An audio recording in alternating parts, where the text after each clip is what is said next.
Yeah.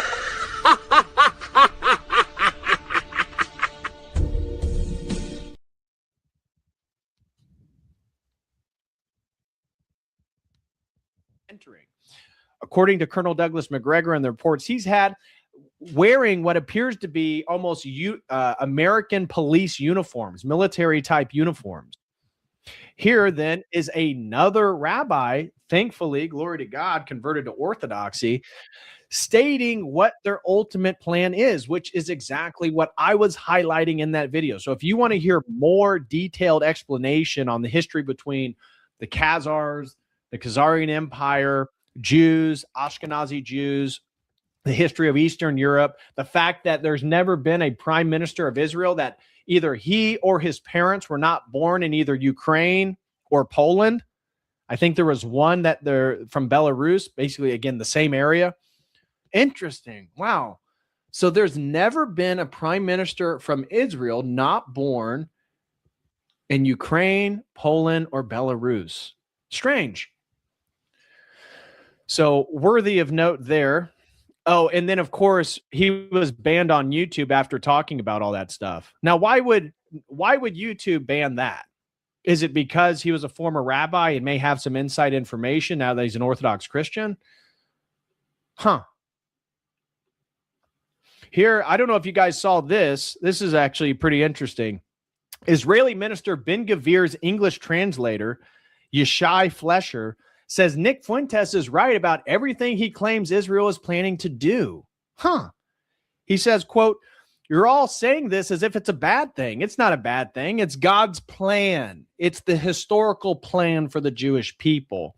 And Israel has every right to extend its defense to the Arab countries and across the region. You're right. From the Indian Sea to the Persian Gulf to the Red Sea, the Gulf of Aqaba, the Suez Canal, and the Mediterranean, we're going to have a lot of control over that, and it's going to be good for the world," he says. Now, check this out.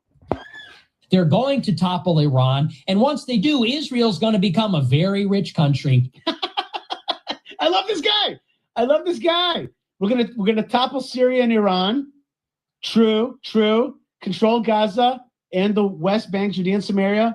You're right. Absolutely. I can't disagree with that. Good. They're going to have the sovereign wealth funds of Saudi Arabia, the United Arab Emirates, Qatar, pouring all their oil money into Israel.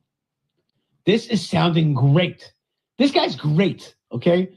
I don't know about this control of media business. That sounds like classic anti-Semitism, but this vision of a big, powerful Israel and the Arabs in line with that, I like that a lot. I like the sound of that. But you're making me want to win all these wars even more. Israel's going to get all this money from the trade that goes through the Rimland. You're right, bro. You're right. It looks like the Lord, nation that dwells alone. Follow the script. Oh my. But isn't he correct about that? Like, so like, isn't that kind of weird though? Like, Well, that's usually how con men start out, with something that you will agree to.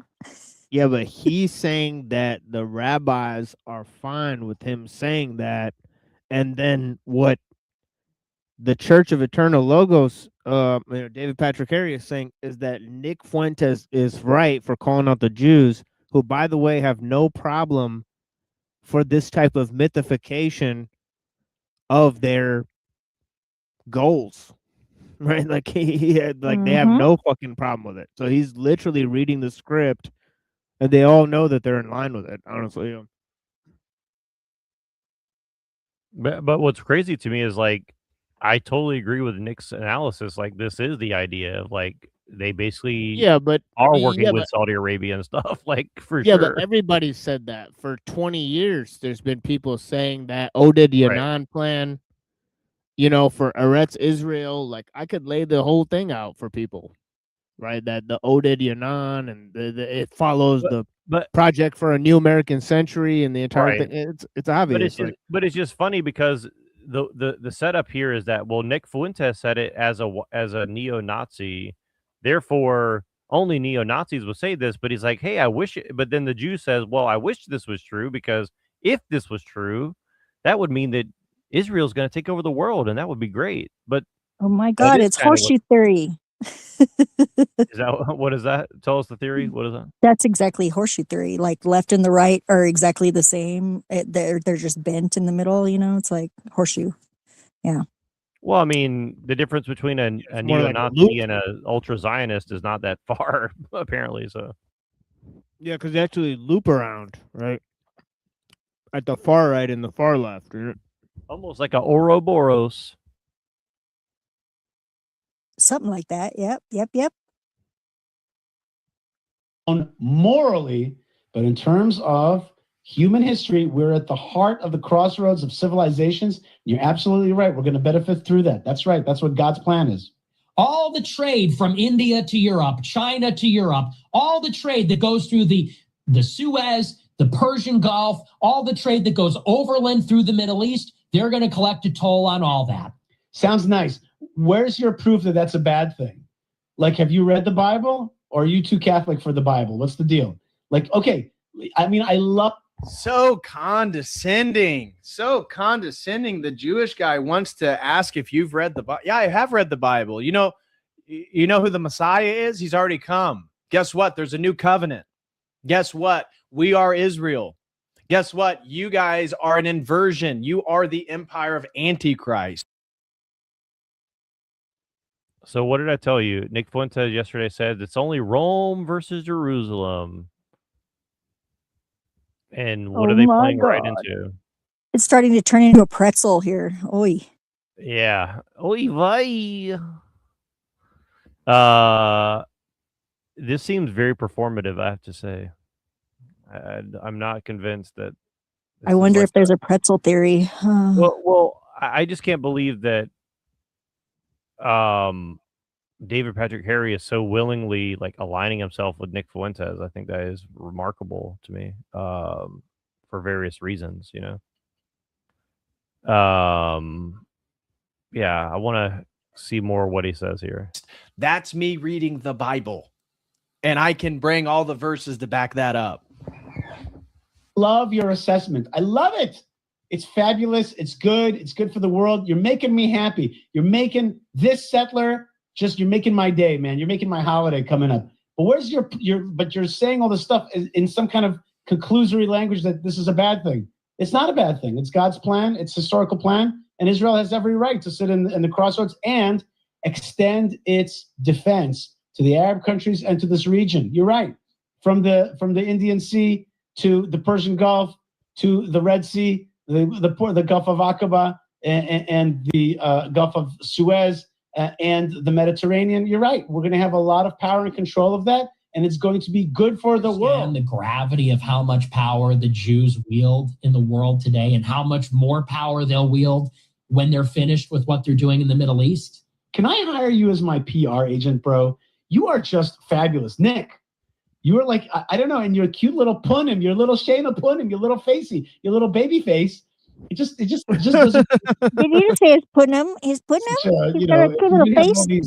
Yeah, I think this rabbi wants to have sex with him. Great PR dude on our side. You know, guys like this, you never know. He might switch. He might flip at some point because he's a thinking guy, but he's also, he's powerful inside. He may.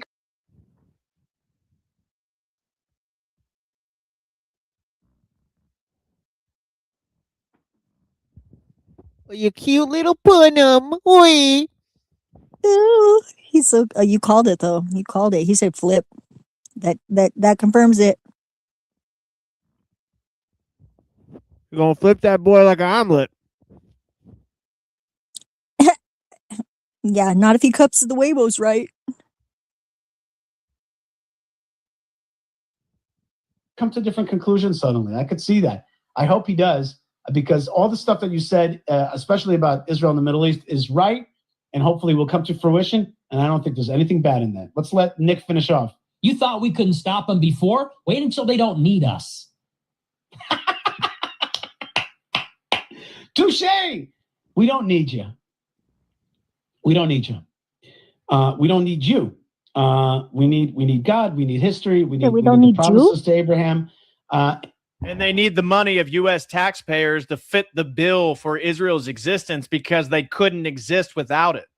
If they didn't have us, they can't take on the entire Muslim world. It would not exist. It would be over. And what they would Yeah, do is you're the a fucking Samson moron. They Yeah, don't that's need you totally after they're done false with you. because they Yeah? control the United States and the economy. That's fucking retarded. Like that Yeah, would I have been know. true like maybe 20 or 30 years ago, but it's definitely not true now. Like, what are you talking about? What is so important about being needed anyways? I mean, like being wanted is so much better.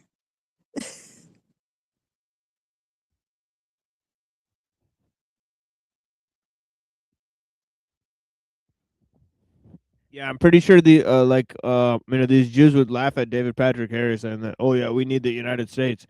Dude, they got help from Russia, then they got help from South Africa, then they got help from the United States. They'll get help from whoever they can. Mm-hmm. Like it's not like whatever, like they'll just survive. Like people don't know.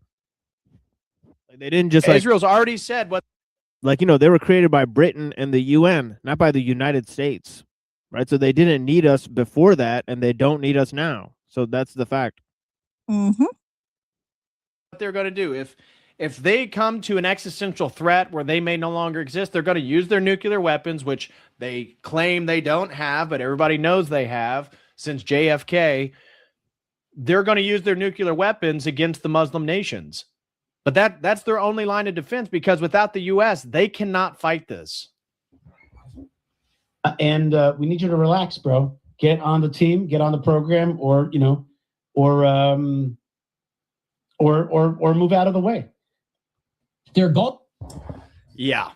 So it's so infuriating. It's so infuriating. It's the same stuff over and over. It seems like every week I'm just showing you videos of Israelis doing everything to nullify the PR campaign to try to build their, to repair the damage in the Western world. Video has emerged of Israeli minister Ben-Gvir. Now, we just watched the video of his English translator with covering Nick Fuentes, highlighting everything that Nick Fuentes is saying is actually accurate. Here's Ben-Gvir expelling Bedouins from their homes. And a Palestinian citizen says, I have documents in my hand. This is my home. Guess what Israeli minister Ben-Gvir says? I don't care. Leave within 2 hours or you'll die. That's not going to help anti-Semitism either.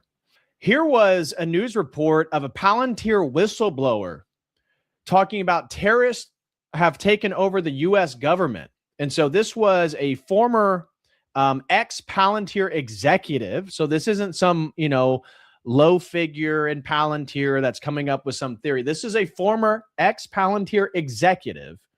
And this is what he posted. I'm an ex-Palantir executive, and it is factually correct that Palantir Tech intended to take over the U.S. government while heavily funding the effort.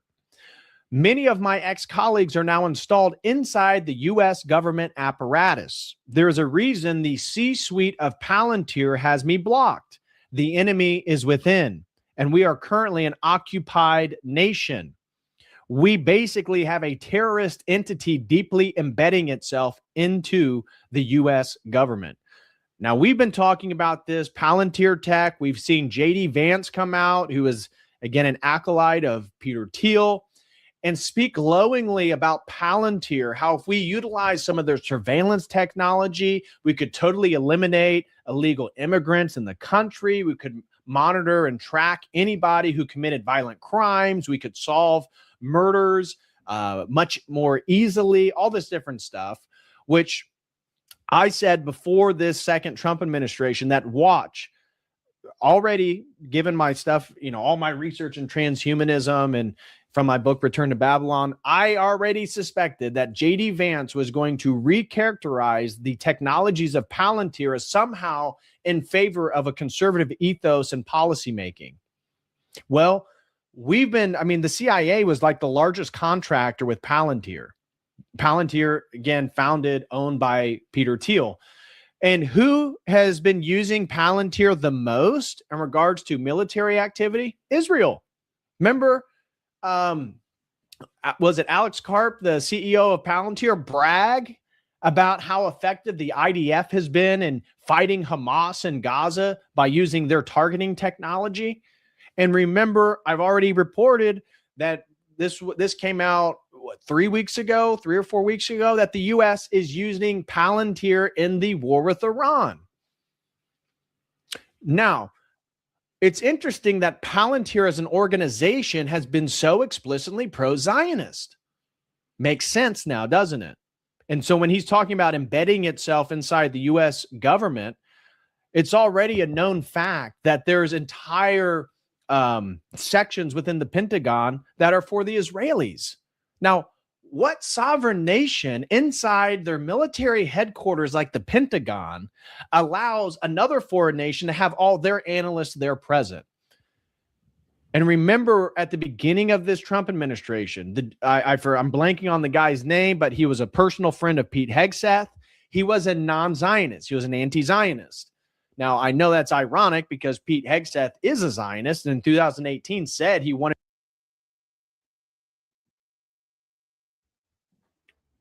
Is Andrew Wilson aware that David Patrick Harry is saying all this? Somebody better give him a call and double check.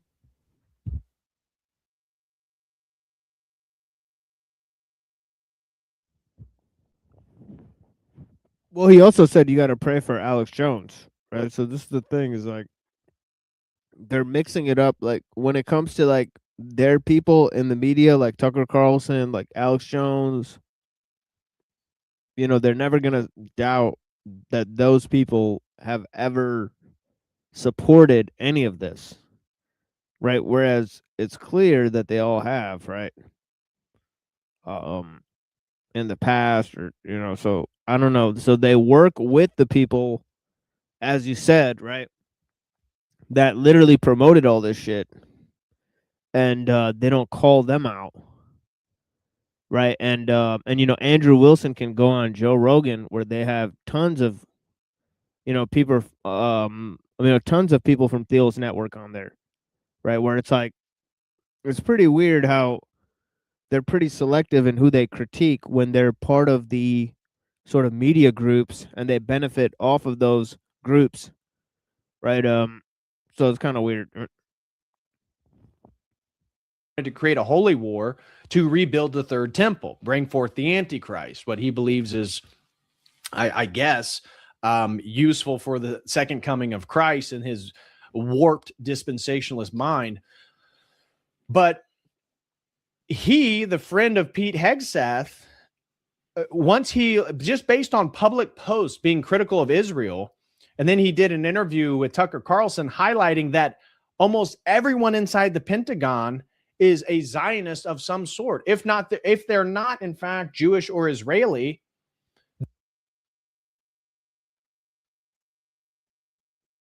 And welcome back to that.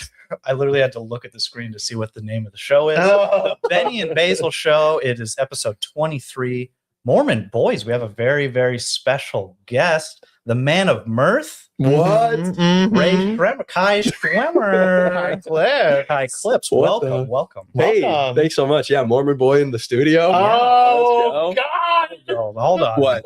You just made a reference that you Don't wish even you worry did. about it. Don't even worry about it. Anyway, so we're here for episode 23. Yes. If you're watching this, it's probably because if you're watching this before Saturday, it's because you're a pay pig and you're getting it right as we drop them. Nice. Otherwise, you're watching this on Saturday, where normally you would get nothing, you fucking freeloader. Sorry. You flipping freeloader. Yep. Yes. But you're going to get this episode. And if you want to see episode 24, which is today's Saturday, This right? is getting It's really a little confusing. Hold on. We're recording this on a Monday. Uh-huh. If you're a pay piggy, you're seeing this on Monday. Right. If you're a freeloader, you're seeing this On Saturday. Saturday. We would normally record a Patreon episode on Oh, perfect. So nothing even goes back. Oh, that was a different world back then. No, exactly. Yeah. So if people ask me about it now, I'm like, well, that crashed and burned. Okay, no, Yeah, it's very successful, I hear. I was under the Paranist, like I was doing the Kirchner East. But like demographic wise, finances. how is the Utah like the party itself? So we have. Would you be the outlier as being the young guy?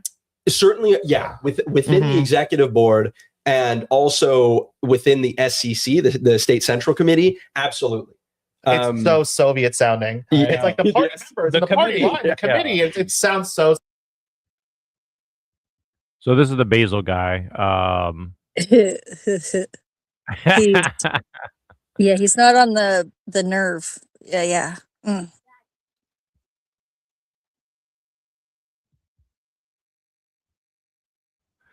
Yeah. So I like really he's hope like he's trying to like have like the mannerisms. It's like Slavo Zizek or whatever.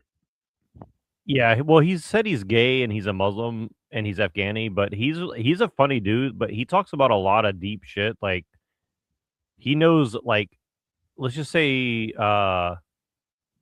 if what he seems to allude to is true, he definitely has like a lot of people's like blackmail and stuff. So like he's kind of like reminds me of Milo Yiannopoulos in a lot of ways. Like he Yeah. definitely knows where a lot of bodies are buried in the GOP. Yeah, he survived getting sphere. thrown off a roof and whatnot. Say say that again. You know what I'm saying? Yeah, I heard you. No, but He's a he's funny. rooftop. Yeah, he's what we call a rooftop hopper. You know, in the game. Yeah, but he's funny though. Oh. I mean, Can he bounce? but Wow. I'm trying to get him on the show, so hopefully he'll come around. We'll see. I doubt it, but I'm trying to get him on the show. He's a funny dude, but Yeah, cut that joke out if you want him on the show. I think. No, I don't think it'll. if he's I don't funny, think he'll get it and he'll laugh. I don't think it'll offend him personally, but never know. You want to play something here? I love this face of Joe Rogan here. It's pretty funny. Yeah, I saw this thumbnail earlier. Actually, that's pretty hilarious. I almost clicked it. I was like, I what? just found this. Yeah, I'm like, what is this? Let's take a look at it. Let's take a gander. You Does want to Rogan- experiment a little bit? Let's do some experimentation. Yeah, this is to pride on DPH, like Wait. I'm Sam. 1-800. Oh, whoops! You've known us for a long time. It's a Michigan commercial. Our name matters to us and to By our the way, clients. these Jewish lawyers in Michigan, they have some of the top commercial. Like you see ads for them all over Michigan, called Sam Bernstein Law Firm. Yeah, it's crazy. We'll get you. And just to be clear, we're not being sponsored by them. Okay. Yeah, It's just please like pay us. Yeah, they always like show commercials of this in Michigan. But Maybe that's We what we show up need. for We work need to right find some here. Jewish lawyers to sponsor our shows. You think we can? Somebody can help us with that? right. The right Yeah, is we actually know. having their own issues with how seriously to take conspiracy theories and the sort Oh of God, it's this guy and the sleepy girl.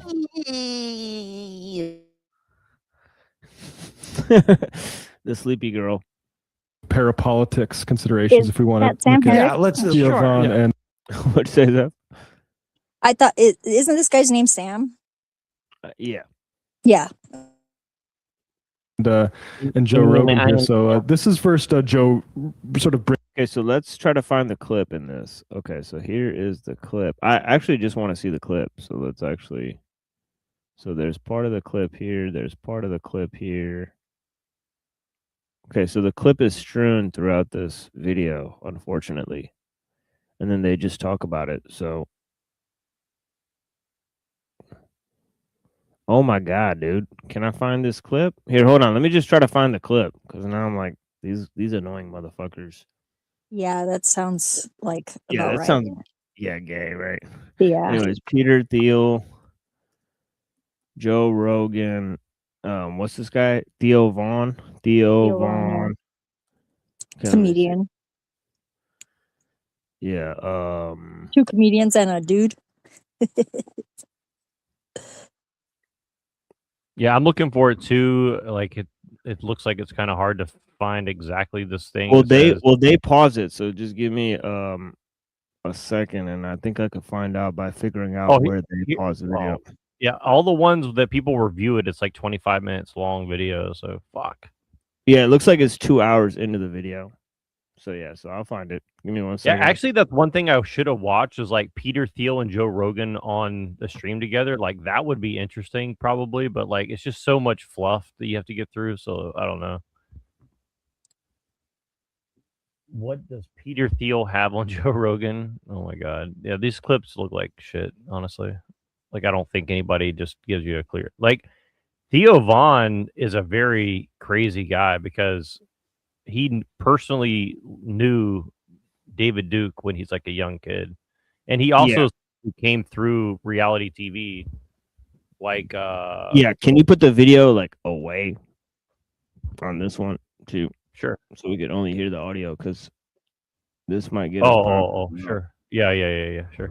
And then There I'll you go. pause it like every 5 seconds. I'll pause it because it's like, though, you know? Yeah. I have thought about that. It's the same reason, like even being like in a relationship. I remember like, okay, so this isn't the part for sure.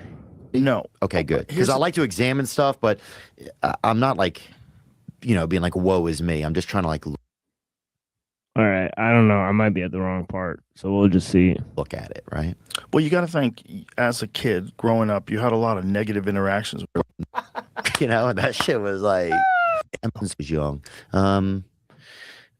But yeah, I don't know. Some of it, it's been an interesting experience, It's because it can suck.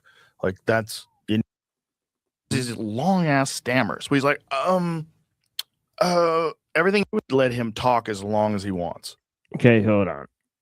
So I think this is the part here. So let's see what happens. When they said, "Do you think human beings should survive?" and he had like this long pause. Oh yeah, I remember. And then the Very interviewer was like, "The answer is yes. The answer is yes." You think human beings should-" Which is not how you're supposed to do an interview. Well, at least not how I.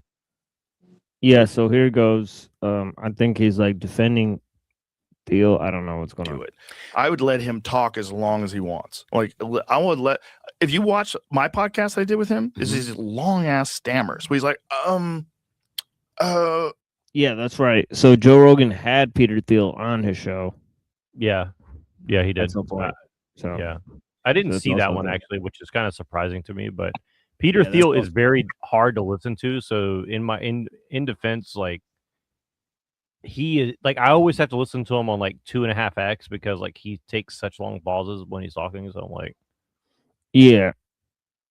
So the reason we're watching this is because supposedly somebody says that he attacks his guest attacks Peter Thiel and then he freaks out. I don't know. everything he does, he wants to be very careful before he answers it. So he wants to consider what he's saying.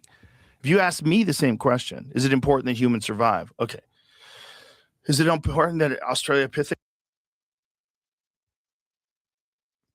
So wait, is he saying that he doesn't know the answer? well, survived? he's No, he's just living seems, at- what he he's saying said. it seems obvious, but No, but he said no, but he says that to the interviewer it seemed obvious, but he said to him, it's like am I really concerned if Australopithecus survived? So he's saying that anything that got wiped out in the past, it doesn't really matter. So he's saying that it doesn't really matter if it's get wiped out. Yeah, Theistic evolution. that sounds like true, what he's I saying. guess. I mean, as a human, I find it really untoward to Oh like, yeah, it think is. about Yeah. it though. Deacon Ananias, baby. You know what's up. No, here's the thing. Here's what I think the Christian position is like this, like, look, humans are here for a purpose, and if God wants us gone, he will, but we certainly shouldn't do anything to wipe ourselves out because God put us here to be here. So That seems God about wants us right. gone, Yeah. if God wants us gone, he'll get us gone. We should not accelerate the end of times for sure. You know what I mean? Like, that's not our job for sure. Yeah. People always trying to do Consider- God's job though. Right. What he's saying. If you ask me the same question, is it important that humans survive? Okay. Is it important that Australopithecus survived?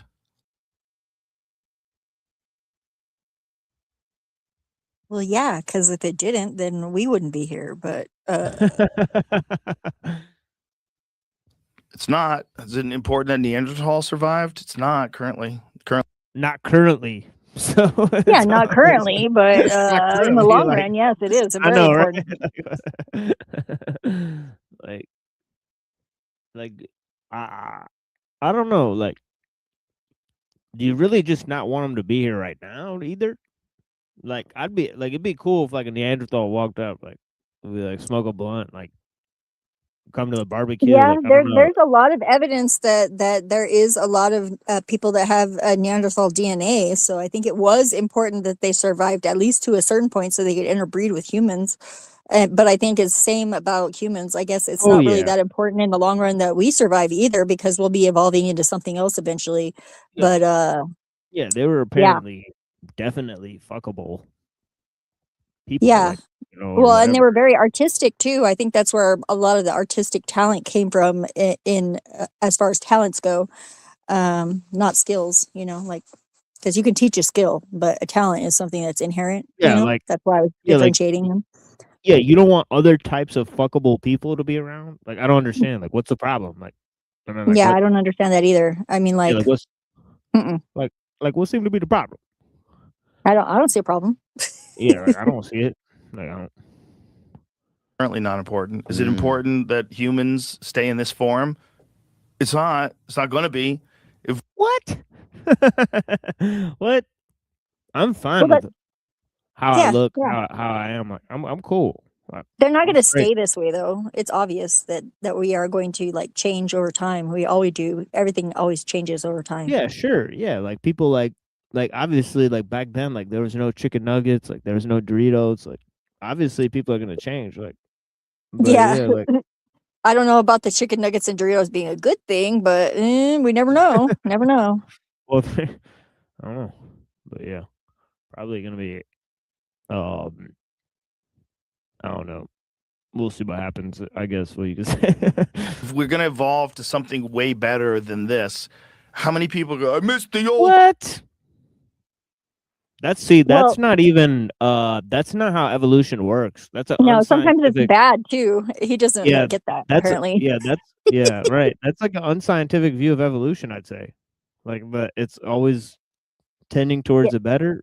That's kind Well, of that's weird. what survives supposedly. But yeah, I think bad and good are relative to Yeah, I think like yeah, they and right now definitely we're be different, right? But not as better, far right? as like life goes on the planet, the most like largest mass of life is insects. So I think they probably have a lot more sway with God Yeah. if his logic worked properly. Oh yeah. Yeah, they're chilling. They're like god robots. Like it's weird. Days when you could lie and you couldn't read minds and people were a lot more rapey. No one's gonna say that. No one's gonna. I miss the wars. I miss stealing and credit card fraud. I miss the good old days of a rigged stock market. When the Oh, he thinks Oh so? yeah, Really? that's What about there's people in Russia that still like Stalin. yeah, but like how is the stock market not rigged today, bro? Like Yeah, what are you exactly. That selling? too. You're That's selling a another heap point. of you're literally selling a like a glorified heap of trash. Like what are you what are you doing? Mm. Jets won. Yeah. No. No one's gonna say that. They're gonna move on to what's next. So Peter Thiel's right. It doesn't mean I don't love you.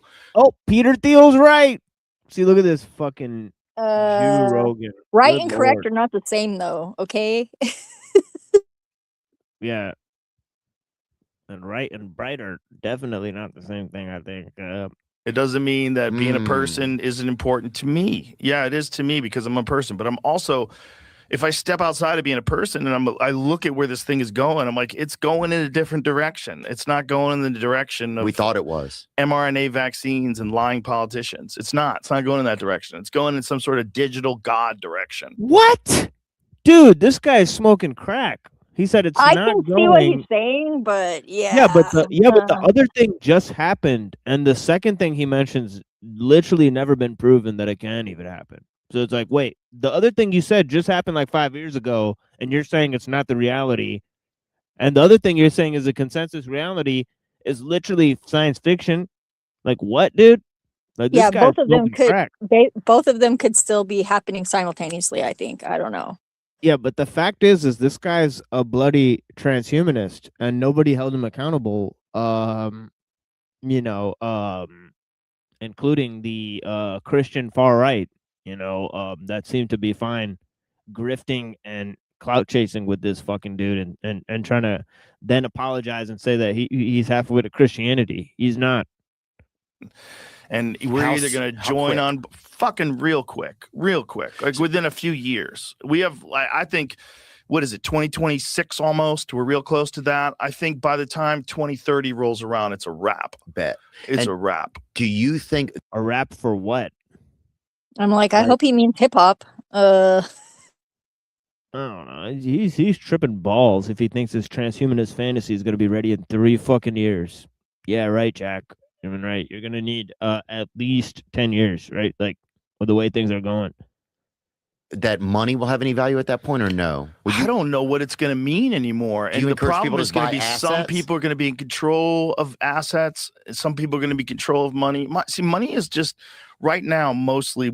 If we're not on the gold standard, what is money? If your bill doesn't represent, you could go to Fort Knox and they'll give you a brick for whatever that money. You know, they'll give you a brick of gold that's worth that money. If that's not real, if we don't have that anymore, and if we're on some sort of digital thing, and if they can just spend money and then inflation rises and all this money that we spend on war. I just saw Santos like talking about crypto, like he's accepting crypto now. That's yeah, cool. but he also says that the entire money system is fake. Yeah, I agree. So I he agree. says that all the time. So he may support crypto, which people could have mixed feelings about that all they want. But his halfway to that is, well, the money system is fake. So yeah, Joe Rogan's saying it's not fake. He's saying yeah, it is fake. so that's though. pretty weird. Yeah. Like it's like he doesn't even understand the fake ass money system. But he's questioning that even. So he's so blue pilled as to not even question the fake ass money system that exists today. Like weird. Yeah, and crypto. Somebody in the Santos comments said, "You do know crypto is just an extension of that system, don't you?" Of course, he does. It could be. Yeah, it could be. I haven't Yeah. really looked into what's going on. But So yeah, I think he definitely probably knows. Yeah, it's got to be a little bit like obviously tech driven solutions. You've got to be wary of that. So that's as much as I'll say about that, right? Because it's like obviously all the tech, the large scale technology is being centralized. So Yeah, if which you is want not to a great idea, really. It's not really that Yeah. great. That was the kind of the antithesis of what crypto was based on, actually. Oh yeah. That's why Thiel and all these guys innovated in crypto. They said let's decentralize things, which is literally the opposite. Like they don't understand how systems work, right? So that's their first problem is that they think that systems work better when they're open source, and whoever put Well, that in their head was some libertarian, it was basically probably Jew. Right? the guy who invented GNU, yeah, probably, or Unix, maybe. Yeah. And all this other crazy. It's not. Where does it come from? We don't have any money. We're $37 trillion in debt. They just print it up, and if they just print it up, that makes money less and less valuable, and that's what inflation's all about. And at some point in time, that's just ones and zeros. When you have quantum computers that are basically like digital gods, and they're in charge of all the. Wow, Oh that was a my God, mouthful. dude. Yeah. Quantum computers are digital gods, bros. Like this guy's totally living in a fantasy world. Assets and all the money of the world, and they're not human. They're not human, and they're just gonna stop it all. They're gonna say, no, we'll decide how much resources you get to stay alive for as long as this body. Okay, so he's fine with cyber communism, apparently. Pretty weird type of stuff. He says that the computers are going to take over society. This is inevitable evolution of human society in which human beings are going to be brought about in a new form. And the computers are going to first destroy the monetary system and then assign everyone a given value as to what their earnings will be. Sounds great. But yeah, lasts because you're not breeding anyway. Our fucking population is dropping off of a cliff. Overpopulation's a real problem. It's not. We don't have the correct levels in most giant countries like Japan. Joe. Japan is not in a restorative level. What is his guest doing? Like, is his guest really not going to sit here and challenge anything he's saying? Like, going to go around and like let people espouse cyber communism, where people are transformed as objects within a system where they're assigned a value? and the people that don't breed are going to be discontinued by the system. Pretty weird, but yeah. They're not even close. They're disappearing. They have a real population collapse problem. South Korea, real population collapse problem. Eventually, that's going to come here. See this bar? Most traders focus entirely on price. All right, so this is a commercial. So I don't know. I'm not getting to. I mean, he is definitely defending Musk's transhumanist fantasy, but I mean, not Musk, but Thiel. But yeah. Arguments that they had to keep the border open. That was one of the Chuck Schumer, Nancy Pelosi arguments.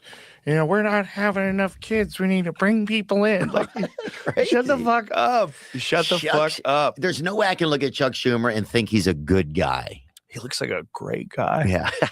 If you asked a baby who had been here one day, pick a bad guy out of Bro, this. did you ever see the video when it's fucking dark out there, man? That's why we just gotta love the shit. It's something important. He accidentally said the quiet part out loud about the Epstein files. They all are doing that. Oh, well, he loves you. Don't worry about it. Good call. Fuck are you saying, son? Yeah, what did you say? Is that AI? What are you saying? That's Sora? Fuck are you saying? I didn't say anything. What are you saying? Huh? Talking about Israel Adesanya. Oh, well, he loves you. Don't worry about it. Good call. Fuck are you saying, son? Yeah, what did he say? What did he say about the Epstein files? What did he say? Let's hear what he said. Okay, so I don't know. You guys could watch this yourself, but yeah, apparently, I don't know. What is this? Okay, let's just watch some of this. I'm now curious as to say why they gave it this title. Brings up Peter Thiel out of nowhere. We can watch this.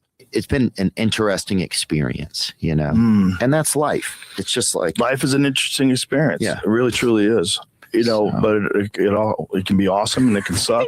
The reason why, yeah, we have to stop for a second and just sort of.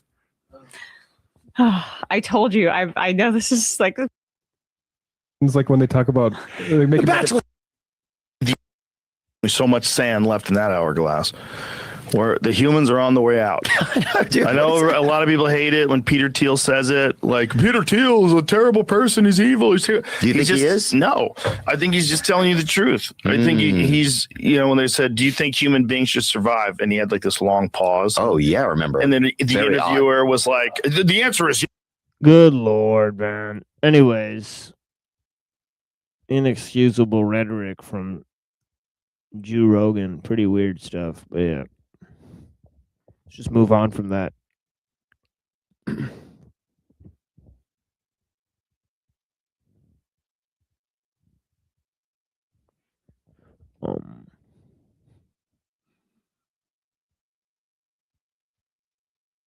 Yeah, I don't Sorry, know. I had another screen open. My bad. Yeah. So yeah, Joe Rogan's about accurate. Well, I mean, again, it's just interesting. They're just not saying the quiet part out loud. Like, sure, maybe if Peter Thiel is like some sort of like Orthodox Christian who's trying to warn people, whatever. But like, really, what is Peter Thiel really saying? He's basically like, I mean, he's kind of like an occultist, essentially saying like, well, you know, we got to get on our knees and suck off the technology so it doesn't wipe us off. I mean, let's just be honest. Like, that's kind of what he's saying, right? Like, you know, Hephaestus has made us our bitch, and so we need to get down on our knees and suck off old Tubal-Cain. I mean, only the real one's going to know what I'm saying there. But. Only if we're playing a Dom Daddy friggin' game show, maybe. I don't know. Well, I mean, I mean, how can we not? I mean, you know, he is gay. So I mean, you know, he kind of probably does think we're, you know, like, oh no, the technology is coming to get us. What do we do? I don't know. Let's get on our knees and hope it works out. I'm just kidding. Just kidding. Yeah. Sorry. Maybe that's Angor inappropriate. sweater. No. All right. So I'll play a little bit of this as a nice little interlude for the people out there. H-I-T-L-E-R, driving down the streets in the fancy car. Said H-I-T-L-E-R, thought we'd never make it, but here we are. Said H-I-T-L-E-R, Driving down the streets in the fancy car, said H-I-T-L-E-R.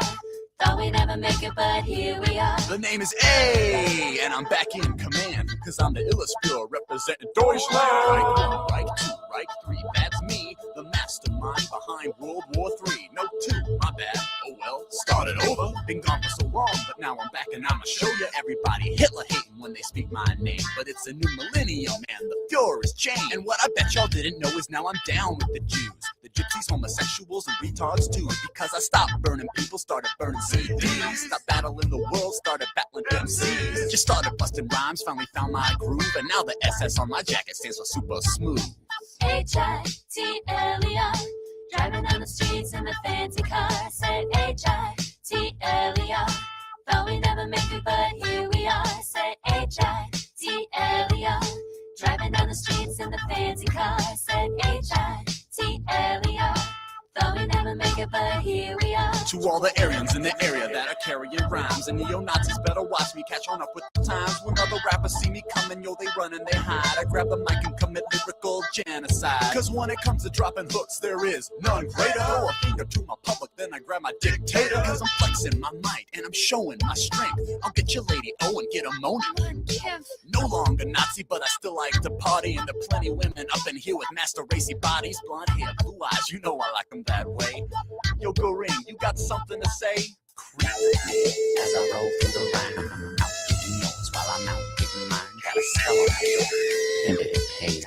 Put in my bunker, and they stayed up a day. Got a show waiting for me every point in the lane for sure. That's something in right.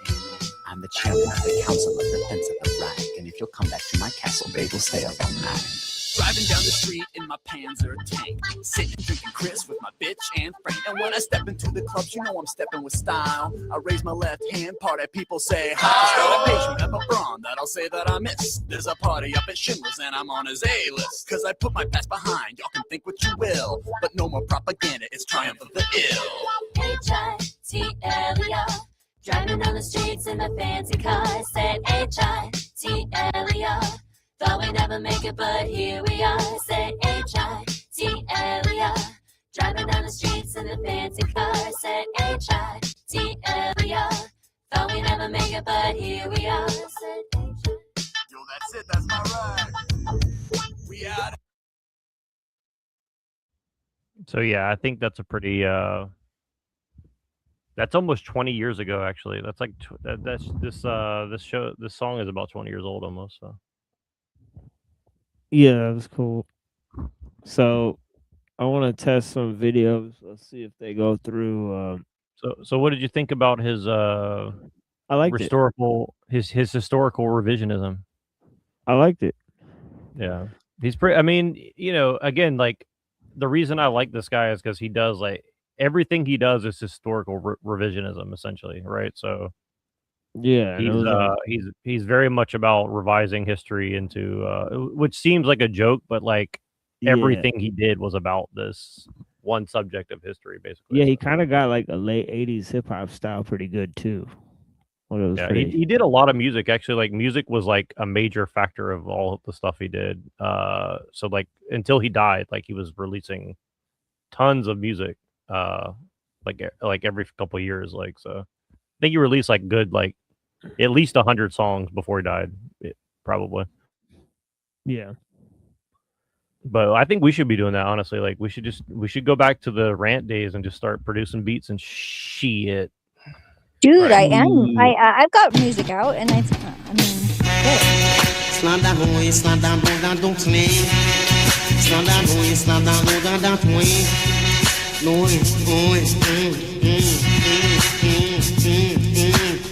Oh, God bless, no man curse. What lovers join, no man can divide. What eternity's will, no man can alter. Jah give I this and no man can take it away. Stand down, them a gonna fish up them mouth. Stand away, and them a gonna fish up them mouth. Them a gonna fish up them mouth. When you come, them a gonna fish up them mouth. When me got enough lyrics all about. when they gather no lyrics all about.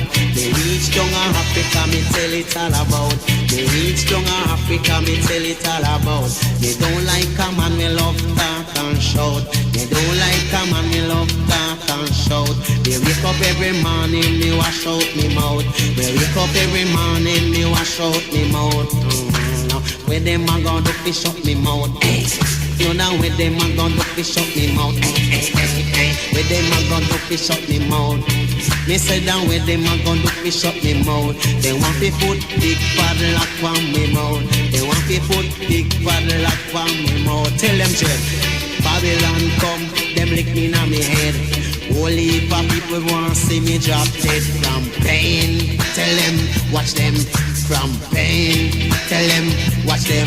Me have the pain in me head, got the pain in me neck. Come from me neck, in me chest. Come from me chest, in me back.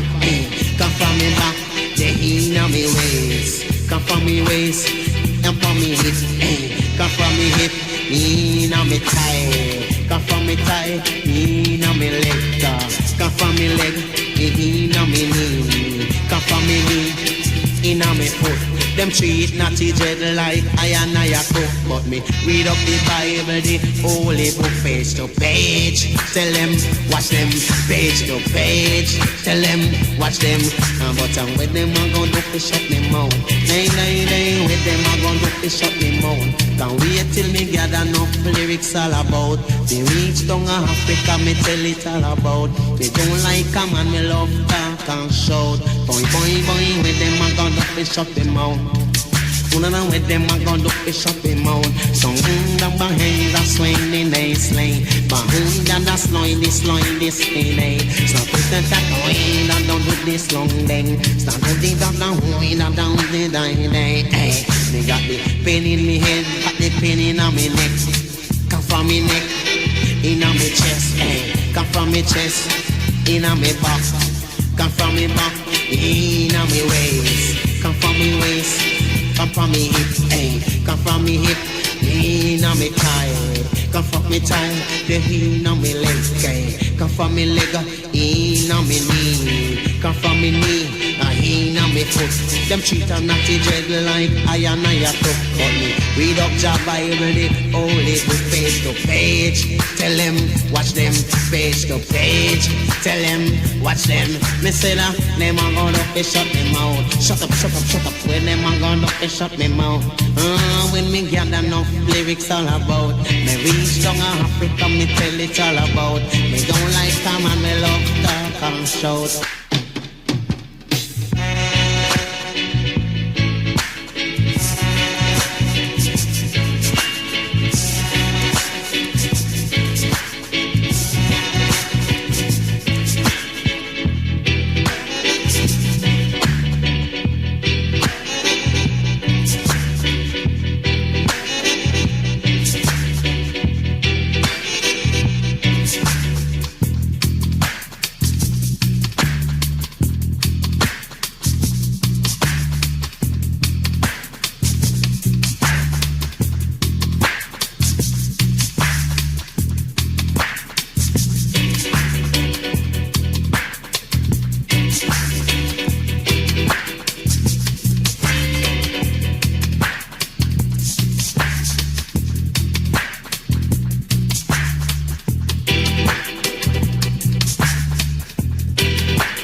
You. Dum da dum da da.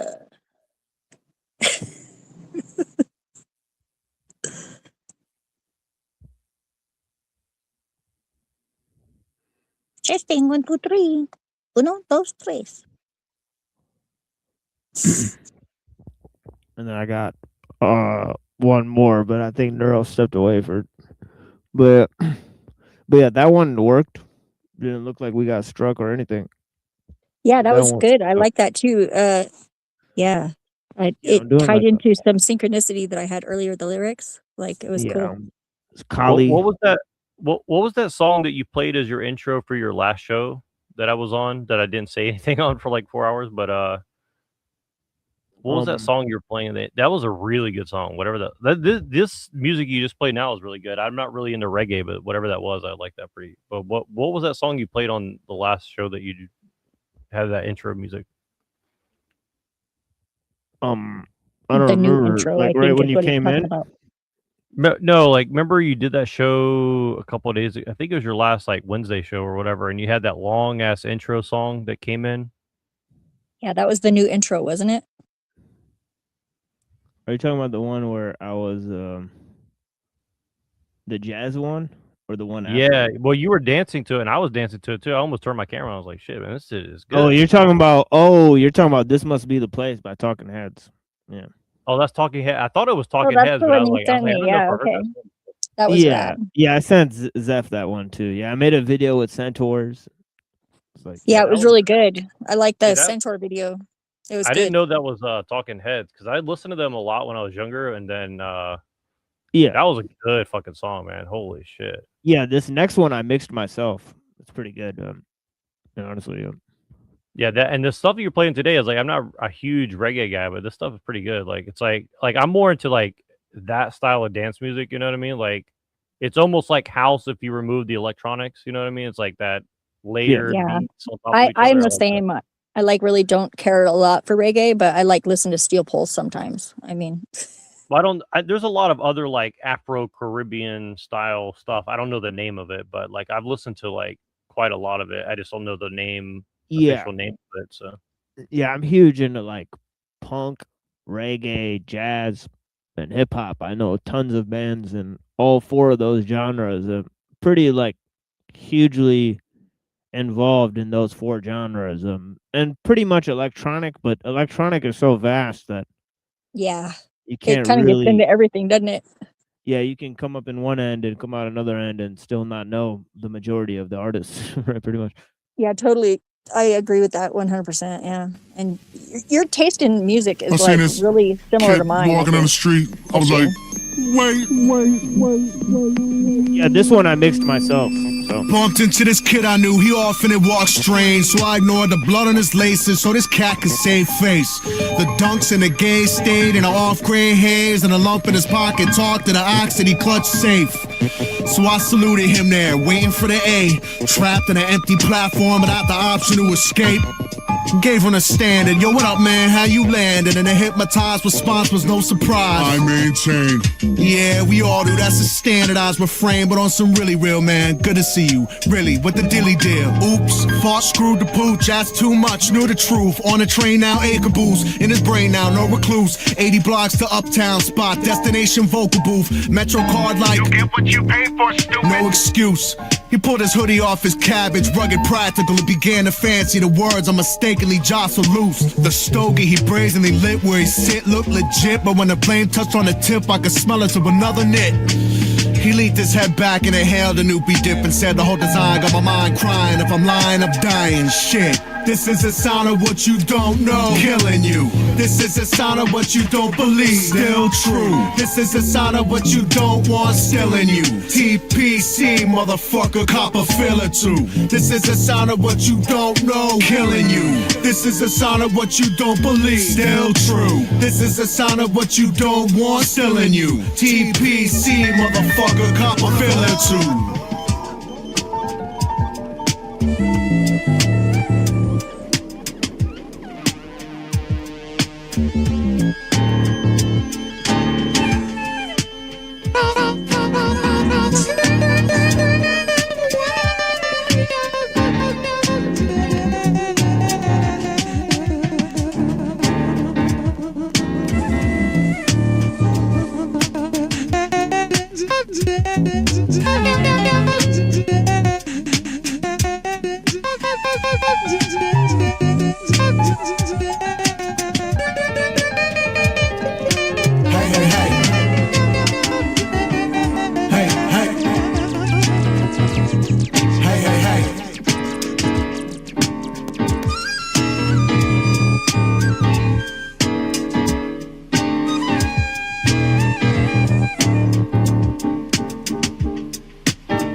The whole design got my mind crying. The whole design got my mind crying. If I'm lying, I'm dying. If I'm dying, I'm flying the same line. No disguise, God. I'm bent up. No, the sky's high by coincidence, and I'm top line insignificant to the ground function. I'm munching, just a dreaded 710 split again. The medic made it out to be epidemic shaded. Wild for me, evidence of pressures mounting. Residential shroud, Kings County. Brotherhood of the working wounded. Wounded working city unit. Taking out the trash and strapping it. Let's get it moving, stupid. Many men make moves more useless. Use abuse quick, losers juiceless. Bitch, either speak the truth or you leave toothless. Two-fisted and furiously ruthless. Justice for my very own amusement, with no regard for the conclusion. I swagger with rats tapped in the glass in a gov lab. Pass me the glove mask and flask of the cheapest liquor you have. In the back of the Tasmanian path, insane to get laughing, cackling at the randomness of the city and all its facts. The dark art of interrogation agents, skipping class and at last in a flash on my tiptoes, walking on cracked glass. Gas blast and whiz by fast and just catching my calves like hold that. In other words, I'm trash, glad you asked. This is the sound of what you don't know, killing you. This is the sound of what you don't believe, still true. This is the sound of what you don't want, still in you. TPC, motherfucker, cop a feel or two. This is the sound of what you don't know, killing you. This is the sound of what you don't believe, still true. This is the sound of what you don't want, still in you. TPC, motherfucker, cop a feel or two. Your future's not sitting here now. The clock's on the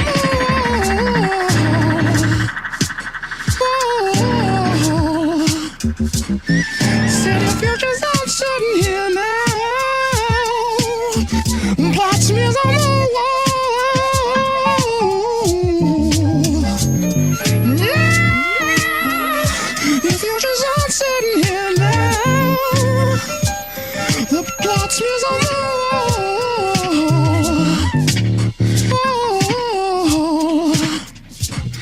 Said your future's not sitting here now. The plot smears on the wall. Yeah. Your future's not sitting here now. The plot smears on the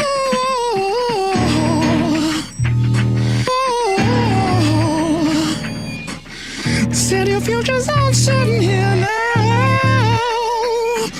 Plot smears on the wall. Yeah.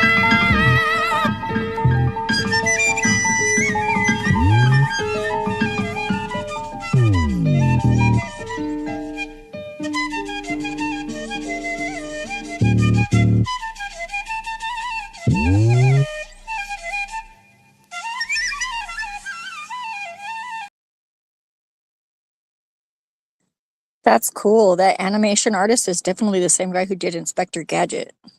Yeah, and looked like that video worked too, so we're pretty good to go with those two videos moving forward. So that's good to know that they will not strike us for that. That's some well-constructed shit, right? Yeah, that was really cool. I like the space lasers on the video, and the song was really good. Yeah, I like whenever the witch lady was doing the crystal thing, and it was turning how you put the I was like, what is going to happen here? Well, she summoned the wizard that basically floated the city, like a chunk of the city up into a spaceship that was underneath the city, and then wipes out their entire space fleet. Yeah, and then that's crashes crazy. back into the city and then vanishes. Yeah, well, So that it's seems like he looked like a djinn, so I would say, yeah, he was going to do that probably. Yeah, it looked like she woke up a djinn that destroyed their civilization because she had too much greed to like try to take that gem, and it's kind of weird how it fits with the Well, she was kind of lyrics, fat, so right? he probably Right, picked her. right, because he said, "This is the sound of what you don't know killing you. Yep. This is the sound of what you don't believe still true." Yep, exactly. That's right. That was good. Well put together, sir, with that mix.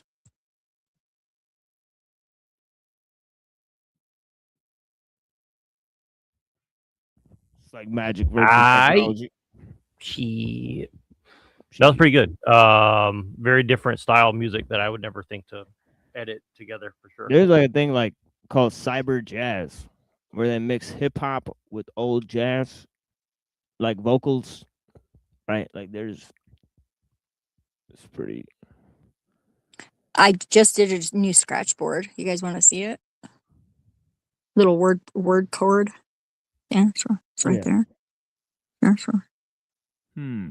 Quantum. See, I was reading this book and I needed a bookmark, so I made a quantum sorcery. So it's sorcery instead of sorcery, because I'm doing quantum sorcery instead. The sauce. I need to get me some of them quantum sorceries prepared. They're pretty good this time of year. Yep, sorcery. I like sauce. Sauce is good. Gotta have lots of sauce. The sauce. Sorcery is the sauce. See, you guys get it. I get it. People just look at me funny whenever I say that shit in public. You gotta sorcerize the sauce, and then you get salsa. Yeah, it becomes recursive then, and then it's even better. So I have a question for you guys. Do you guys want to see a little LARPy for fun, or is that too much for you guys? I'm good with whatever you were throwing down, NJ. LARPy. Well, I was thinking about going and trolling this antinatalist guy. Oh man, you are not, dude. I would love to. I would be honored to watch that. Okay. So I'm gonna let this play because he might strike my channel if he realizes I'm restreaming. Because I saw him say to somebody else like, "You're not allowed to do whatever." So like, I'm gonna try to be careful and like not fly under the radar with him because he seems very easily offended. So I'm gonna try to make sure you refresh the page so it's live, so we see. Yeah. I will. But I just wanted to, so like I'm gonna listen for a few minutes and like go on my phone so I can restream it here, and hopefully he's not gonna strike my channel. So we'll see. Forced to go to school I had a neighbor growing up, and he lived across the street. All right. And he was fairly intelligent, very good looking. But he had a sister who was pretty severely retarded. Super natalist. I mean, she was low, I would say mid-functioning retarded. You know, she could do everything on her own, but her speech was unintelligible most of the time. Really slow. Nice girl, but she was retarded. So anyways, this kid who I knew was gay, but he couldn't deal with that. Anyways, about 5 years after I went to college, he got married. And what did he do? He impregnated this girl. And guess what? That kid's retarded and deformed. Now, you would think if you had a retarded sister, biological sister, who was actually next in line, he was the oldest and then she was the next oldest, that would put the fear of hell in you where you shoot your seed. But nope, didn't even think about it. And now he's saddled with this. The kid had to have like 10 operations. He's still retarded. He's still deformed. It was just a serious mess. And I felt so bad for him. But again, he was not looking. He should have had some caution. He should have known his family line had something wrong with it. So sterilize the retarded? Is that what you're saying? No. He was normal. But he knew that his family tree had something in it. He should have been more cautious. In other words, if it's in your family, you know that there's something working in your family that's not right. Well, maybe he's retarded, so he didn't know any better. Oh, that could be. Well, I don't think so. He was a pretty good friend, and he wasn't retarded. He wasn't a genius, but he wasn't retarded. I mean, you never found a retarded girl hot, though? I mean, come on. Of course. But he married a normal girl, and he was normal, and the kid paid the price. Now, the good thing about the kid is I don't think he knows that. But He said, "Of I don't course." know. Like what?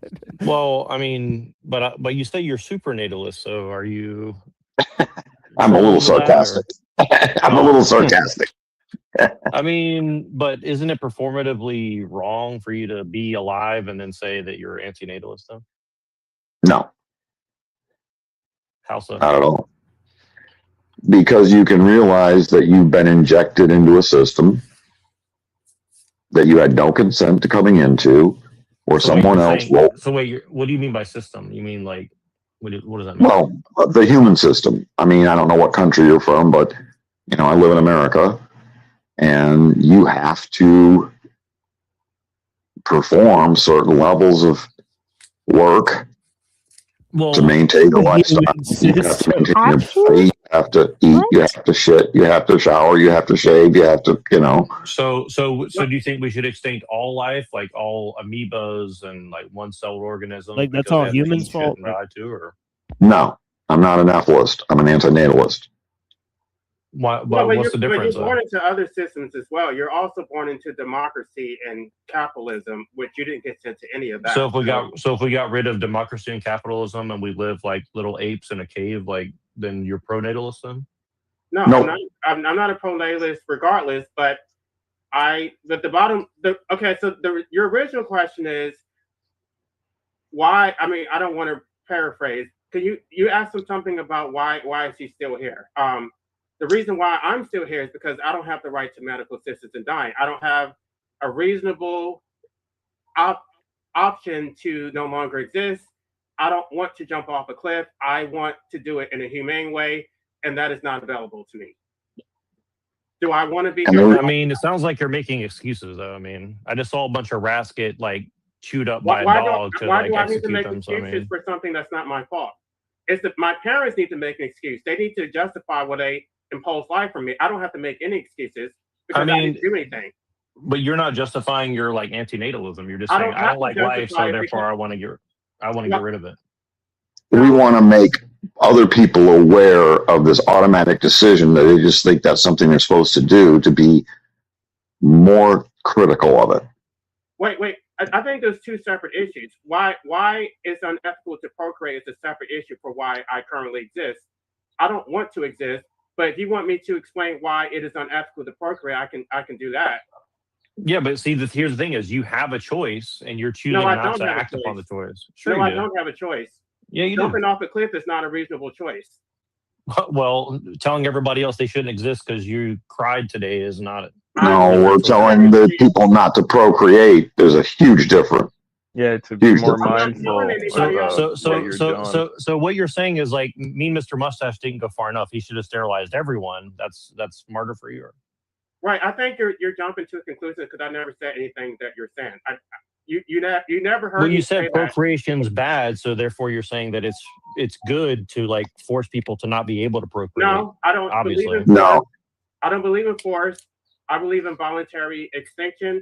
I try to convince people to agree with my arguments. If they disagree with me, then I can't force them to do it. But hear him out. God, wait. You're saying that God created us to live, and you're saying that you're going to go past all the programming to make life exist in the universe and say, well, I'll just convince them to like self-delete because, I mean, oh my, no, you're missing. How is that possible? Can you prove that God exists? Can you prove that your BS is true? No, but you made a claim. You made a claim about God, what God did, but you have not established that God did anything. Okay, explain to me how I have mitochondria in my cell and there's no God. I'm not the one who made the claim, though. You made it, so the burden is on you, not me. Yeah, it's way more logical that God built everything rather than it just randomly appeared out of the You're chaos. begging the question. I mean, you're begging the question that people shouldn't procreate because bad things happen. So I mean, no, I can explain that, but if you want me to, I can. But I still would like. Yeah, please. Yeah, please go ahead. I mean, I don't care. It doesn't. I don't want to convince you that there's a God. I mean, it's really up to you. I'm just saying, like, I think it's nonsensical to assume there's no God or whatever. But I mean, it doesn't. Even if there is a God, I'd still be an antinatalist. No, I'm not making an assumption. I'm making no assumption. I'm just not making. I'm not believing in things which has not been established.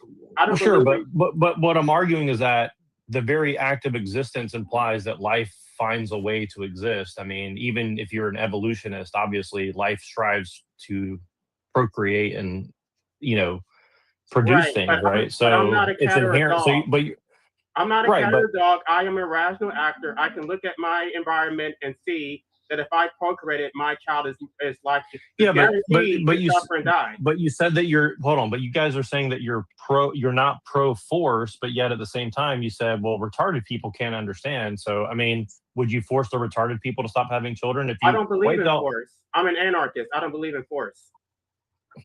No, I never said anything about retarded people having children or not. What I said is my friend's sister was retarded. He should have had more caution. But I'm talking about the principles that you're putting forth. You're saying, well, I want to convince people that they should self-delete. Well, a retarded person. No. I said I want to convince them to not procreate. I never said anything about convincing. How are you gonna convince a retarded person who doesn't speak English to stop procreating? Then obviously I'm not talking to retarded people. So you're fine with pronatalism if it continues after all the smart people who understand language are dead, right? I'm not fine with any of it, but I can't impose my will on them because. So then you don't really take your ideas very seriously. Then you're just it's just a preference. You just want to see it happen. I'm just status like you who uses violence, and I don't take my ideas seriously unless I'm extremist and I want to blow things up. But you're just saying that you prefer. So you don't want to be alive. That's statement one. Number two, you don't want people to procreate, and number three, you don't want to use force to enact these beliefs that you have. So, those positions are you're just LARPing. You don't care about what you're talking about. It's just that there's a contradiction there. Where's the contradiction? You don't take it seriously. It's just like your preference. You're like I like chocolate ice cream. You like vanilla ice cream. So. Are you going to answer my question? Where's the contradiction? So because I believe that procreation is unethical, I have to believe in force. I mean, how does it not follow that you would believe in force? Okay. You can get the fuck off my channel. I'm not listening to that shit. I'm not listening to it. You came over here with a fucking troll. I'm not tolerating this bullshit. I don't have time for this shit. My time is valuable. If you just want to come up here and spout bullshit, then go do that shit on somebody else's fucking channel. I'm not listening to it. It's like I try to be tolerant because I do want people to come up, but you're not going to come up here and just spout nonsense and just put words in my mouth and say I want to encourage people to self-delete. I never said any of those things. Get the fuck off my channel. Yeah, he was conflating your desire at some point to take your own life, which is your right, with antinatalism. He never understood the distinction, I think. No, it didn't. We're never going to convince anybody. We know that. But the position now in society is everyone's pronatalist, no questions. You have a kid, oh, you're wonderful, congratulations. That's not true.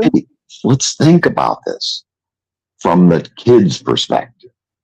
What they're going to have to deal with, the dangers, the risks. What do you guys think of that sin interaction? But I'm going to shut up. Sorry. No, it's so good. No, honestly, yeah. When that guy came on and said just, I don't know, his whole tone and all that stuff, I just knew. Damn is right. Damn. Like, this guy, he's not here in good faith. He's not actually trying to learn or. Oh, you're not in good faith? No. Well, you did kind of say, yeah. Yeah. You're just challenging them, though, and they shouldn't be so friggin'. No, it was. I mean, I knew that I was going to piss them off, Rules but on like, top, though, it I doesn't don't make think sense they're on being why he's honest trying at to all. I put think they're words into your mouth they're for basically like Christians, alluding to like eugenics. They're Oh, don't alluding to they? like sterilizing people. They're They don't alluding think to that like. they are, though. No, they know. Come on, man. You think they know know? what they're saying. Fuck yeah, they do. Come on. I don't know. I don't know what they know. They know what they're saying. I mean, if they don't, then they're literally retarded. So, Well, like, I don't know. maybe that might be true. Yeah, I mean, it's ridiculous. Yeah, you're cooking. Let 'em have Like, it. like they're so big and tough, but they can't take like 5 minutes of criticism. So. No, I know. That's what's surprising. You know, it's like abuse, like putting people on mute, and I wish I had done that when fucking. Yeah, I don't. It's just funny. Like I knew that he was going to get triggered, but I didn't expect it to be like that fast. I thought they would at least let me go like 5 minutes without. Right, speaking yeah. up. Yeah, I thought you'd go for a lot longer. It seemed like for a lot longer, like he was gonna keep you on. Honestly, like it seemed like it was going as bad as it was going. It seemed like he was still letting you get a lot of points in. I don't know, weird. Yeah, I mean, I know I was a dick, but like I don't think I really like totally misrepresented what they're saying. I mean, I think that I was like going with the logic, like, okay, if you continue along this logic train, like, where's that going to lead? It's like, you know, if you really don't like natalism, like, how are you going to enforce that on people, right? Like, he's like, oh, I don't believe in force. It's like, so you're gonna convince rational beings to stop. well, and the guy said we're not trying to convince anyone. So, okay, so what are you doing here then? Right. Yeah, performatively, it's a contradiction. Like, okay, I'm here to convince people to self-delete, but like, I'm not self-deleting, but they should stop procreating bare minimum up to the point of self-deletion, perhaps. I mean, it's like, so, but then they're saying like, well, retarded people don't know any better and they just have sex and procreate. And so it's like, okay, so what are you gonna do about those people? Yeah. I mean, you know what I mean? Like, it's the logical consequences of the things that they're Well, talking then everybody about. would end up retarded with retarded babies. No, that's what I was trying to get at. And then it's like, okay, now if you only have retarded people having kids and they don't speak any language, how are you going to get rid of those people, right? See what I mean? Like, Well, nobody's going to do that, yeah. unless they're so stupid that the tigers can then come and eat them in the forest or something. I get, like, you know what I mean? Like, do we just let like Mother Nature wipe us out after that point? But like, that's the thing is like, maybe us being retarded helps us survive more, right? So Sometimes, yeah. I think you're right. you know what I mean? Like, so But I don't know. Like, I don't know. I'm not putting my money there. yeah, I'm Not that I trolling have myself that much now. money. No, I'm But- just I really do think it's an interesting subject matter. Like, that's why I went on there. I think it's an interesting thing. I just I expected them to have more arguments against what I was. Yeah, I mean, had a good conversation with that guy. It ended like freely, you know, and on good terms. I don't know. I didn't agree with everything that he said for sure, but yeah, I don't think we have to. All right, well, I'm gonna torture you guys with some Mr. Beast now. Oh, Machine, because we no. haven't watched any Mr. Beast. I want to show you guys a little Mr. Beast. This is his most recent video. I just stranded these 100 people in the middle of the wilderness, and whichever people here when help arrives splits that $250,000. The people wearing blue are a team of survival experts, and the people wearing red are amateurs who might not be cut out for the wilderness. Blue team, grab your bags and follow me. What's the longest you spent in the woods? Longest 3 months. Like for fun? Yeah. Oh my gosh. How many of you have been camping before? How many of you could survive a month out here?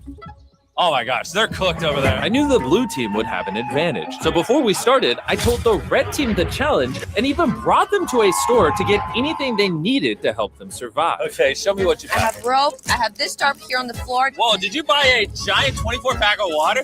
Absolutely. I just went ahead and went straight for the lighter. Smart. Okay. Well, the blue team was told that they were competing in a Mr. Beast video. I didn't know what to pack for, so I packed for any climate. I thought you were going to fly to Alaska. For shelters, we're going to be building simple debris shelters. You just have to have a good layer of insulation. I've been practicing these skills for about a decade, but I'll need a team of 10 people to start gathering. You guys are going to build. It'll be better for morale. We ended up with a kid's tent. Luckily, I'm only like 5'5". With all the perks your team has, you think you'll beat the blue team? Yeah, even though they're professionals. we don't care. We're professionals in our own way. Yeah. Yeah. I'm just doing what I've seen in the movies. These people do this for fun. How many nights are you guys staying? All the nights. You can stay here till Christmas until they tell us we have to leave. Their hobby is suffering in the woods. Good night. And during the first night, it was very clear that the red team's advantage was making it easier for them. But the experts struggled to keep their eyes shut as the temperatures dropped drastically. I'm so exhausted. I'm dehydrated and wondering why I'm here. I physically couldn't sleep. The ground was so cold. Everything was wet. And the only way out of this challenge is to light your flare and wait to be rescued. We just had our first person tap out. One down. 49 to go. But that wasn't the only one. Sorry, guys. I'm 66 years old. I had double knee replacement. I'm so sorry. Shockingly, the first two eliminations are experts from the blue team, while the red team was using their resources to sleep outside in style. This is pretty interesting, I guess. So lucky to be out here. It's nice to just take. But it's most like it could be like at best like a reality TV show because they have done like Naked and Afraid or whatever.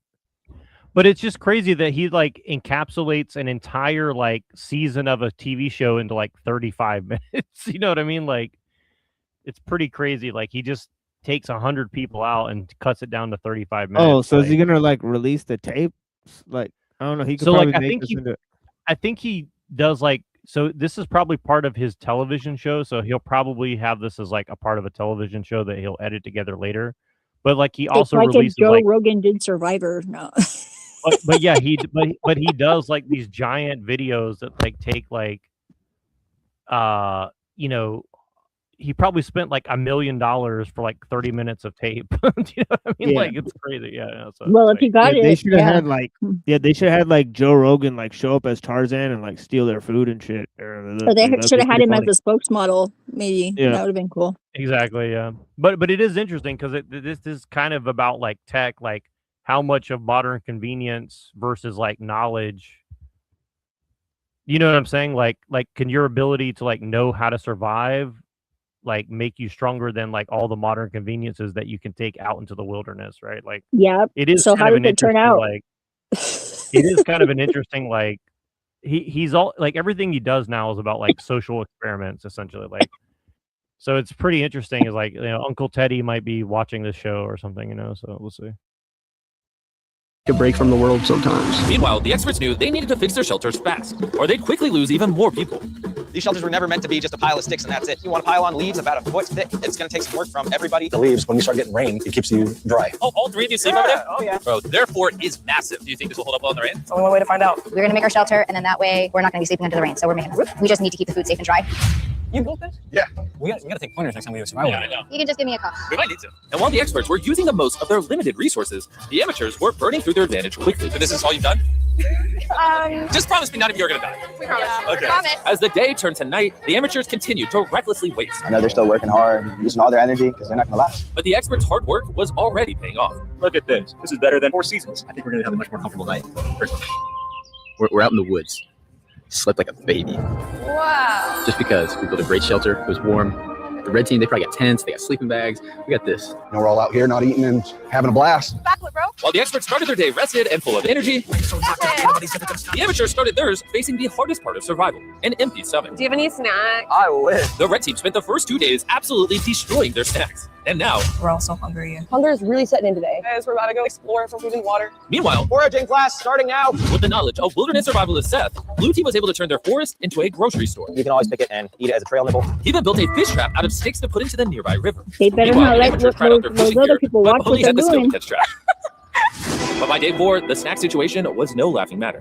Bring 4 now, we're out of food. How much food do we have? No, we don't have any food. I'm about to be snacking on this all night. We're going to go scavenge around. So because party mix lasts for 45 minutes at best, What's this? I also had a plan for that. Eat apples. I planted food caches all around the forest, Dude, what? with a minimum amount of food to survive, if they manage it right. I bet there's all kinds of stuff in these woods. We just got to walk around. I just found a ton of food in the woods. Oh, we're eating good tonight. Both teams established community pantries to ration out the food. So I think we're going to be all right for a little while, as long as we work together as a team. I think that's important that nobody starts like turning on anybody. But over at the blue team, Julia had a different plan. I don't want them to have control. They're going to go crazy on the food, and there's not going to be anything left for us that are willing to starve for a week, and people that aren't willing to. Using the food from the caches, the experts cooked up a large dinner. We're making dinner. And tensions came to a boil. We are doing the best we can. Not everybody's gonna be happy, but we can't make you happy if you don't communicate with us. Where's their shed, Chelsea? Randy's suspicions revealed a new obstacle in this challenge. No way. Are you for real? Potatoes. Their own teammates. Look at this. This is the stash we found in their shed when they left. They weren't contributing to the group, and I gotta say, I'm glad they're gone. The other side of the coin is we need people to stay because we gotta win this game. Randy is right. The team with the most members left at the end of this competition will win and divide up the $250,000 prize. We've lost 5 people. So listen, none of us eliminate tomorrow, okay? But despite Randy's pep talk, Never being in a game where I can't trust my own teammates. Marco, don't do it. the self-eliminations kept coming. And so did the arguments. You can't decide what other people are gonna eat. There's 11 people here, so one person can get an apple. Ridiculous. You have 50 survivalists, aka control freaks, type A people, all trying to be in charge. At least for me, I'm leaving. I'm out. It's only day 5, and with the experts down by 9, they're going to have to learn to get along to survive this game. For me, I know you haven't got an apple yet. Red Team's strategy to come together and share resources was helping them survive. Please only have one. We're sharing. We share here. Thank you. I'm used to eating 6 eggs in the morning, and now I'm just eating an apple, but for the money. But not everyone was willing to live on an apple a day. That's what I think. Not much food. Energy's low. Very low. I have not been feeling well today. Got a really bad headache. I just want a Waffle House buffet. I gotta start talking, bro. I'm thinking about it now. And the hunger cost the Red Team their first 6 eliminations. Waffle House better be ready, dude. What's the hardest part for all of you?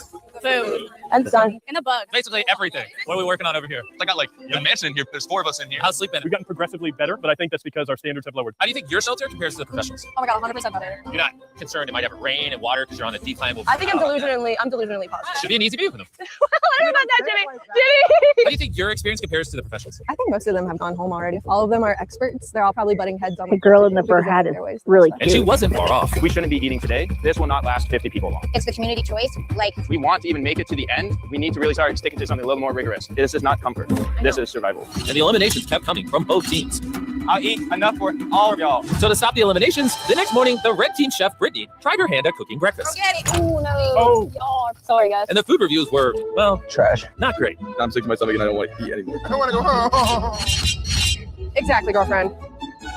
Help. After days of tension, Blue Team started the morning by letting loose. But not even a drum circle could stop the infighting. I understand, but if we can wipe down the Okay, counter hold before on we one cook. second. Okay, let's just squash this just for a quick second. No, you should stay and listen. I mean, I would not tell me what to do. Oh, I find it really difficult to be a part of a team. I'm like naturally oppositionally defiant. And once again, it led to even more eliminations. Oh, his teeth is adorable. Car's not in it. And over at the I got a crush on both sides already, and they're both girls. Sorry. Yeah, there's some good looking. And I have to clarify. I mean, crush in the non-kink sex way, just because of what I've been exposed to today.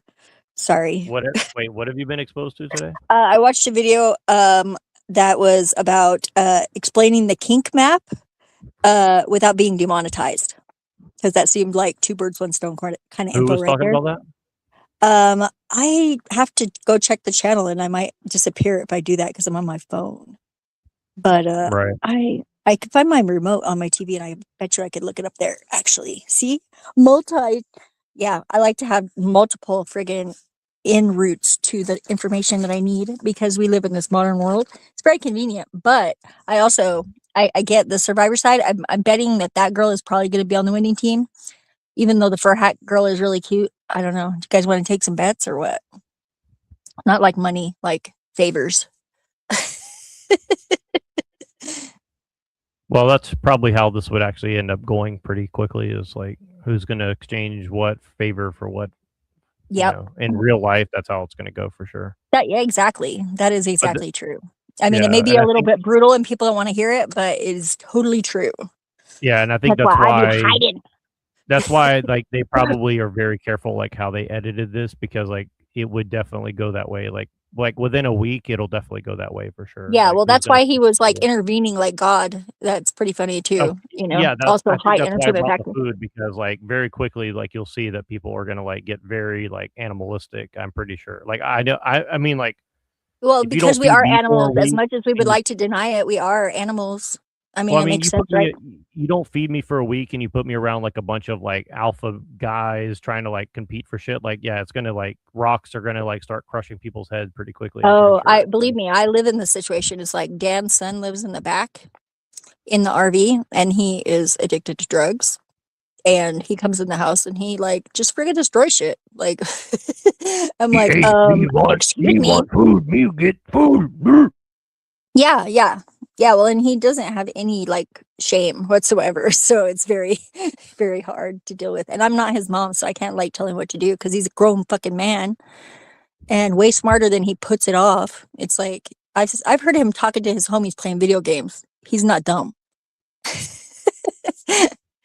So All right, yeah. we're gonna listen to a little guitar for a second, and then we'll go back.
Yeah, sorry for that. That's some of my favorite songs by Nirvana, and he plays some of them totally different than I play them. I'm pretty interested in that. It's pretty interesting. Yeah, I like to watch people do covers of songs, and I like. Yeah. I've even found some that I like better than the original. Yeah. That's Well, like kinda that wild. last song he's playing, I play that song like literally three steps different tuning than he plays it. So like I'm really shocked at what he's doing with the guitar there. Pretty I weird. must admit that I also like the people that do covers, because it seems more reasonable that someday I would get to meet that person, and Yeah. I really Well, like if they're a good performer artist, maybe we could make something that would be cool. you can't meet Kurt Cobain allegedly. 'Cause No, he's dead. Yeah, I know. I've been Allegedly. going And Yeah, well, I've been going into that a lot lately. Actually, I follow a well, few channels, the yeah, the people whole have been legal saying thing, investigation. people have Yeah, been I saying know. what I've been saying for 20 years, which is Me that too. Me too. yeah, it's pretty She weird. did it. Like there's She hired they're somebody not to do it. That dude did it for sure. well, I think I don't even think Courtney was like the main person involved. I think there's a bunch of No, other she was, of people. course not. You know whose dad her dad is? Of course, yeah, of course, yeah. Yeah, okay. Well, then obviously, but maybe not obviously to the rest Well, of the but people. he seemed to actually feel bad about it. Seeming and being are different. Yeah. That's all Well, I I'm gonna mean, say.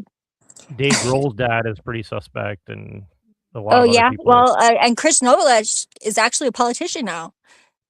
Well, and he's also Oh, yeah. supposedly a Freemason, from what I heard. But I don't know Yeah, if that's definitely. But low level, I'm sure. so. He's not the Have brightest you guys guy. ever heard of this guy before? Yeah, I saw his face. But I don't know who he is.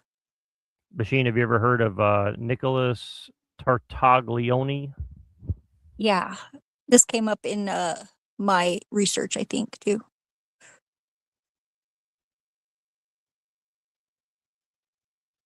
Huh, interesting. I can't read it because it's too small. I'm looking for the remote anyways. Yeah, hold on. I'm just waiting for Machine to come back because I thought Yeah, this I would guess be- no, I get what you're trying to say. It's like it's probably the guy who killed Epstein. They paid him to do it. Well, so I did a little research. I just No, heard of that's what this guy.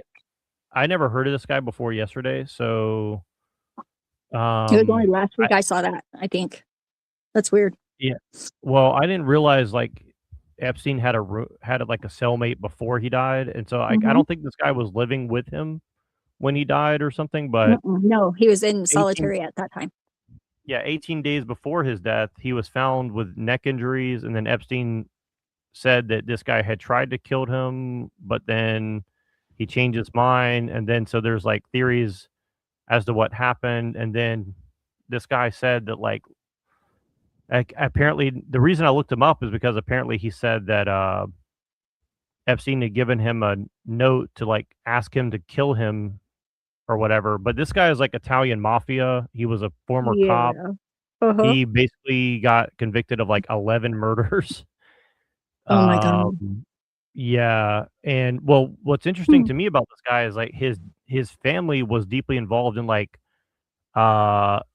pet grooming and taking care of animals. And Machine, do you remember who else we talked about who was interested in that angle of things? Mm. Rotting Jewels, she talks about like the Process Church and like their like animal sanctuary and stuff. So I just thought that was pretty interesting. Like I this know a guy's lot of family is like- extremist people that are very into animals, though. It's like Yeah, it seems to kind exactly. of go hand in hand because you're like fiercely just. It's like you have to be careful because it's overcorrection sometimes. It's like, but sometimes people don't get it. Well, but what happened is these people he murdered, he brought them back to like his family's like dog sanctuary and like buried them in his backyard. Yeah, there's pig farms too. Mm. Oh yeah, that's right. So it's Yeah. just kind of interesting. And so then this is the guy who like happened to be in the cell with, like, out of all the people you put in the cell with, like Epstein, you put like one of the most dangerous murderers probably in the prison, like in the same cell with him. It's like, I don't know. It's kind Yeah. of interesting. Well, I'm going to tell you how I think. I think like you can tell like a lot about a person by putting them in an environment when they are predisposed to certain things. It's like, yeah, what you can tell what people will tolerate by how they live in some ways, you know? It's like, Well, the interesting thing is, in 2025, Tartaglione began petitioning Donald Trump for a presidential pardon. oh yeah, of course. That is That would make sense. He probably thought, hey, you Hey, I scratch your back, you scratch my back. I mean, come on, bro. yeah, that seems very sus, but maybe he was just set up. We don't know. You know, this is just us musing on what the potentials could be. A wide range always, generally, unless it's like on an individual level, and then it gets real narrow. Yeah, I'm just saying, like, it's pretty sus, you know. For sure. But you can't really do anything about that. I mean, except for know about it. And sometimes, you know, you have to prioritize your attention. Oh, by the way, did you see that Jay Dyer was debating the Freemason from InfoWars yesterday? Like the last day of InfoWars, Jay Dyer is debating fucking the Chase Geiger, the HR Geiger? no. Oh, that's what you said. See? I watched a documentary about him. That was my priority. Sorry. See if I can find this debate. Humans are so funny, aren't we? We're hilarious. Machine, did you know that? Or did you see that? Yeah, I did see it. Say that again. I saw it when Joel You posted watched- it in the Discord, but I didn't watch. I mean, it but yet. did you watch any of it though? No. Okay. Just because it fits into the whole InfoWars / OrthoBro connection, like I'm gonna just play a little bit of it just to see if it's a nothing burger or not, because I can tell right away. I can tell. Let's watch it. because it's just weird that like on the last day of InfoWars, like all the Ortho Bros like had interaction with these guys. Like I think that's pretty interesting. It seems to be a vertex. I haven't seen it yet, but it seems to be. So I'm probably not gonna watch a lot of this, but let's just see if there's anything here worth looking at. Thank you for coming out to moderate the debate with. Without further ado, we're going to go ahead and. So 2 Freemasons on one side, Jay Dyer by himself, and a Protestant Christian is moderating. So I don't know what that he's means. by but himself. What is all that shit on the wall behind him? Like, seriously. looks like they're in like a records. I guess they're in a record store or something. Oh, so- that's very cool. Very cool. right. I Kick it wonder how off the into record- opening statements. Jay, we can start with you.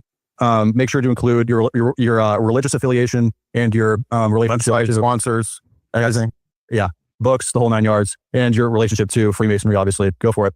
I'm no longer in a relationship with Freemasonry. No, I'm joking. We Well, yeah, classic. classic? Is that a joke or? I don't know. A little truth said in jest, is my guess. Did you catch that, Machine? He says, "I'm no longer in a relationship with Freemasonry." Right.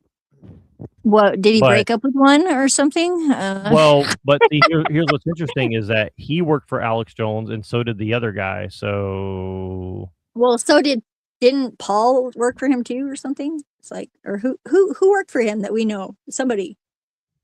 Paul, who's Paul? Paul enslaved. Didn't he work with him? Or Well, was it? certainly they seem to know. They seem to be aware of each other. I'll He say told that much. me he worked for them before. I heard him say that out loud, actually. Now that I think Are you about it. Wait. You heard Paul Enslaved say that he worked with Jay Dyer? No, with InfoWars. Oh, really? Yeah. Okay. Well, I He would love did. to see a clip of that for sure. He said it on Benjamin's panel. Yeah, Hank would probably know which show it was. I think he was there. Well, I would be very curious to see that. Interesting. Yeah, he So probably on has Jay a Dyer, preview Orthodox because Benjamin apologist is in the debater. IDF. sometime comedy writer, a host of the Fourth Hour Alex Jones Show. And you can find me, of course, on YouTube and whatnot. I am an Orthodox Christian, so I believe that Masonry is incompatible with not just Orthodox Christianity, but really any of the traditional bodies of Christianity have pretty much exerted statements on that. So am I doing an opening statement now, or are they going to say who they are first? No, let's go ahead and say who you guys are, and then we'll kick it off with a extended opening statement. So go ahead, Ryan. I'm Ryan Torbuble. I'm the only guy up here that you probably don't know. I'm a lifelong Nashvilleian, 33rd degree Freemason, been a Freemason for about 18 years now. And I am a Protestant Christian, to put it broadly. And obviously I'm pro-Freemasonry. I'm Chase Geiser. I have been a Freemason since 2011. So what does that put, 15 years? 32nd degree Freemason, not a 33rd degree like big boy Ryan over here. And I'm a non-denominational Christian. Perfect. All right. We can just go in the same order here. Go ahead and kick it off with your extended opening statement. And then from there, we'll go into an open discussion where it's kind of just a no holds barred, go any direction you want within the prompt of the debate. So go ahead in your opening statement, Jay. Yeah, so I think that what we want to think about in terms of Christianity, and again, I'm going to argue that although I'm Orthodox, really any of the representative historical bodies of Christianity have already made public statements. For example, Protestant denominations like the OPC, the PCA, various Lutheran traditional denominations themselves have stated that they don't believe that it's in any way compatible with traditional Christianity. And here what we would mean is Nicene Christianity in terms of the Nicene Creed. As an Orthodox Christian, of course, most of the jurisdictions and patriarchates have public statements that you cannot be a Christian. It is antithetical in terms of the philosophy of the organization as a whole. At the same time, the Roman Catholic Church still has, as part of its canon law, the official statement, and this was reaffirmed in the early 80s by Ratzinger in terms of the CDF, that is antithetical to Catholicism to be a Freemason. So regardless of what Vatican II says, that seems to line up with Freemasonry, at least on the books, you can't be a Roman Catholic and be a Freemason. So what is it that would make it antithetical to Christianity? Well, for my argument, I would argue that saying that you are a Christian Freemason is equivalent to saying, I'm a Christian Gnostic, or I'm a Christian pagan, or I'm a Christian who's a member of the Marxist Communist Party.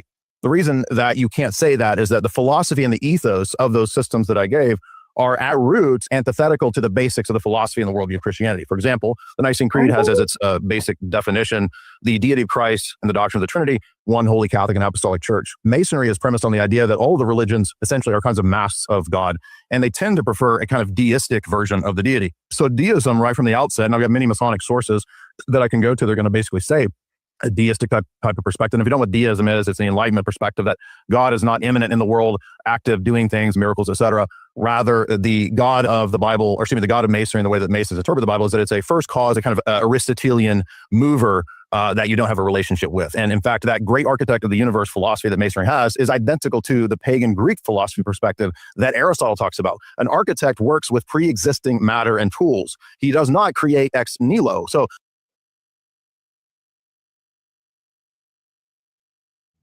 Okay.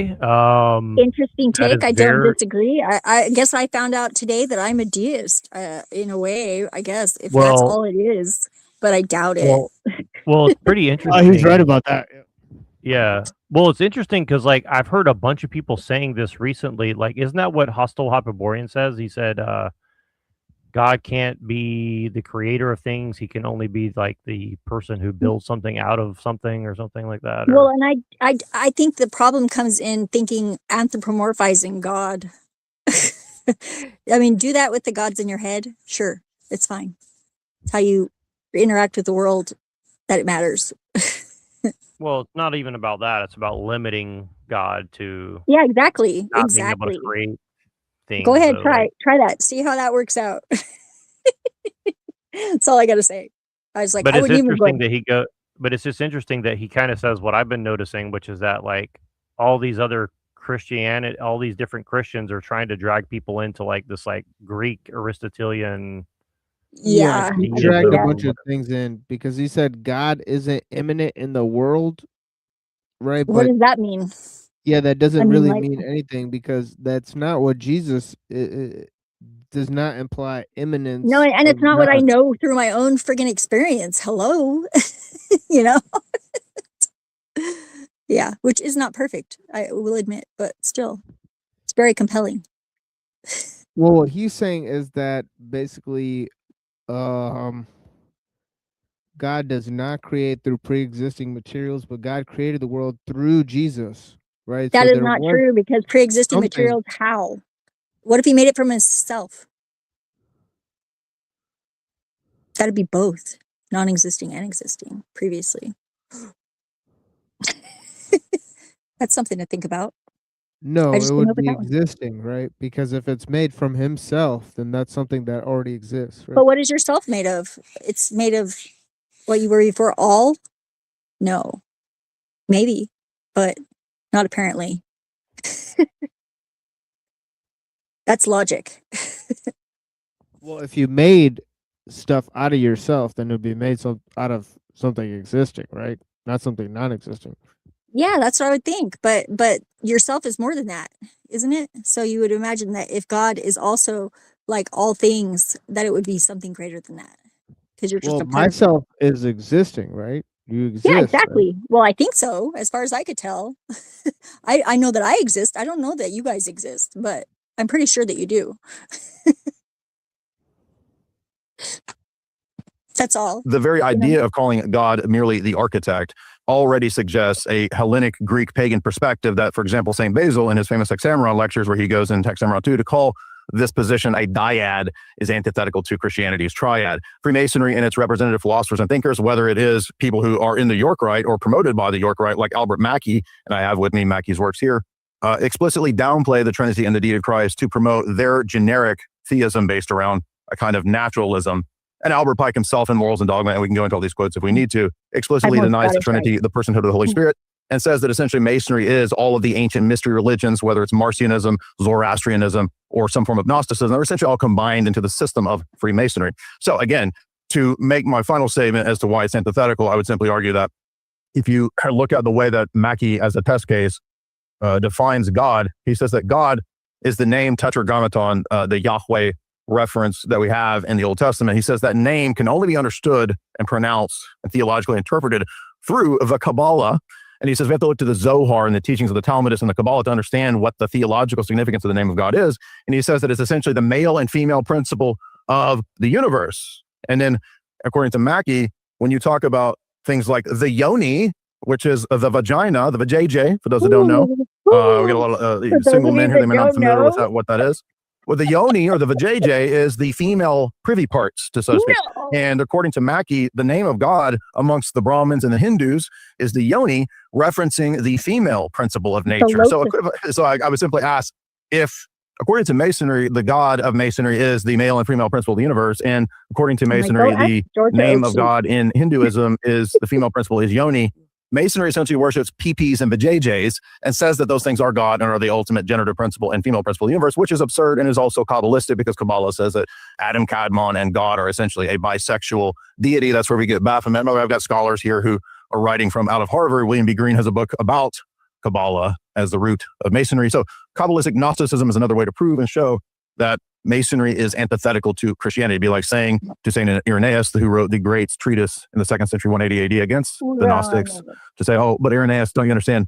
I am a Christian and I'm a Freemason and I'm a Gnostic. They're all pretty much the same. And the other thing is that the last comment I'll make is that their position essentially predicates a tiered strata between Christians who are Masons or Masons in general versus the profane who are not initiated into their gibberish mysteries. And so that would mean that all the Christian pastors and ministers who are not initiated into the mysteries are therefore profane. And so really only the Gnostic inner elite Christian Masons would be the true Christians. That's the very thing that St. Irenaeus rebukes in his rebukes of the Gnostics when he says that Orthodox Christianity has a public persona, a public doctrine. We don't have secret esoteric teachings. It's not necessary. Okay, well, you don't have private thoughts. All right. So Jay said a lot there. Instead of trying to initially respond to just each point, I would say you're going to hear a lot from me today that the quotes that he pulls out, the books that he references, Jay will try to make the attempt that Albert Pike or Mackey or any of these guys speak for Freemasonry, that they're authorities on the craft. No man speaks for Freemasonry. Freemasonry is not a religion. We don't have apostles. We don't have canon. You know, there is no authority on Freemasonry. It's a fraternity that is a system of morality, as we call it. It's essentially a philosophy. And in studying that philosophy in the system of self-improvement for men, we pull from a lot of different religions. Albert Pike, Morals and Dogma, I'm sure that's going to come up today. It's basically a book in comparative religion. Mackey, some of these other people we quoted. These are individuals with their own ideas as it pertains to the deity, to Christianity. Some of them are Christian, some are not. Freemasonry does not require you to be of one religion to be a member. You simply have to believe in a supreme being. And I'm And sure you we'll have- dig into that further. I'll You save don't that have for to later. be, But can you be a woman? essentially, Masonry leaves a lot up to the individual man as it pertains to his beliefs in deity. Because it's not its purpose, it's not its goal. It's not that it's indifferent. It's not that it doesn't care. It simply says that this is a fraternity with certain moral teachings and principles that sure they borrow from different systems, but the purpose is not to create a new system. There's no Masonic clan of salvation. There's no Masonic worship. It's not meant to replace religion. And so me as a Christian, I don't agree with some of my brothers and their views on religion, and that's fine. There's nothing that says that I have to. And the entire point, or one of the main points of the fraternity, the reasons why we allow men of different beliefs to come together, is that Christian concept of as iron sharpens iron, one man sharpens another. By bringing men together of different beliefs that still are united upon core principles, we're able to work towards bettering ourselves and bettering the world. I don't All right, have a Chase. penis, but I have a pin. Well, again, I'm Chase Geiser, former InfoWars host. It's actually how I interacted and met Jay the first time. The first thing I want to do is I want to thank DJ for putting this event together. Kudos to you and all your hard work. I think it's important that these debates continue to happen.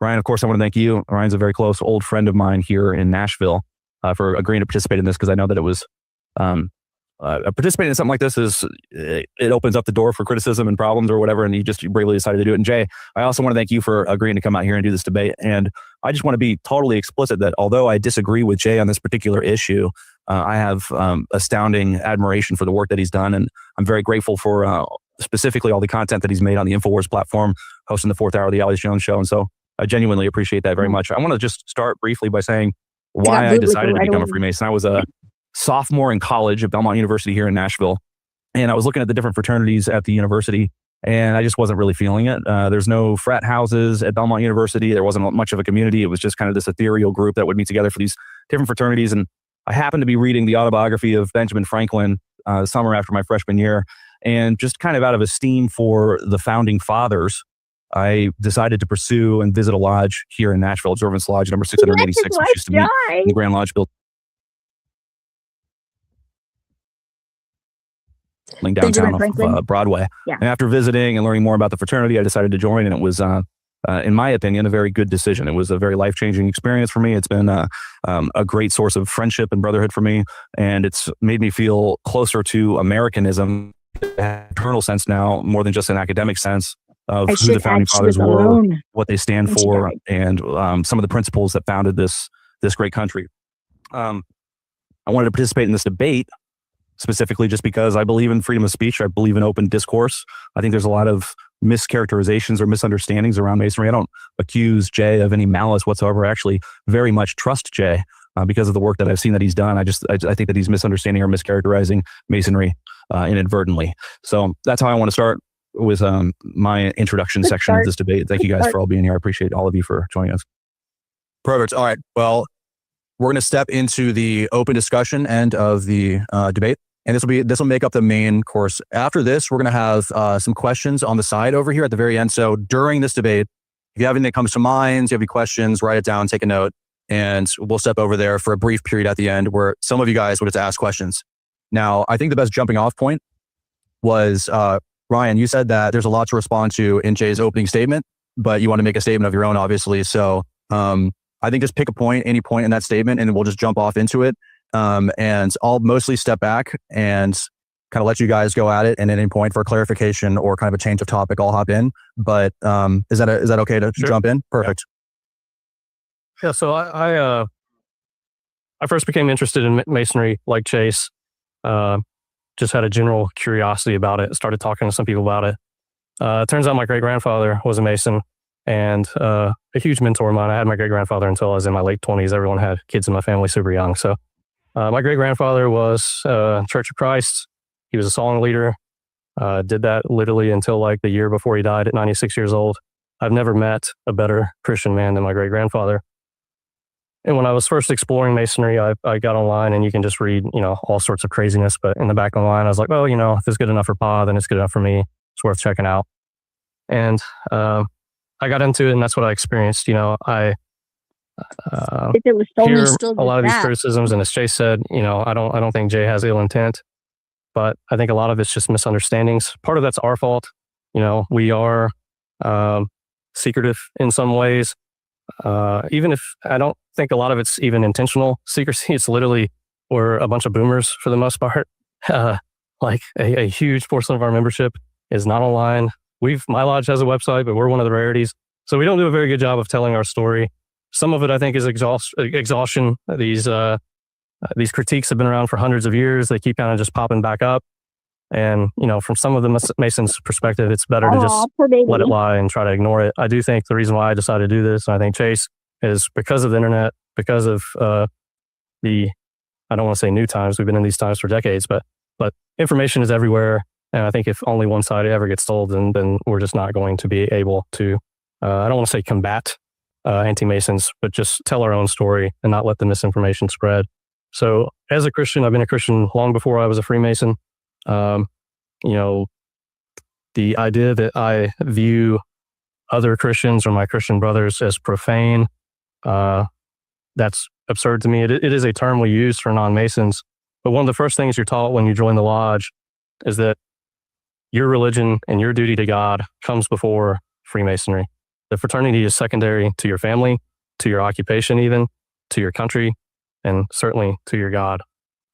There's no scenario where my oath or my obligation or my love of the fraternity supersedes my belief in Christ or my love for my Christian brothers. I do believe in the Trinity. I believe in Jesus Christ as my Lord and Savior. Believe in the resurrection. And there are brothers within this fraternity that do not hold those beliefs. And that's fine. I'm not in this fraternity in order to, the fraternity is not church. I go to church for church. The fraternity is my fraternity.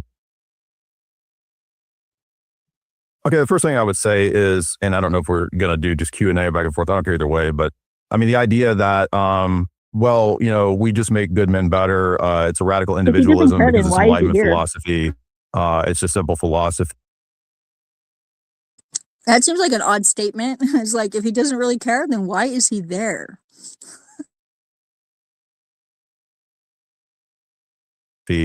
I mean, that's not actually the case because, first of all, I mean, just the name of the book itself is Morals and Dogma. Dogma to me doesn't sound like it's just opinion. That's the opposite of opinion. It's dogma. So when you say that there's no authorities in Masonry, why does Albert Pike call his book Morals and Dogma? Why was that handed out to so many people in the Scottish Rite if it's not in some sense a kind of authority? Why is he one of the most honored Masons in Washington, D.C. in terms of his Confederate monument still standing there and hasn't been torn down when they tear down all the other monuments? To me, that's preposterous to say that there are no authorities, because if there are no authorities, who decides that Morals and Dogma isn't an authority and that Masonry has no authorities?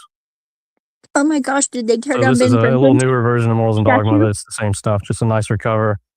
This is the original preface by Albert Pike, page 69. I don't know what version you have over there, but it'll be in your version as well.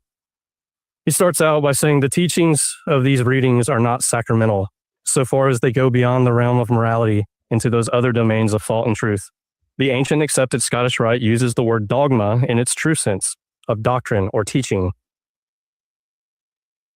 So that everyone's entirely free to reject and dissent from whatsoever herein may seem to him to be untrue or unsound. It is only required of him that he shall weigh what is taught, give it fair hearing, and unprejudiced judgment. So that's the beginning to Morals and Dogma. Morals and Dogma, as you can see, it is quite a lengthy book, about 1,000 pages, pretty complex read. What most Scottish Rite Masons today receive since 1983 is this book, Bridge to Light. This is what's given to most guys when they come through the Scottish Rite. And again, on page 3, it reiterates that same preface of Pike with an addition with the guy who wrote this book, Dr. Reg Hutcherson. It says, it expresses the opinions of Dr. Reg Hutcherson, 33rd degree, concerning the Scottish Rite ritual and Albert Pike's Morals and Dogma. We respect his opinion and offer them for the consideration and personal evaluation of each reader of this volume. And then it repeats Pike's claim that this is not sacrament, it is not doctrine, it is not dogma in the odious sense of the term. It's his ideas, and it's mine and Chase's job to study them, ponder them, and we are allowed and encouraged to disagree with them. So it's neither sacred nor profane? No, but hold on. So he started attacking him with the book in which the preface of the book refutes what he's saying about it. That is pretty bad. Like, Well, damn. or it's both, They're just equally as confusing. Yeah, he But got a lot of the stuff else right about the sort of deism, but like I don't think he really connected how it's like Gnostic and Kabbalistic. Obviously those guys say that well, he they've studied referenced it. page 69 and page 3 on purpose. 69, dude. 369. It also works the other way.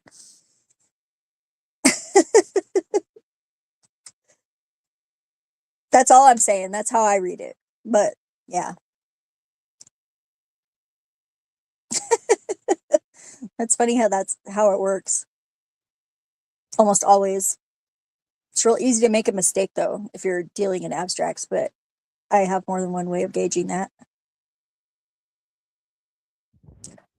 I'm more into I know more about the Scottish Rite Masons than I do the York Rite Masons, honestly. And like any American branches, I don't know much about at all, really. I used to sleep with a guy who was a Mason. He was a Shriner.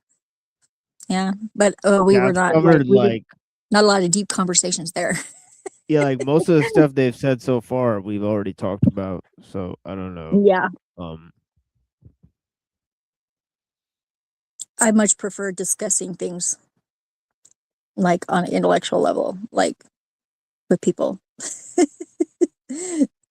And they wouldn't have me because like as soon as I was like, huh, did they let women in? Huh? That's the only qualifier? Oh, wait. He started saying he and men and blah and blah. And I was like, oh, damn, he lost me. Oh well, his loss.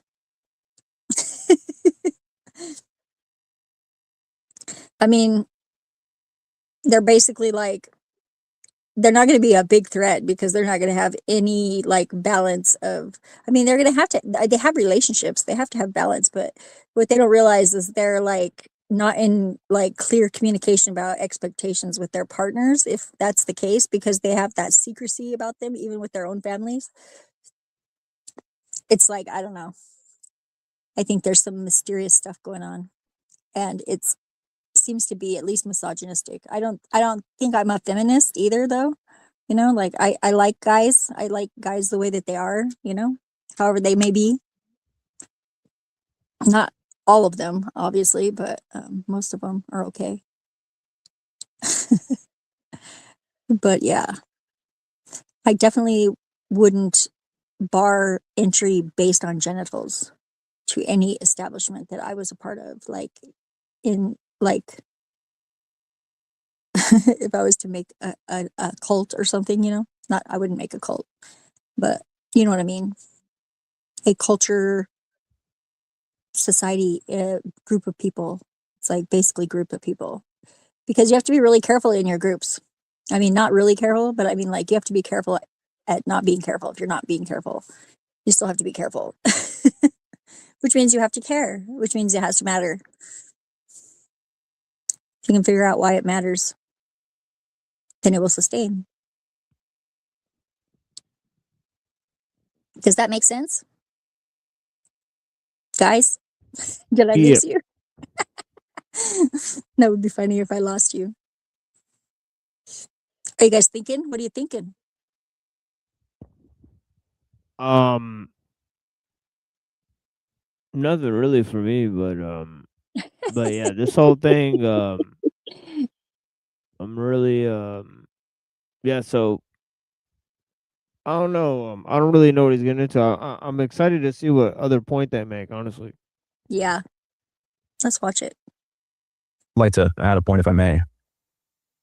I understand from a perspective of Western Christian American values, how it's easy to look at an organization like the Masons and look at it through the lens of religion. What I mean to say is, in Christianity, we have the Matthews, the Marks, the Lukes, the Johns, the Pauls, and these canon voices that are considered to have etched in pen, even though pens weren't invented yet, the Word of God. But with Masonry, this is really more along the lines of apologetics when we talk about the Mackeys or the Manly P. Halls or the or the Albert Pikes, in the sense that I would liken an Albert Pike to Masonry in the same way that I would liken a C.S. Lewis perhaps to Catholicism, and that nothing that C.S. Lewis wrote, whether it's Mere Christianity or another work, is considered to be part of the canon of Catholicism. It's just his thoughts, his philosophies, his interpretations, his ideas around Catholicism specifically. There's not a situation in Masonry where we're getting together and we're singing psalms that are the words of Albert Pike, like you would sing psalms in church that are the words of David, for example. And I just wanted to emphasize, again, just like you did in your introduction, Ryan, that yes, these are all interesting books with interesting perspectives and philosophies, but they're by no means canon in terms of Masonic philosophy, in my opinion. Maybe you misunderstood what I was arguing, because I didn't argue that you don't claim to have quotes from Albert Pike saying that there's no dogmas. For example, I noticed in my copy from maybe 10 years ago when I read this, on page 222 of this older version, I noted that it's a subjectivist relativist contradiction, because he says it is dogmatic in Masonry that there's no dogma. So I was doing a philosophical critique, and I'm asking you, is it dogmatic that there's no dogma in Masonry? What's your definition of dogma? Maybe we should start with that. What a slick dodge. Yeah, what a call down. I said, actually, I was just doing an internal critique, and It was a fluke. It was a fluke. yeah, and actually now I'm actually asking you, is it dogmatic to have no dogma? What? Which is just a mindfuck of a question. That's a fluke. It's a fluke. It's a total fluke. That is weird. It is That was weird. crazy. Oh my gosh, I love it. Wait until we he get into definitely didn't Pendragon. say that. Yeah, he didn't say that the first time he said it. That's for sure. Yeah. Yeah, all these words I He have on defined this it. He page. defined it as what do you say?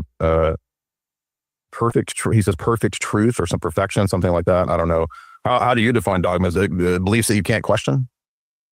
I don't believe that there are any beliefs other than the existence of God that you can't question in Freemasonry. So there is dogma in Freemasonry. If you would define, how do you guys define dogma? If you would define the necessitation of the belief in God as dogma, then yes, according to that definition, that would be dogma. Because so there are dogmas in There are requirements for membership. So foundational. If you redefine the word dogma to mean requirements, is not dogma anymore.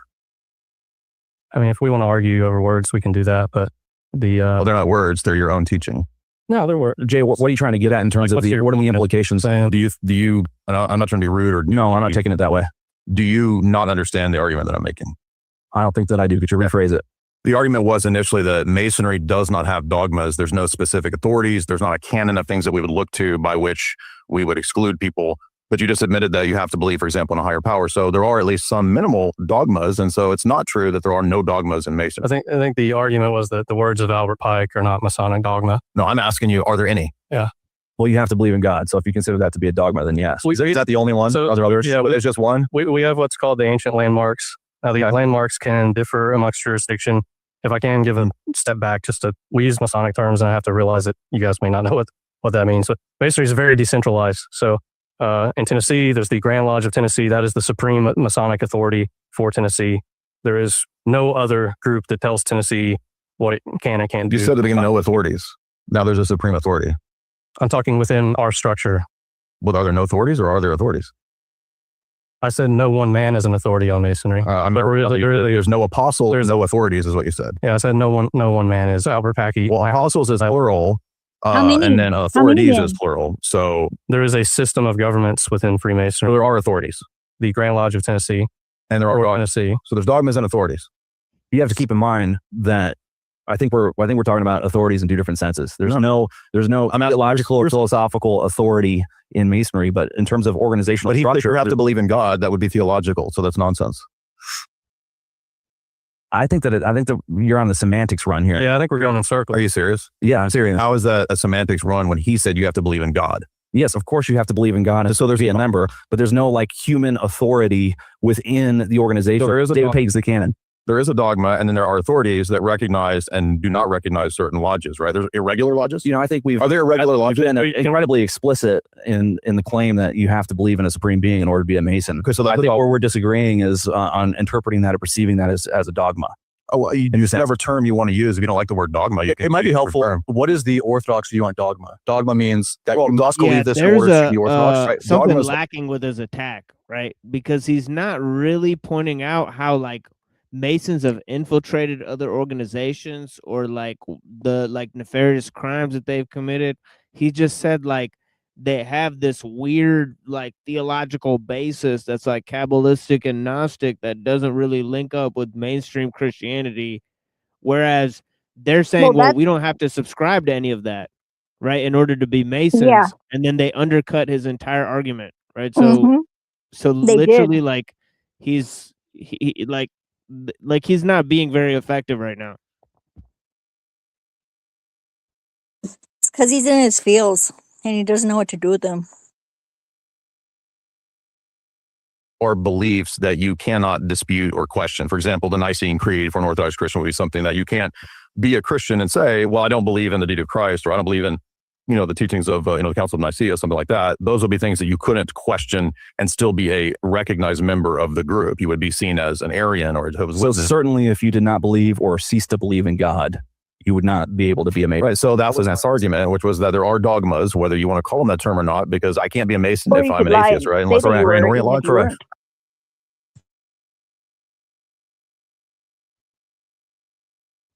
Right? That's always an option too. You have to like take that as like that is the option that they're taking for themselves, is like a lot of times they're lying. That seems to be more important though. But maybe So there it's are not. dogmas, and that's theological, right? Belief in God is theological. I believe your argument was that the words of Albert Pike were dogma based off of your definition of dogma. Again, you misunderstood the argument. And when I brought up, you said there was no dogma. Let us just concede that there is the dogma in Freemasonry that you have to believe in a supreme being. but that was not the beliefs of Albert Pike or Albert Pike is irrelevant. I can go to another one of these guys, and I'm just going to make the same argument and say, and I would make the same argument that there is no. You're not listening. Guys who aren't arguing. It's a presuppositional argument about the claim that there's no dogmas. And I asked you, is it a dogma that there are no dogmas? What does that even mean, presupposition? Does that mean that like everybody would know that? It's really obvious because you're like at a threshold that is like clearly marked? No, I don't think that's what that means. What do you guys think it means? Presupposition. I mean, like, what does it mean like in debates? Because I have no idea what that word means otherwise. I mean, I do otherwise, but not. It means something. It just means that like it means that like if I say that like By what authority though? what I mean, what it means is that that's ironic, right? everything that you say has a presupposition attached to it, meaning Yeah, but how do you find that out? And how do you agree? Is you like no, you have, I guess meaning just like logically, like if I say I believe in God, there's a lot of other things that come with that, right? Like not there's things necessarily. that, It could just be that simple, but not very everything, often. Yeah. No, everything has implicit. Yeah, but in order to claims find to out what where it- that comes from in somebody else, you have to know them, and I don't think these No. guys know each other very well. No, they do know each other very well, but my point, All like of them? I kind of do like what J Dyer is doing, but like I think I do think it is effective, but I don't know if he's actually trying to take them down or he's actually trying to like recruit for Freemasonry. So like, Yeah, I'm not me sure. neither. I'm not sure either yet. What are his positions? That's what I would be curious about. Well, I But don't know. It's interesting. Like, I definitely agree more with Jay Dyer than I do with these guys. But it is kind of weird. Like the way he's setting it up is kind of like he should be a lot more brutal with what he's saying because he's well, basically yeah, but saying he's like doing the thing like with the trees that he's putting the fruit around, right? Because that's what he's doing, is producing. No, he's basically calling them a liar, is what he's doing. Like he's just not. He should just say it outright. Like, are you lying right now? That's Yeah, what he should just call them out. Like he should basically just accuse them of lying because that's what he's basically implying that they're lying. That's what he's doing, and he's basically implying that they're like purposefully being obtuse to like not tell the truth about what he's asking them, which I think that is probably true. what they're doing. Yeah, probably. Yeah, I agree. I agree with that assessment. But But that's I a just don't know where it's philosophical going. argument. It doesn't have anything to do with Albert Pike. Is it a dogma that there's no dogmas? I guess again, we're just arguing words. No, it's a philosophical argument. You don't understand it? I'll be mean. I'm saying you don't understand. I understand it. Okay, what's the? There is no dogma in Freemasonry that individual members cannot have their own dogma. So it's a subjectivist and relativist, because if I can have my own dogma, can I have a dogma that I'm a Satanist and I'm a Mason? No. So You're allowed to have internal authority without having authority over other people. That is true. Yeah. Is that what he's saying explicitly? No. Yeah, but the Satanist and Mason thing is an interesting question. It's like, what? Yeah. I'm not convinced. That's all I know.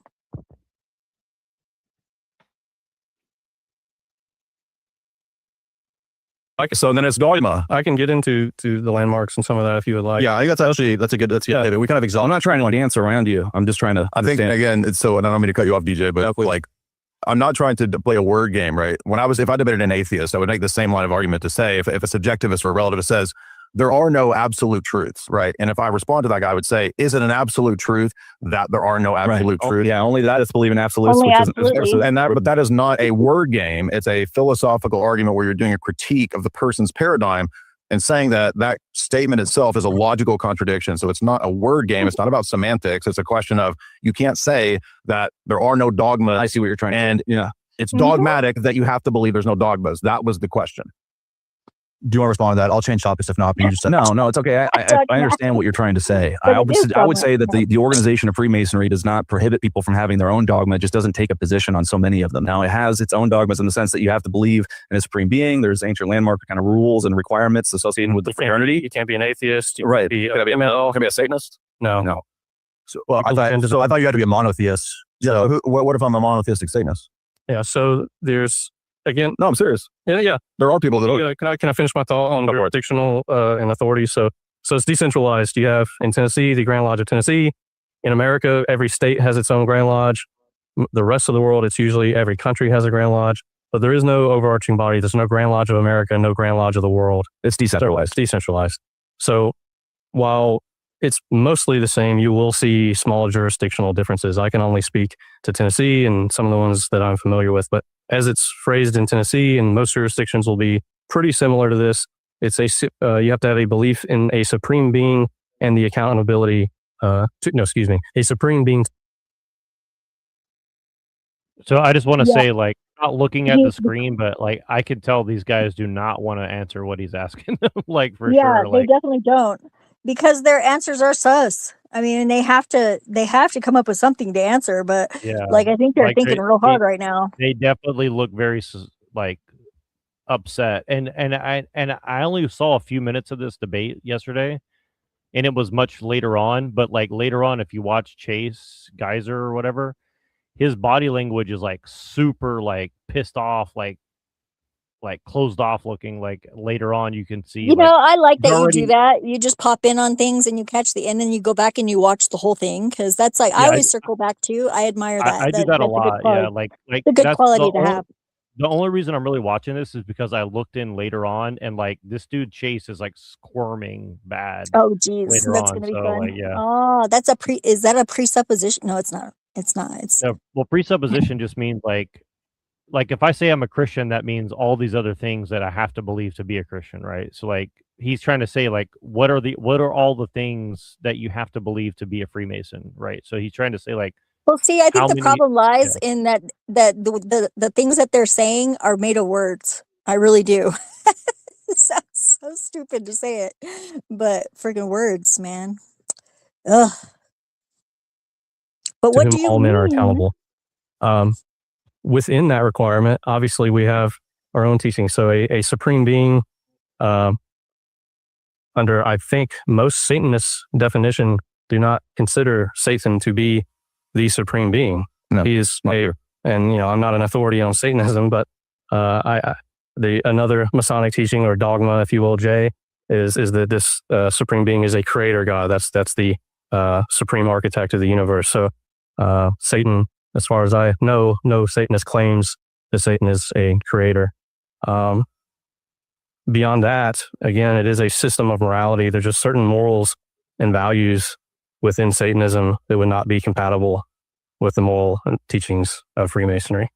Can I respond to that? Yeah, go I ahead. would like Do to you know want to how go he ahead, knows Jay? that. Yeah, so first of all, the Temple of Set, as an example, is a theistic satanic group. Michael Aquino, who was the famous... Did you say deistic or theist? Theistic Satanistic group. Michael Aquino was the famous Army colonel who drew up the Army's psychological warfare teachings in his writings about black magic and using that for psyops. And his is an example of a sect that has had prominent people as its members, where they believe that the supreme being is in fact Satan. So my point here is to say that when you say that I can be a Freemason, I just have to be, quote, a theist.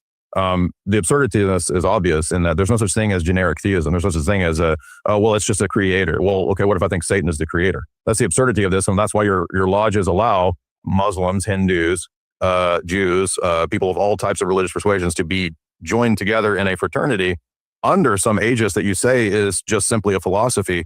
It's not simply a philosophy when we have a whole bunch of people joining together in an idea that does include theological terminology, which you already admitted. So if you guys keep saying two things out of the same different sides of your mouth, it's like, oh, it's just a philosopher's fraternity. Oh, but we actually have all these theological principles that you have to hold to. So, I mean, why can't I be a Satanist and a monotheist if you don't have dogmas beyond a higher power? Sounds like you're qualifying and tacking on more dogmas. Sure. Well, there's a couple of points that come to mind. The first point that comes to mind is in your introduction, you mentioned the, of course, incompatibility of Freemason with Christianity because of the philosophy and ethos of Freemasonry being just genuinely incompatible with the philosophy, theology of Christianity. And I would say that the philosophy or theology of Satanism and almost all, if not all, of its manifestations is inherently incompatible with the principles, values of Masonry. The second thing that I would say is, regardless of the technical acceptance of somebody of that persuasion into the fraternity, in a practical manner, it would virtually never happen because you have to have unanimous consent to have a new member initiated into a lodge. And I'm sure you could find obscure examples. There's probably examples of people who are Satanists that have been members of clandestine lodges, which is irregular lodges, not recognized by any of the official grand lodges of the world. Like Satanists, man. I can't imagine a scenario in which a Satanist would be allowed into a lodge, explicitly admitting that he's a Satanist. Real quick though, what exactly would a Satanist, if they were a monotheist, what requirement would they be breaking where they couldn't enter? If they were a monotheist, so they got through that hurdle, but what would be stopping them specifically would it just be the other members accepting them in, or would there actually be a principle in which they're violating? Thoughts on that? Yeah, at least here, like it's explicit that we say we don't allow Satanists. Oh, so that actually is okay. We've not allowed. We've only had one ever apply for membership in the lodge, and he did not get in. But beyond these like base level requirements, the way you join a lodge, you petition. It's simply an application. There's an interview process. A lot of times, there's a group that will go to your home, meet with your spouse. There's an investigation. There's a background check. There's a interview in front of the lodge, and different lodges can have like slightly different processes. All of this, but you have these base level requirements, and then the lodge itself is doing its own investigation into your moral character and whether or not you're fit, essentially. And we are exclusive, but we're not exclusive based off of race, religion, or socioeconomics or stuff like that. But ultimately, it does come down to character, and I would certainly argue that a Satanist is not of the character to be a Freemason. So the point was not, are there Satanists getting into Masonic lodges? It was an example that was used to try to illustrate the ambiguity and the absurdity of saying that there's no dogmas and we're not theological. Oh, but you have to believe in theism. Oh, but it's not the Satanists. So now we're beginning to see that their opening statement was not true, right? They started qualifying all the things that they really mean by the terms. And when Chase said that, one reason that we wouldn't accept the Satanists is because of the teachings of Masonry are antithetical to Satanism. Well, according to Albert Pike, as we've already seen today, as an example, not an authority, but an example, he says, and these people agreed, that no one is over you. No one determines truth for you. Truth is something that you determine, and you can decide what the teachings are and still be a Mason. So that's a subjectivism and relativism that I absolutely think is the problem in Masonry. Can I push back real quick? I don't mean to interrupt you. I want you to finish your thought. Yeah. When I hear the term subjectivism to say that something is subjective, the way that I interpret that is like a subjectivist believes that everything is subjective. Mm-hmm. And I think there's a distinction between arguing for subjectivism and having a subjective philosophy, right? So like Pike isn't arguing that whatever you believe is true for you in the sense of like a contemporary modern day subjectivist. Can I quote him? You go ahead. It is our duty always to press forward though absolute truth is unattainable, the Masonry strives towards the light. Yeah. So there's no absolute truth, apparently. I think that saying that something is unattainable is not the same thing as saying that it doesn't exist. I think it's unattainable for us to go to Pluto today, but I believe that Pluto exists. How is it unattainable if it exists? That's a good question. Is it could argue with human limitation? That is the problem. Yeah, I think he's probably. I haven't read that the context around that specific passage, so I can't speak for Pike. But he's probably arguing that in our state as humans, we don't have the capacity to attain or understand absolute truth. Well, I mean, 3 of the pillars of Masonry say that are brotherly love, relief, and truth. It's not objective. Like truth is a core value. What do you mean, Jay? That can't be said? So again, from a philosophical perspective, critiquing this in terms of the argumentation, to say that there are no dogmas because there are no absolute truths, that's the context of where he's saying this. He says, for example, perfect truth is not attainable anywhere. That's antithetical to Christian theology when Jesus says, "I am the way, the truth, and the life." And so certainly God and Jesus are perfection in terms of truth. So for Albert Pike to say this, that's a subjectivist, relativist line of argumentation. And I'm arguing, let me finish this argument because this was what I was trying to argue a minute ago. When you said that Satanism is antithetical to Masonry, I'm saying that Albert Pike's subjectivism here, that there's no truth that's ultimate or absolute, that we can't know it and we can't obtain it. And you can determine the philosophies, as you said a minute ago. But he doesn't say that there's no absolute truth. He just says that absolute truth is unattainable. Okay, well, then nobody's attained to it. So you can say theoretically that it exists, but nobody has it. It still doesn't defeat the point that nobody has perfect truth or absolute truth. So maybe it's out there, but it doesn't exist and we don't have it. Fine. Cast it however you want. That's still satanic in principle. So I mean, even the fact that Albert Pike in that sentence is saying that absolute truth is unattainable is implicitly stating that Freemasonry makes no claims to have absolute truth. Okay, so the Bible, not actually a theology. The Bible and Christ don't have absolute truth. Well, you don't necessarily have to believe that. You can be a Mason and disagree with Albert Pike. Thank you. So it's subjectivist and relativist. That's my point, and that's what Satanism says. So it's absolutely synthesizable with Satanism. It simply does not concern itself with that. If we were a religion in making these claims, I think you'd have a better case. Okay. There's plenty of groups within society. The Boy Scouts, for example. There's a bad example. The context of Albert Pike. There's tons of groups that have certain base level requirements, but then leave subjects that are not the purview or the use Alcoholics Anonymous as an example. We've done this a little bit before. Let's use Alcoholics Anonymous as an example. You have to believe in a higher power in order to go through the 12 steps. It's based on Masonic principles. AA is? Yeah. So you think that Alcoholics Anonymous inherently denies Christ or is incompatible with Christianity? That's a straw man. No, I'm not trying to do this. I'm not trying to fuck with you, excuse me, guys. But do you believe that this is not intentionally a straw man or distraction. I just want to know your answer. Do you believe that Alcoholics Anonymous is incompatible with Christianity in the same way that you believe Freemasonry is incompatible with Christianity? It depends on how far Alcoholics Anonymous would try to enforce their principles of generic theism. So it really depends. And I mean, there's a degree to which it's acceptable. Their statements are sufficiently vague to allow for all kinds of possible things. So that would really depend upon the specifics. But Albert Pike is arguing the context of God. This whole chapter is about theology, not philosophy, theology. So he's saying that in terms of theology, perfect truth is not attainable anywhere. Do you believe that perfect truth is not attainable anywhere? Well, I believe that Jesus Christ is the way, the truth, and the light, but I don't believe that in our current state we're able to have like an omniscient understanding of absolute truth. I think there's all sorts of things happening in the universe I don't know. There's what you know, there's what you don't know, and there's what you don't know that you don't know. I don't claim just because I'm a Christian to have attained absolute truth. I believe that I've attained absolute truth in the sense that I know who God is, and I believe that Jesus Christ is the Son of God. So in the sense that, would you call that absolute truth? Because when I hear the word absolute truth, I mean all. No, there aren't any unknown knowns.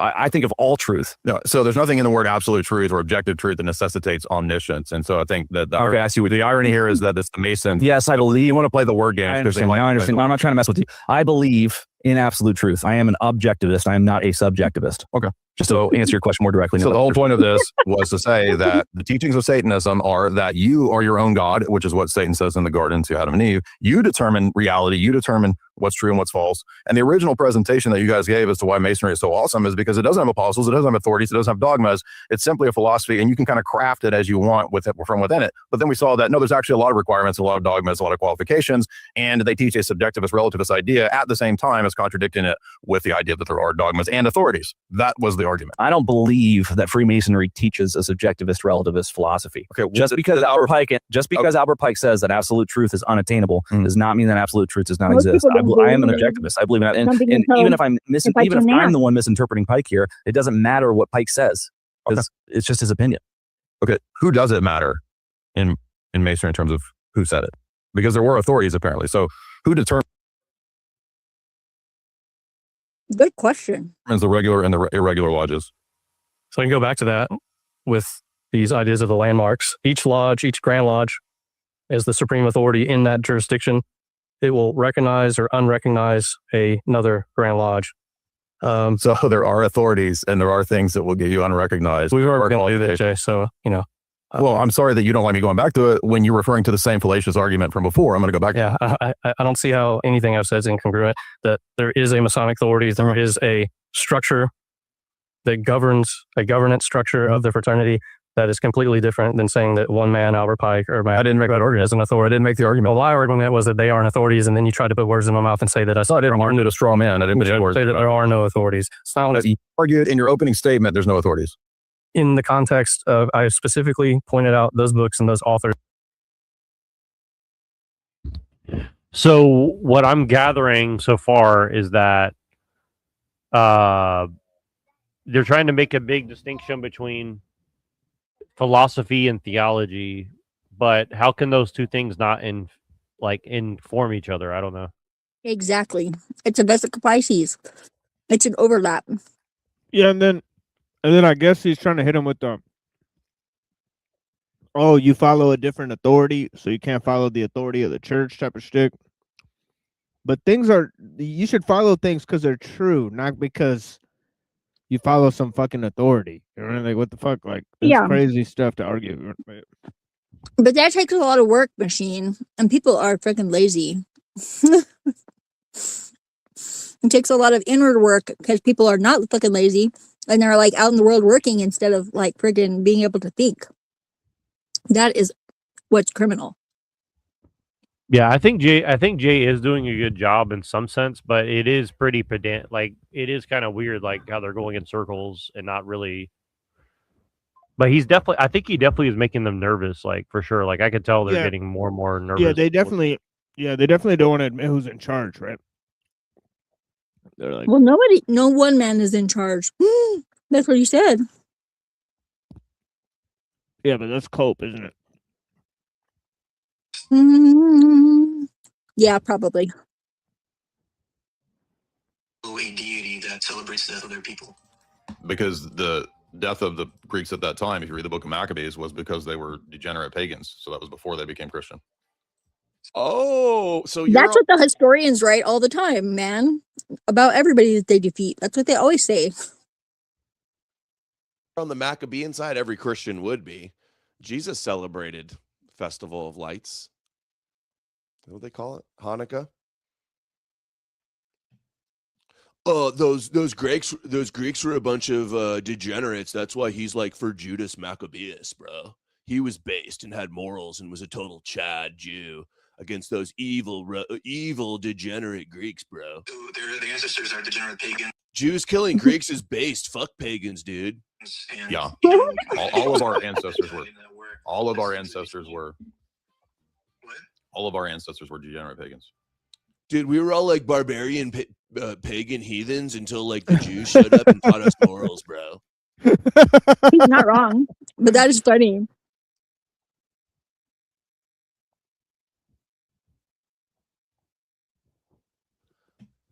Only the Jews had morals, and we were all a bunch of degenerate heathens, and we were worshiping demons, and now we gotta worship the Jewish God like good Noahides. Like, come on, bro. What are you, a rabbi? What?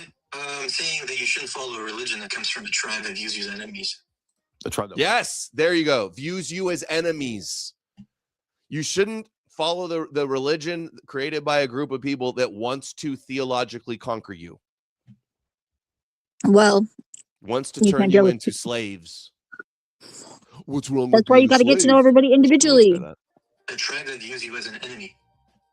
Well, the religion is fulfilled in Christianity. It's not rabbinic Judaism. So you're conflating two different things. So no, Christianity is the covenant for the entire world, is for all the nations. It doesn't view me as an enemy. Oh, Well, in the book of Isaiah, if you read, Yeah. clearly states the Gentiles are supposed to be essentially slaves to Israel. It does. Oh, were the Gentiles and the nations not the enemy to the Jews in the Old Testament? That's the context. Pretending like he doesn't understand this and obfuscating, of course. Gentiles, when they convert to the church, which is the fulfillment of Israel. So you're not reading Isaiah with the entire lens. We're not the enemies. We're saved. We're saved and grafted in. We're not the enemies. Yeah, you were the enemies, and now they think that you're saved when you're really enslaved. Jesus is the most important Jew that ever lived. Jesus is the Jew that spread the knowledge of the God of Israel around the globe. One of the things that is said dozens of times over in the Old Testament is that when the Messiah comes, the Gentile nations will worship the God of Israel. And what do you know? When Jesus came, that happened. And so that's how the nations fall into this promise of how, like it says, for example, in Malachi, that all of the nations will offer incense up to the God of Israel. Gentile and Jew together are the fulfillment of the promises of Abraham, of all the nations and islands and coasts of the earth, worshiping the God of Israel. To him, a light unto the Gentiles, he will bring salvation. The Messiah will come and be a light unto the Gentiles. Read the Gospel of John. John cites Isaiah, saying that when Jesus went and preached to the Gentiles, that was fulfilled. Through Jesus, people know who Moses is. Through Jesus, they know who King David is. Through Jesus, they know about Abraham.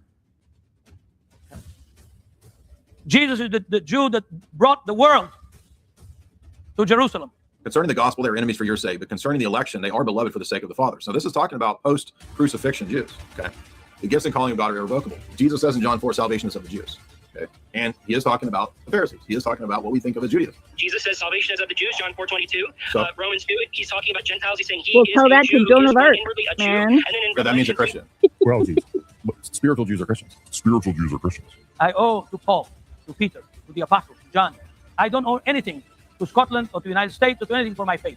The church is a Jewish grounded and founded institution. All of our worship is literally from the temple and synagogue liturgical services. I mean, the real Hebrew roots, tradition, and worship is what you see in the Orthodox Church. I mean, our priests, our bishops. I mean, people will even make fun of Orthodox bishops because they look like Pharisees. Everything that Oh my God, Messianic that's Jews like are saying arguing that you with can go to is the literally in the halal Orthodox store Church. and Everything from vestments to eat if you're a Jew. Passover, like, And it's just all fine. Orthodox But stuff. that's true. It's the Judaism for the nations. I like to go to the halal store. I'm not even Jewish. Yeah, but guess what? What? So let me get this straight. All these Jays who started running around screaming for centuries that, oh, we've been persecuted in Europe by the Christians. Now they're gonna say that was our plan this whole time. Hold up. No, Are that's they? kind of Hold up. that's kind of why I'm confused. It's like that's why the whole like pagan versus Christian versus Jew thing is like kind of played out in a lot of ways. It's like I don't know. It's pretty weird for sure. Like they're Like if definitely you had a pushing three-hoofed horseshoe. Yeah. Like I know it took us 2,000 years to get these Christians in line, but I mean, which is true. Because do you Yeah, remember the blood libel stuff? right? Where Yeah, they yeah, were yeah. like, the Christians accused us of blood libel, right? And then like essentially killed us and all this stuff, and then obviously the Inquisition and the Crusades. Yeah. Right? A bunch of Jews Yeah, got that's why I killed. said. So That's why I said, yeah. Tell that to Joan of Arc, asshole. It was all part of the plan. Which again, like I guess in like a certain way you could say that, but in another way it's like, yeah, well, But whose what plan I was it for real? God's That's what. plan. Yeah, Well, supposedly. here's the thing that I think stands out. It's like what I mean, this goes to my kind of conspiracy theory. Like I think Rome, the pagans, were working hand in hand with Jews, the pagans. Personally, like that's my opinion. I think Perhaps, you know, perhaps. I think We Rome can't was know that. 100%. I don't think. I But think you could argue that Rome was 100% Jewish by the time, 100% kosher by the time Jesus was born. I mean, I think you can make a strong argument for that personally. I mean, I'm not going to say that like I'm 100% right, but like I think you can make a pretty strong argument about that for sure. Like the Rome and the Jews definitely worked together to get rid of Jesus. So I mean, you know, whether they were aligned politically or spiritually or whatever, I mean, there's a good argument there. And Well, again, is it like because of the victim mentality of Christianity that you say that? Because that was something that was added in. I think that was totally wrong. what do you mean? I don't understand what you mean. Well, it seems to be that a lot of the stuff that got left in, like at Nicaea, was stuff that like seemed very oddly specific towards a certain goal. It's kind of like it's like it like earlier I was watching that thing. It was the guy reviewing the kink map. It's like a graphic, and he was like going around and like scoring each of the things like at 8 out of 10 or like 1 out of 10, you know, like 10 being like problematic or like heavy hardcore kink, and some of the things are like only a 1, you know. And yeah, so you have I to feel kind of like you should evaluate. send me that. I feel like you should send me that video since you've already mentioned it like 8 times. Yeah, I probably should. We should. I mean, Yeah. I could send it to you now in the back But too. well, I mean, because I think I understand what you're saying. Yeah. I mean, definitely, I would say like I think that generally, when Constantine and Nicaea and all these things happen, like I generally agree with them, but I'm definitely not going to say that there was no political motivations to whitewash history in regards to Rome, the Jews, and Christians relationship for sure. Oh yeah, well, and if you know but anything at all about Middle Eastern yeah, history, like actual like the history from the people that like were ancestors of people that were there, like which for me gives but it I a little think bit that more that's credence. yeah, but I think that that's true of also like the Romans versus the Greeks versus the Trojans Exactly. versus the Phoenicians as well. I mean, I think that it Mhm. goes back a lot further than that too. Like, you know what I mean? Like, I think they've Agreed. tried to like massively rewrite history over and over again to like Well, yeah, it's all obfuscate. revisionist, all of it. Yeah, exactly. Like, I don't think you can accept history as not being revisionist. Now, it doesn't mean that we shouldn't generally like refer to history in some normative sense for the sake of argument, right? But you have to look at it from more Yeah, than one but angle. Like you have to go back and you have to yeah, for like, sure. yeah, because you Yeah. can find out the truth. It's just, but you have to look at it from many different angles, and you have to like take everything with a grain of salt. But my main point is that this like pagan revisionism of saying like, well, paganism was never like a part of, you know, we've never been conquered by the Jews or whatever. It's like, I mean, Jay Dyer has a pretty good argument. It's like, well, then why do they get conquered by Christianity then, right? So like, Well, actually, there is one group of people that was not conquered, and those are the Picts. If you can find me some, I would like to hang out with them. But yeah. And I said that one man does not speak for Masonry. Okay. There's not So not one man. It is a governance structure of Freemasonry. So you're equivocating and changing. You're moving the goalpost from the opening statement saying authorities, and you're saying that, oh, I just know one dude as an. In the opening statement, he said there is no one man who speaks for Masonry. He did. But he also said there's no apostles and authorities. So in no context. So okay, fine. So there is an authority that is a body, correct? There's a governance structure to So there are authorities, and you do have authorities that you submit to, and you can be removed from the lodge, right? Yeah. Okay, so why did you cast it as if it's a free-thinking organization with no dogmas? I didn't cast it at that. I started my opening statement by saying that you were going to bring quotes from individuals in Tri, which you did do when you pointed out that the name was Moles and Dogma. You attempted to make the argument that this is Masonic. No, I didn't. No, you missed the argument. You're still fundamentally misunderstanding. And then when I corrected you that the words of Albert Pike are not Masonic dogma, we went in this circular argument. It wasn't a circular argument. It was a contradiction logically to say that there are dogmas, that there's a dogma that there's no dogmas. I was making a joke about the name of dogma that there's no dogmas. There's just there's just few dogmas. Like if you, so there are dogmas. Yes, if you would consider the requirement, if you would consider the requirement that you have to believe in God in order to be a Freemason a dogma, then by that definition, there is a dogma. Did you not just then qualify that I can't be a Satanist and be a Mason? So there's now other qualifications that would exclude me. So there's more to the dogmas. That's why you guys are being dishonest. Well, is the definition of dogma different for you guys? That's why I was asking what it is for Orthodox and not the for thing that gets you excluded from the group. How's that? Yeah, it's dogmas. Yeah, thank you. But So the idea that there's not dogmas is not true. Thank you. That wasn't the point that was made. The point was that the words of Albert Pike are not Masonic dogma. Yeah, that's a straw man, dude. I didn't argue that his words are dogma. I said that it's funny that he titled his book Morals and Dogma, and I said the contradiction is the argument that The dogma is there's no dogma. How is it? You affirm How is it compatible to claim that there are dogmas, which I'm not even disputing, but then simultaneously claim that the organization advocates for subjectivism and relativism? I mean, if there's absolute dogmas, then it's inherently not subjectivist or relativist. Exactly. That's the point, Chase. It's a contradiction. I'm arguing you guys contradict yourself. That's what you do in debates is you point out logical contradictions. Okay, and can you tie it directly to how any of what we've been talking about for the last 20 minutes or so makes Freemasonry incompatible with Christianity? Well, which is the fundamental question. Christian can't affirm any kind of subjectivism and moral relativism in terms of even theological authorities. You have to believe that there's some kind of theological authorities. Which I do, and Chase does. Yeah. Who are the theological authorities? Jesus Christ. Yeah. My dogma when it comes to my religion is Christianity. It's not Freemasonry. Well, okay. So why Christianity?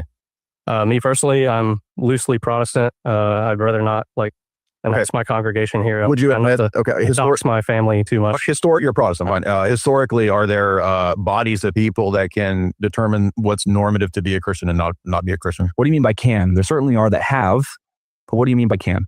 Do you believe that anybody has the normative authority to declare in church history at any point, whenever or never, that there are these people that count as Christians and these people that don't? Because it seems absurd to me because you guys accept this authority amongst the Masons, but I'm going to bet that historically you don't accept that there's any historical group that has that authority.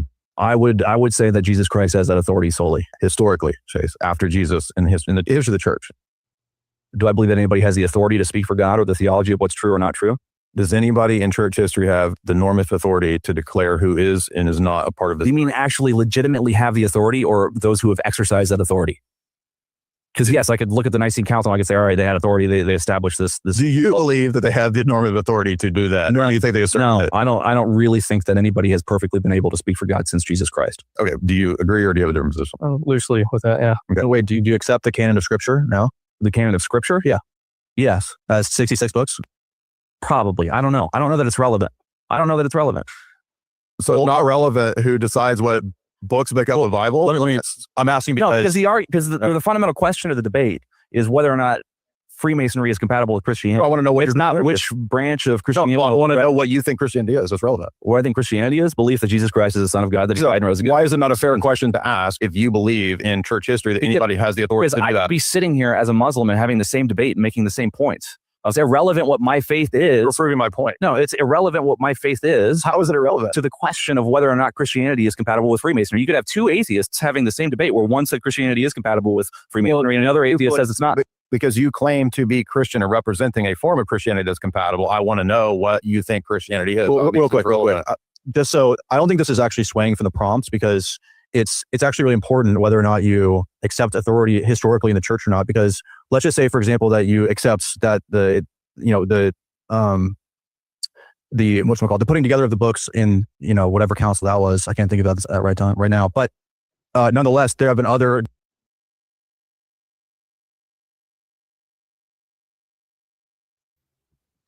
Yeah, what's interesting again is like they have not really defined like what is the definition of philosophy and why is that a problem. Like I think that's really what they're arguing about. Like the fact that they never circle back to like how is somebody's philosophy impacting their faith not important, right? Like if I say, well, I'm a Christian, but also like philosophically, like I believe in existentialism or something, right? Like there's going to be some overlap of like how your opinion on existentialism is going to like impact your view of Christianity, right? You know what I mean? Like I don't think it's outside the question of to like figure that out, like how exactly does that impact your view of Christianity or something, right? So like I've called myself a Christian existentialist or a Christian Taoist even, right? So, I mean, if somebody questions my, like, strictness of religion or whatever, like, I think that is fair to some degree for sure, So I don't know. It's kind of interesting. They're kind of dancing around, like, how the relationship between philosophy and religion is a major factor,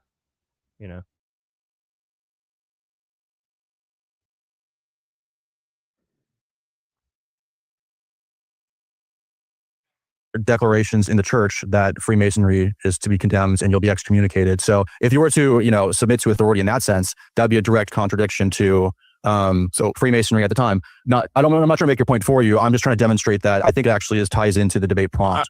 I'm making the argument, again, let me make it very clear. I'm making the argument that it's ironic that these individuals will accept a decentralized authority about who's in and out of Masonry. But when we ask them about Christianity, there's no actual authority or normative authority within church history to do anything like that. I think that's just absurd. Well, equating Freemasonry with a religion as such as Christianity is absurd. That's the point that we're trying to make. And it's not that my Christian beliefs aren't important, but we're not here to debate. But you said that Christianity was orthodoxy. You said in your opening statement, you said Christianity is above your tie to the lodge. What? Or tied? No, I said. Yes, you did. You said that duty personally submits. You said the duty of the Mason to Christ is above the duty to the brothers. The duty of a Mason to his own faith. My duty is to Christ over the duty to the lodge. Right. Okay. That's my point. Exactly. But were you saying personally as them or more broadly as like all people? Just like any other, I'm a member of the National City Club. It's a private club downtown. False equation. To equate that to Freemasonry is a totally false. Just take your pick of any group. Those groups don't require a belief in generic monotheism. And I think Alcoholics Anonymous was a good example. I mean, this is an organization that requires a belief in a supreme being in order to go through the 12 steps. It's part of the 12 steps. But your organization is not just requiring belief in a generic theism, as we've seen, as we actually suss that out. There's all of these other things that come into play, which is, and I'm arguing that the rest of the ethos of that system and the teachings that you guys have is antithetical to Christianity. First of all, there is no such thing as generic theism. And I'm illustrating that with the satanic point. Yeah. And Freemasonry doesn't advocate that generic theism is true. It just accepts people of all faiths if they believe in it. It never makes the claim that all faiths are equal, that it's all the same God. Okay. So how do you reconcile the could I, for example, be a member of the Communist Party because they don't make any claims about anything? So let's say that there's a bunch of Marxist communists and I say, I'm a Christian Marxist. Does that make sense?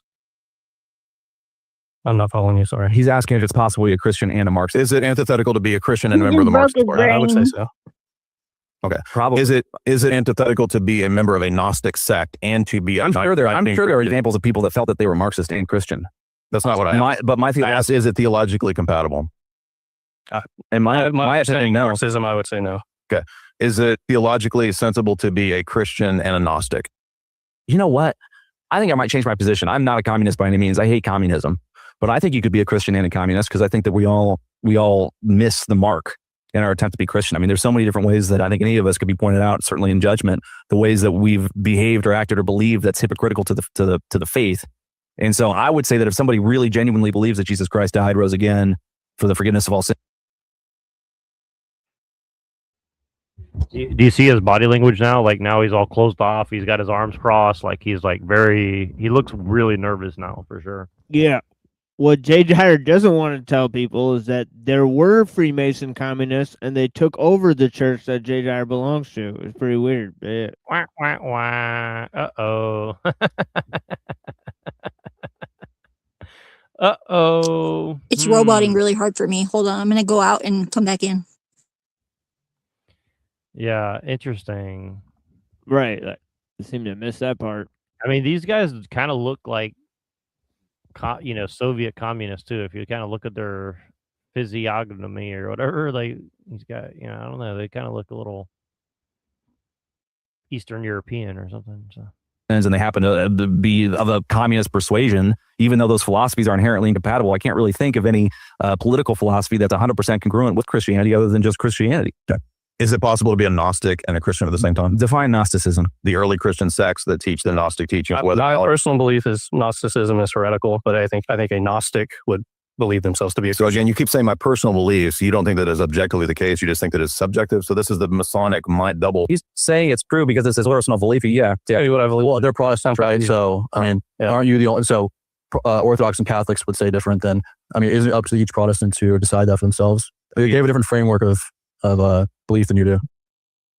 So again, like the initial argument that there's no authorities, which was qualified to be, there are authorities in the sense of bodies who govern the Masonic orders and decide who's in and who's out, tells me again that what you find is at every point when you really boil into what they mean, it gets redefined to be the very thing that they initially said in the sales pitch is not that, right? So the sales pitch is it's a free thinking society of men building a better world to make men better. What is the standard by which you judge and know what makes something better or good? What's the value judgment there? You know, that's a good question. I don't know that it's explicit. There are certainly opinions. There's certainly a culture. So it's relative. But it's not arguing for relativism. It's arguing for everybody pursuing the best version of themselves without making so many explicit claims as to what that is. Relative. Let me ask you this, Jay. Would you say that Lutheranism is incompatible with Christianity? We don't recognize Lutheranism as Christianity. Okay. What about any form of Protestantism, whether it's Baptist, Church of Christ? It's just not Christian. No. Incompatible with Christian. They're Christian in name, but not authentically. Okay, so the only legitimate, authentic Christians in your point of view are Greek Orthodox? No, any Orthodox. Any Orthodox, excuse me. I'm not trying to put words in your mouth. Okay, so if you are not an Orthodox Christian, even if you think that you're going to a Christian church or you're a Christian, you're not legitimately a Christian. You're either mistaken or fallen or... Okay. How is that incompatible with... I'm not making a claim. I just wanted to point... It's a rhetorical point to make me seem like the dogmatist and you guys the free thinkers, which is why I preemptively argued at the beginning that they're actually dogmatists and not free thinkers. Yeah, we've talked a lot about like what we're not and all this, but I'm happy to just talk about what we are. You can call it dogma if you're a sales pitch. I'm just, for the sake of the audience, either listening online or they're here, Jay does not believe that you're a Christian unless you're Orthodox. Yeah. So again, this was a rhetorical note. It's not an argument. It's a rhetorical. This is an appeal to the audience fallacy. I want everybody to note that. Yeah. All right. Let me ask you this, and let me ask you a little bit different question. Can you? Would anyone just like to know? Can you be? What's an example like another secular organization? Can you be a member of the Green Party and a Christian, or is the Green Party incompatible with Christianity? The Libertarian Party. How about another example? Can you be a formal member, dues-paying member, whatever, of the Libertarian Party, and is that compatible with Christianity? Your question is a false analogy, comparing it to the Masonic Society, which I do not accept and do not grant is a non-theological society. Your argument is premised on that, and the whole opening 20 minutes demonstrated that you guys are theologically inclined. You just act like you're not, so it's a false equivalence. What is it? The Masonic Lodge is not like the Green Party because the Masonic Lodge requires theological beliefs, even though you say you don't. It just requires the belief in a supreme being, though. If it is a compatible, it's a compatible belief with Christianity because Christianity also has this. Notice what he just did there. He said we only require belief in a supreme authority when we already saw in the first 30 minutes that he qualified that to say, well, you can't be a Satanist and you got to believe this, you got to believe this. So there's all these other things. It's a sales pitch when they say it's just this one thing you have to believe. Then they turn around and qualify it with a giant paragraph of all the other things that you can't be and have to believe. It's inconsistent. That's the point. You don't see that argument? No. Oh, come on, dude. I don't. One dogma that's then qualified by a giant paragraph of actually what it really means. It's not one dogma. It's not a what? I'm sorry? It's not one dogma. One dogma. It's not just one dogma. Very few dogmas. Okay. So moving the goalpost is what we call that. Yeah. So there's requirements for membership. I'm sorry. Go ahead, Ryan. Yeah. We call it sales pitch. However you want to frame it, you can do that. It's just the truth. I said the simple version was a belief in supreme being, and then I said there's more to it than that, and then we can get into it later. There's no attempt to hide, or it's a simplification for the matter of debate. It's moving the goalpost. That's not simplification. We'll call it what you One's a fallacy, one's explaining. There's lots of beliefs and teachings within Masonry. There's few requirements or dogmas, one of which is this belief in a supreme being to whom all men are accountable. That's the way it's worded in Tennessee. Might be worded differently in other jurisdictions. Tennessee, you have to be of lawful age, which we require 18. Some jurisdictions it's 21. You can't be a female. You can't be an atheist. You have to be of sound mind. We say you can't be an old man in dotage, which is essentially, you have to match your moral faculty. Can't be Joe Biden. Yeah, can't be Joe Biden. So yeah, there's some base level requirements. And then as we are interviewing people, we try to discover your moral character, so to speak. And, that can be subjective, I would suppose. We're not experts in that, but we do our best in trying to figure out who you are as the individual. For me, at least, I would say, if you're a Satanist, don't meet the requirements. If you're a communist, I would say that would also not meet the requirements. But is it up to you? It's up to the individual lodge, and it's a unanimous vote. So yeah, in some ways, if one lodge could accept the Satanist, another one couldn't. It's theoretically possible, but I've been a Mason for 18 years now. I know thousands of Masons. I've never met. The point isn't that it's. Could a lodge let someone in who shouldn't get in? Yes, no. That happens. The question is, how do you determine what good moral character is? What's the standard? And Jay said that's a good question. So, if this is a society based around ethics and values and value judgments, those are metaphysical, ethical claims. I want to know what the good is. How do we determine the good? I think that's up to you. It's up to you with your relationship with God. Okay, but your other Masonic brothers can be Hindus who determine the good according to Hinduism, right? Yeah, there's a situation in which that's the case, yeah. Okay, so how do we know what the good is? It sounds relativist again. I don't know that Freemasonry makes a claim as to which of those persuasions is correct. It doesn't. So then how are you making good men better if you don't even know whether Hinduism is better than Protestantism or not? Because it doesn't make those claims in the context of like path to salvation when it comes to our system, like you asked, how do we make good men better? We do have moral and philosophical teachings. Which are what? Based on what? Philosophy and morals that are brought in, that are Bertrand Russell's. No, you teach them. Just let me answer and I'll just tell you. That's easy. You can just quit cutting me off and I'll just tell you. So we teach the 4 cardinal virtues: fortitude, prudence, temperance, and justice. Why are we supposed to accept those? Like, who says who? This is what we teach. Okay. But why are we supposed to think that that's right? You don't really have to. Well, do they make a claim? Relativism and subjectivism, which we've been taking. Do they make a claim that that's right? Or is it just that's part of the group? And if you want to join it, so be it. Well, we teach that that those are right. We teach that the 7 liberal arts and sciences are the way to make yourself, or a way to make yourself a better man. Trivium. I'm starting to doubt all of the Masonic conspiracies now, because there's no way that this sect could have actually organized any meaningful revolution in history. It's a joke. It's a joke. Yeah. It's just a joke. Yeah. Rather get mad now. So I'm not angry. I just don't have a response. No, that's. You ask for us to answer a question, we start to ask. Okay. Do you think that you have to be you mentioned philosophy. Do you think you have to be philosophically that out right consistent there. in your argumentation? Sure. Do you have to be for what? To be a Mason in a debate? I think that joke says it all. That's the business of why they're here. They're here to downplay Freemasonry or whatever.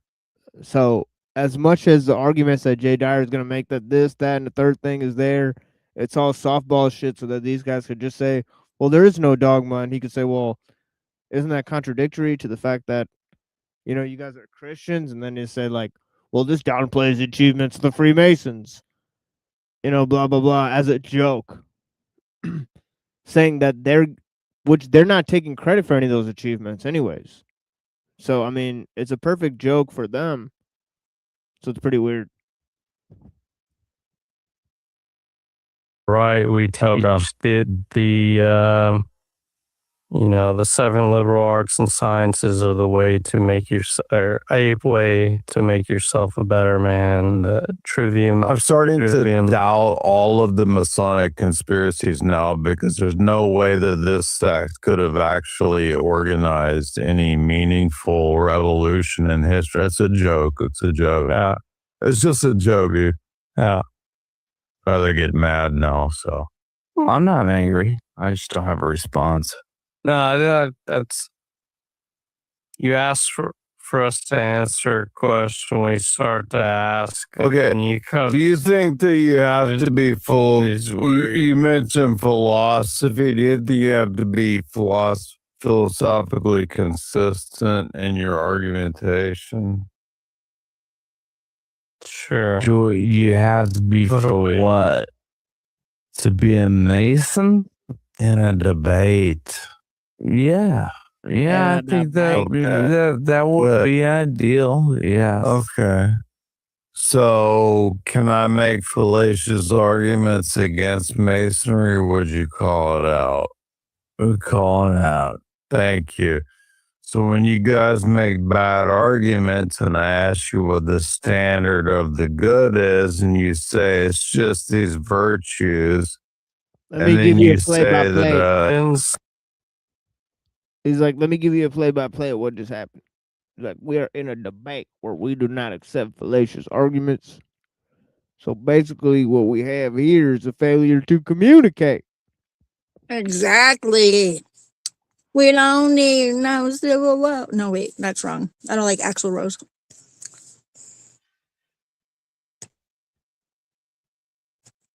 What movie was that from? Does anybody know?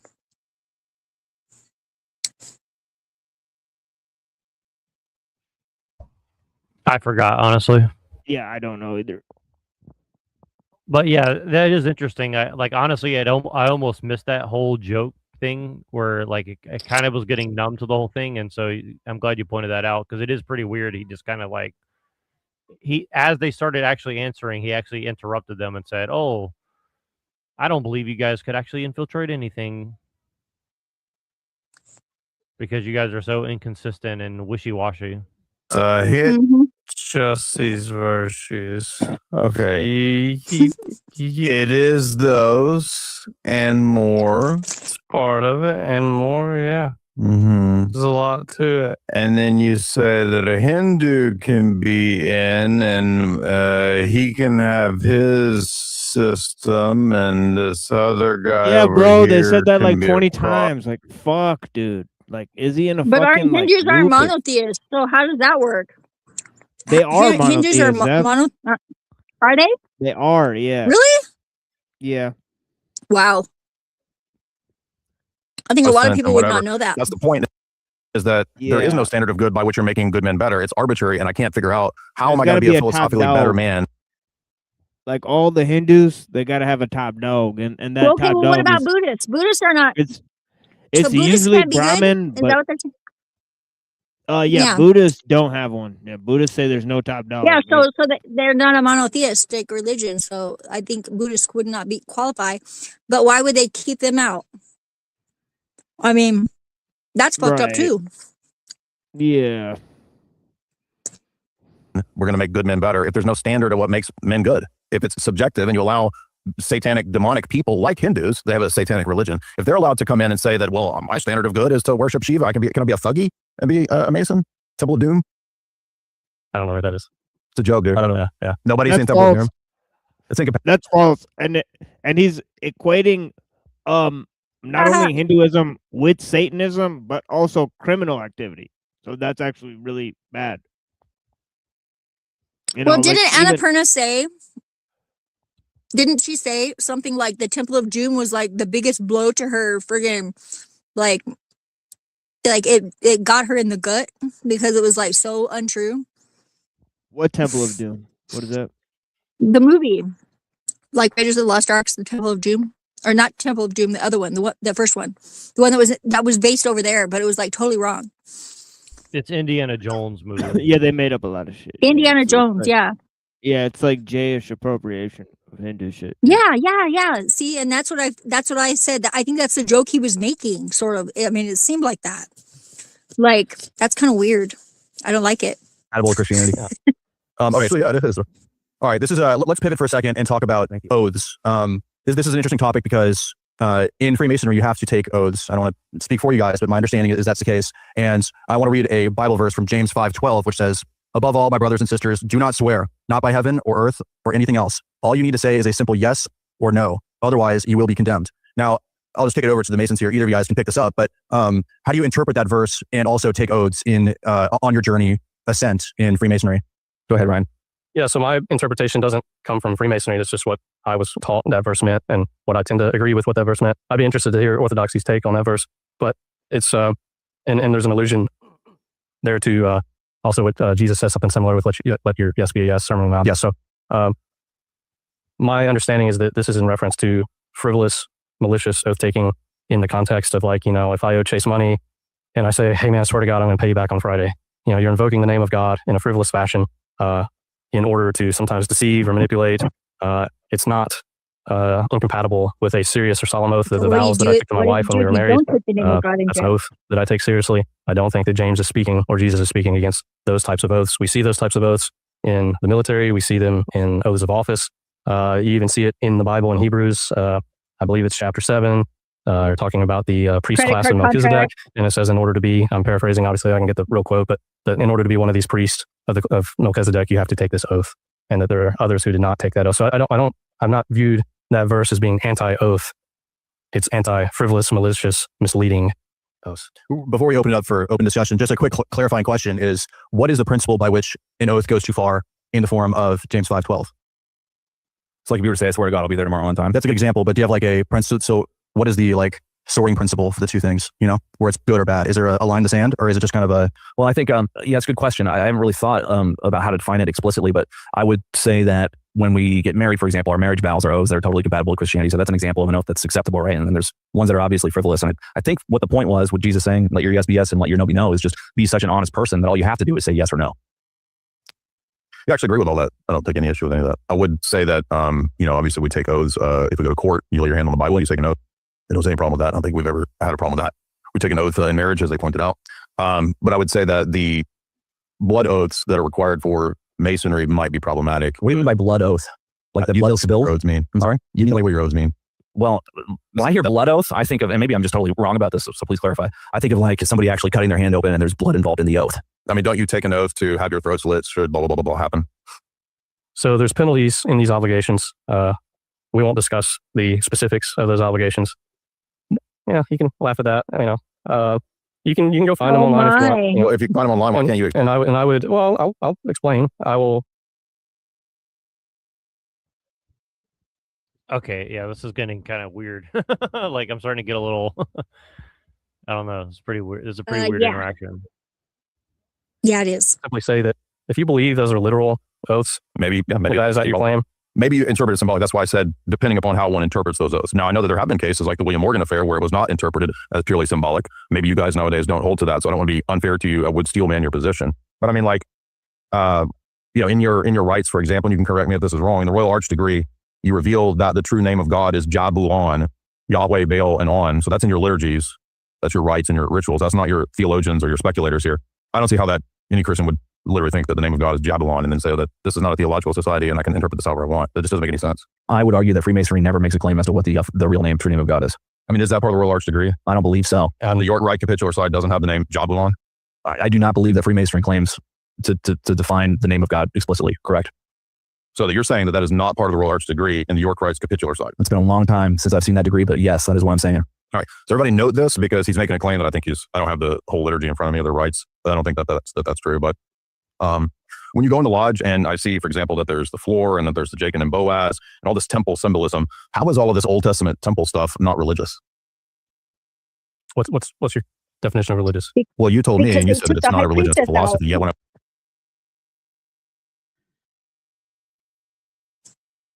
Yeah, they have Say that that again. whole those two pillars that they have in the Masonic Lodge. He said that's Joachim and Boaz or Joachim. How I don't know how to say it, but it's J, it's B and J, and it's Boaz on the left and on the right is So it says BJ behind her on the wall on the two pillars on the high priestess card, and it's the same thing that they have in Masonry. And they just took the high priestess out. It's pretty much like clear as day. It's funny.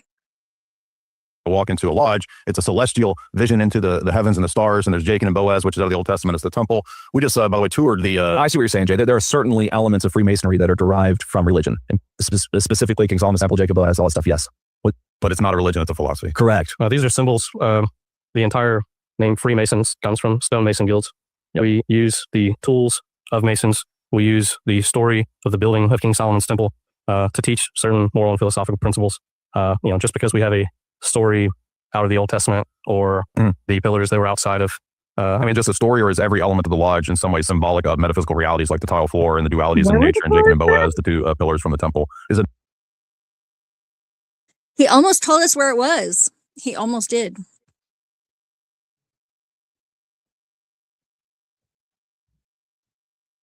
Not, for example, based on Kabbalah? It has elements of Kabbalah and some parts of Masonry. So again, the ambiguity in the term, it's just a philosophy, not a religion, is ambiguous precisely because you can elastically remove how far you want to make religion and theology when, again, I think this whole discussion has shown that there's all kinds of theological positions. My body is a temple. Throughout, not just the certainly theological positions and principles are brought forth, but for the sake of contemplation, not so much as for the sake of making a claim as to their... I'm not a Kabbalist just because there's elements. Yeah, but the point is not, are you a Kabbalist? The point is that it's not just a philosophy, it's replete with theological meaning. Do you think that religions contain philosophy?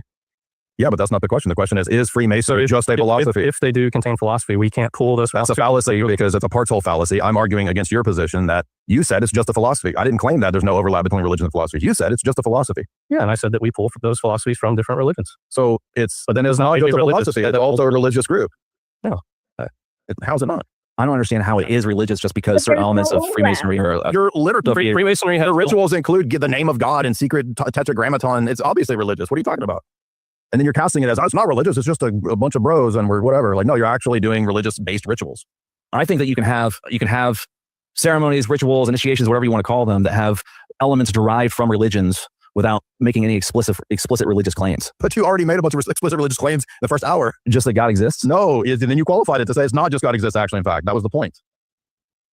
I'm not following. Okay, yeah, you are. You just don't want to... Wait, I have a question here. So it's, the temple part aside, I'm not sure exactly what you're referencing about the Jabulon thing. If there's an explicit claim on God itself, which is, it seems like that's what Jay insinuating, that does seem like that would be in violation of some pretty core Christian principles. What is the Okay, actually, can you just flesh out what that is and have them? So I'm trying to find their actual older. Did you know this reference? What is Jabulon? I'm not familiar. No. Okay. Yeah, I'm not familiar with that either. So it's the older Royal Arch masonry rituals, which include the term Jabulon, which is supposedly the lost sacred name of God. And by the way, it's not just some internet site. I mean, it's also, I mean, the name of God is a huge issue that Albert Mackey, as an example, not an authority, as an example, says that finding out who the name of God is and what the name of God is, he says, is very important to Masons because it must be determined through a Kabbalistic Zohar-based interpretation. And he says, if you want to know where to look at this, he says, look to the Talmud and the Zohar. So again, the Tetragrammaton is, according to him, the male and female principles of nature, the generative and prolific energies of creation. So this is all metaphysical, theological speculation. And then they're saying that, no, it's just a philosophy, it's just these symbols, and you can maybe craft it into whatever you want. Where do you get the idea that you can take all the symbols of Solomon's temple and craft them into anything that you want? To me, that's preposterous.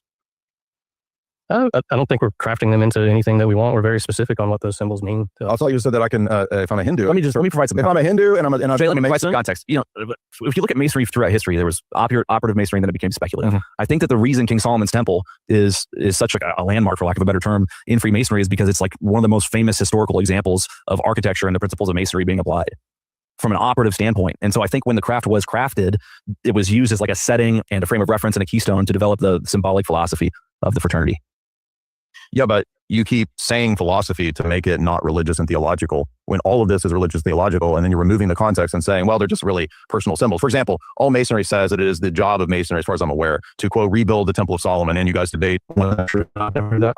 Never heard that before. Correct. It is the job. Say it again. It is the goal and the job of masonry to rebuild the Temple of Solomon. I disagree with that. Okay, so we just went to the giant Masonic monument in D.C. I put this up, and you can find this very easily. And by the way, most of these Masonic authors that I have here all say that the job of the Mason is to rebuild the Temple of Solomon. You got that quote? Yeah.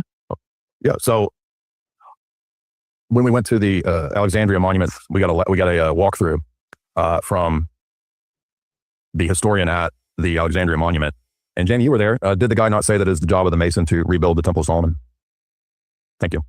Because that is what he said. Now, you could disagree with that. Perhaps that's something that individual Masons. In the ritual.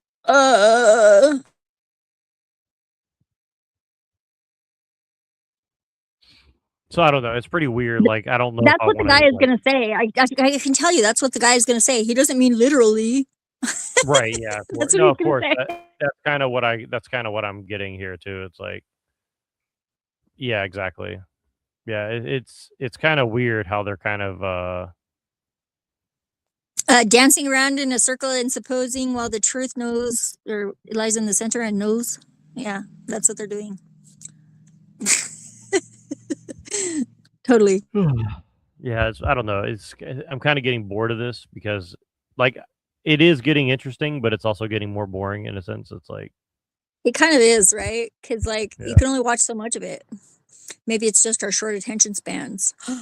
No, I mean, not really. Not really. We gave him a pretty fair shake. I mean, if Machine wants to watch this, I'm okay with it. But it's also kind of like at this point, it's kind of it's pretty much looping. Yeah, it's looping hardcore. Yeah. Like even from most of the debates we watch, like this is a highly repetitive interaction.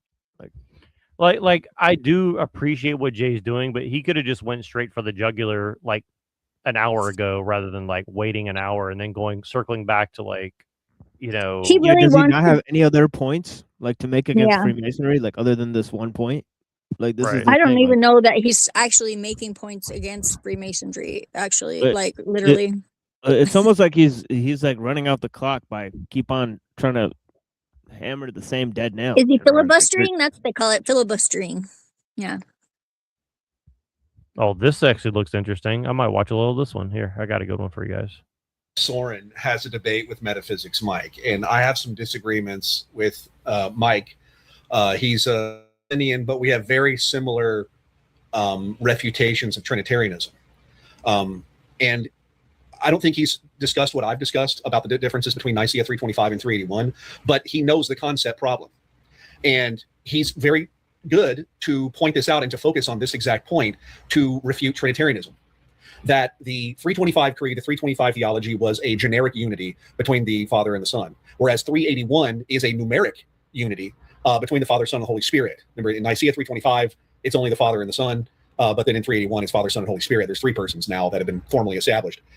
Which is the reason why it's the first reason why I left the church back in 2011, 2012. And Mike is going to nail Alex. Let me rephrase. Mike's going to humiliate this man on this point. And this is the central point in dealing with the Trinity doctrine.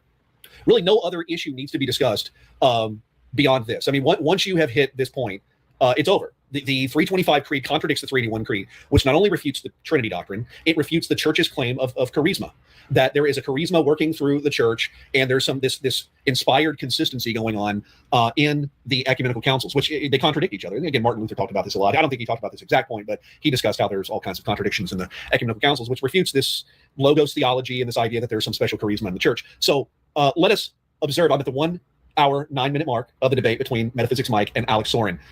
And let us watch the humiliation commence. Identity, I'm going to say God is the Father. That's his identifier. Okay, so is that like a yes or no, right? Is the Father God by his identity only? Or is the Son and Holy Spirit also God by identity? Again, I don't know what you mean, so I don't want to commit to an answer that's improper. You don't know? Father is his identifier. Okay, so what's let me tell you this. There's one God, the Father. Awesome, thank you. All right, so what's the difference between an is of identity and an is of predication? Okay, so to clear that up for my listeners, Nicaea 325 was saying that Jesus was God by predication, meaning generic unity. The Father and the Son are the same kind of thing. Whereas in 381, the later creeds, and even Hosius's translation of the 325 Creed, which is obviously a Latin later invention, that the Father and the Son are the same exact cardinal thing. Unia substantiae compatre. Again, this is the most difficult thing for these Christians. When you read the 325 Creed in Greek, it says homoousios to patre, which the word homo in Greek does not mean one. It means same kind of thing. Okay, and then in the Latin translation, Hosius puts in unia substantiae compatre, which shows you the Latin church was already moving people away from 325. They were trying to make people think that 325 was a generic unity of predication. Okay, so again, predication means 325 generic unity. Identity means monoousios, numeric identity between the Father and the Son. Well, an example of that would be like you say the sky is blue. You're not saying that it is blueness itself. You're just describing by predication, right? If you say that an is of identity would be actually identifying. Giggling, you're so funny. I mean, isn't that true? Isn't that no, it's not. You don't know what you're talking about. Okay, so yeah, I mean, you're social. The Father's the one God, but you're just asking me. You don't know what identity means. Is there a question, James? This is narrative. This is all right. So okay, all right. So ask the question. My name's Mike. I'll give you one more chance. What's the question? What is the difference? The real difference between an is of identity and an is of predication? Do you know? I explain to you how I understand it. If that's wrong, feel free to correct me. All right. So I told you an is of identity is to say that two things are like the same, right? Like saying Metaphysics Mike and Michael Temperato. They have the same identity. But an is of predication is going to 381 Creed be qualitative. So you could say that Mike is. Dude, that's literally what I said. When I said this guy is no qualitative. You dummy. You're trying to make me look bad and get a clip. So it wasn't. About, how is that not what I said? Gotcha, Alex. So it wasn't that part about the sky. It was about what you said regarding identity. Clip farming. You don't know. Of yourself. And now you're just commentating. I just told you I'm not talking about your statement about the sky, Alex. Great. I'm talking about your statement about identity. I object to your attitude. Yeah. Okay, got it. Listen, you don't know the difference between an is of predication. I literally explained it. They're not going to. They're not going to talk to these Christian theologians. Their mentors are not going to talk to them about this. Most of the time, their mentors don't even know themselves. Again, when you go to Philip Schaff's record of the Creed of 325 and 381, the comparison that he does in his work in Philip Schaff, and he shows you that the phrase of the essence of the Father is removed from the Creed, which was originally in the 325. Okay, and they have to do that because if the Father and the Son are the same numeric being, then there is no generation. There's generation of what? Nothing. If they're the same numeric being, then there's nothing generated. The 325 Creed was more consistent. It was saying, yes, the Father and the Son are two different numeric things, but the Son finds his origin in the Father. Yeah. The exact same way that you did, you idiot. No, you didn't. All right, so I said it's blue is the quality of the sky. That's an is of predication. All right, that's good. See, like this kind of seems ridiculous, though. It's like so Southern Israelite and this other guy are saying, well, they were still Trinitarian before, but it was more precise with the language, and it got more murky. But Trinitarian stuff is still correct. I mean, Trinitarianism came like in the 1st century or 2nd century. Am I wrong about that? I mean, didn't out of like Alexandria or whatever, like wasn't this well established well before 300 something? You know what I mean? I mean, unless I'm missing something, I don't know, but.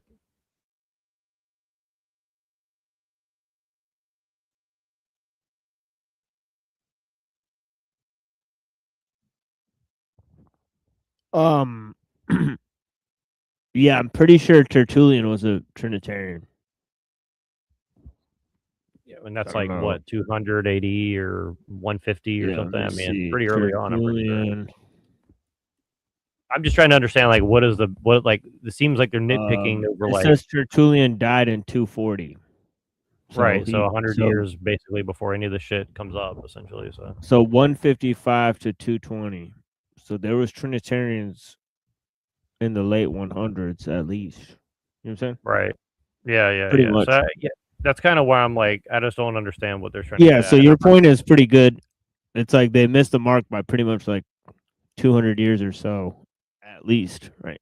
But yeah. Right. It just kind of seems that they're just kind of nitpicking over like wording, which again, I'm not saying is totally unworthy of, speaking about, but it's like, I just, again, like, I don't like this. Yeah, but I don't understand the argument. Yeah, they're not being charitable enough. But I've seen Joel, and also TBE and EBT bring up this guy Alex Soren. So there's been a lot of guys bringing up this guy. So Well, he's a lawyer from Michigan. I think he's like some sort of like, and because he keeps hosting all these ortho guys, Deacon Ananias and stuff. So he's like some sort of like, personal injury attorney or something. I don't know, something like that. I mean, it's out there. You can Google him and find out. I mean, I'm not doxing the guy or anything. He calls himself a lawyer. So, I mean, you can look him up, but,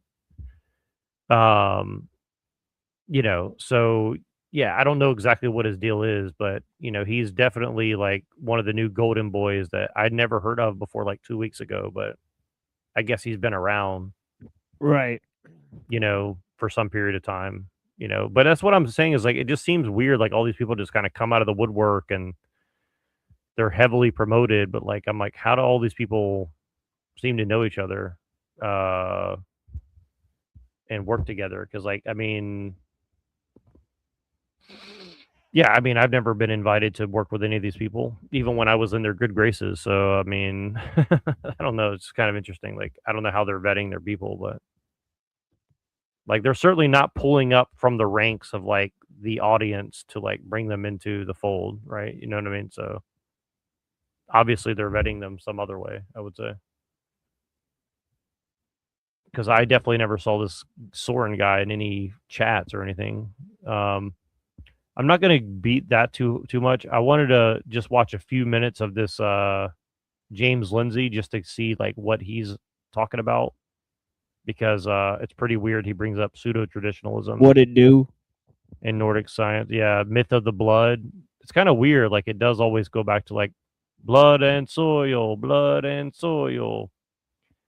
So, yeah, which is, kind of what the Jews are all about, seemingly, as well. So, at least some sect of them. I'm just going to play, like, a couple minutes of this. I'm not going to beat this one to death either, but... Hey everybody, it's James Lindsay. You are listening to the New Discourses podcast, and we're spinning off another series to explore another crazy book.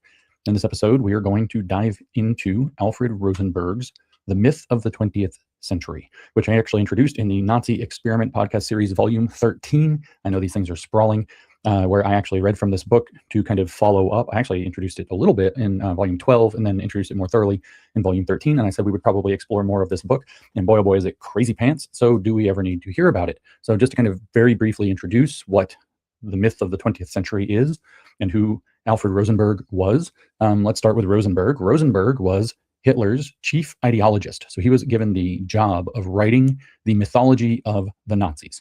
And this book, The Myth of the 20th Century, is the mythological framework that Alfred Rosenberg was creating for Nazis to believe.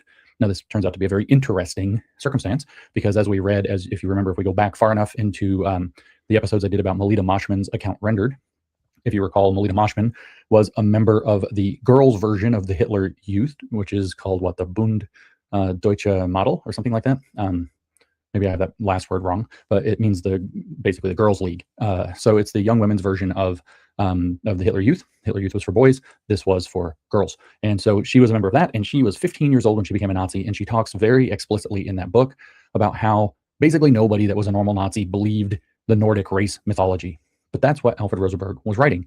And there are pretty good reasons to believe that lots of the leadership not only believed it, but set the Nazi course according to this mythology. This was the worldview, the contents, the mythological backbone, I should say, of the racial worldview that motivated the Nazis. And this book, The Myth of the 20th Century, is supposed to tell the story. It is itself an extension of a book that greatly inspired Adolf Hitler and the Nazi Project, which is called The Foundations of the 19th Century by Houston Stewart Chamberlain, who, if you've been keeping up with New Discourses type stuff, you will know was actually also himself inspired, at least in part, by Helena Blavatsky, who was the founder of Theosophy. And Theosophy has this concept that human beings are of different spiritual racial types. It's a very different belief to what the Nazis had, but some Nazis, including this Englishman, Houston Stewart Chamberlain, who went over to Germany to live most of the rest of his life and who wrote The Foundations of the 19th Century, adapted parts of Helena Blavatsky's New Age belief system that she called Theosophy, which is wisdom of God, if you translate the root words, into something called Ariosophy, which is the wisdom of Aryans, as in not Aryan, the Christian father, Y, as in the race that the Nazis believed represented the highest of humanity. Now, of course, Blavatsky, not to get off on this sidebar, but just as an introduction, Blavatsky also believed that the Aryans represented the fifth level of the fifth root race or something like this. She outlined all these different root races, and the fifth root race of people were the Aryans. They were of the highest culture. They were people who were natural leaders who would come into an area and make sure that it developed. But that said, Blavatsky's belief was actually that more or less everybody alive at the end of the 19th century was Aryan. And maybe not everybody in Africa or whatever, but that this was the stage that humanity overall was at. This got turned into kind of a racial science, if we would use the word science, by other people, following in Blavatsky's wake, concluding that there were lots of inferior types, Atlanteans and Lemurians and so on, the fourth and third root races, and maybe even lower than that among humans. Now, in the Ariosophy of the Nazis, it was a stark contrast between two races in particular, the Aryan versus the Jew, who was seen as the lowest of all possible races up against the Aryan as the highest of all possible races. This was determined by their capacity to build culture and be idealist. But we get off to the side. The point of this book was to create this Nazi mythology that, according to Belita Moshman, at least none of the young Nazis really believed and thought was all kind of crackpot, although they were all forced to be instructed in it. But the Nazi leadership did actually subscribe to quite a bit of it. They actually did believe their own BS about seizing the means of racial production in order to advance humanity, with Germany having the highest proportion or near highest proportion of Aryan blood still present in its population, Nordic Aryan blood within its population, therefore possessing a natural advantage in being able to produce the master race of humans that would be able to advance humanity to its next stage. So the long-term vision of this myth of the 20th century is that the German Aryans, or the Germans will purify the Aryan race, I should say, the Aryan race, which will be primarily located in Germany and under German power, will expand into a vast empire, at least across Europe, and that the other races will be its vassals or its slaves.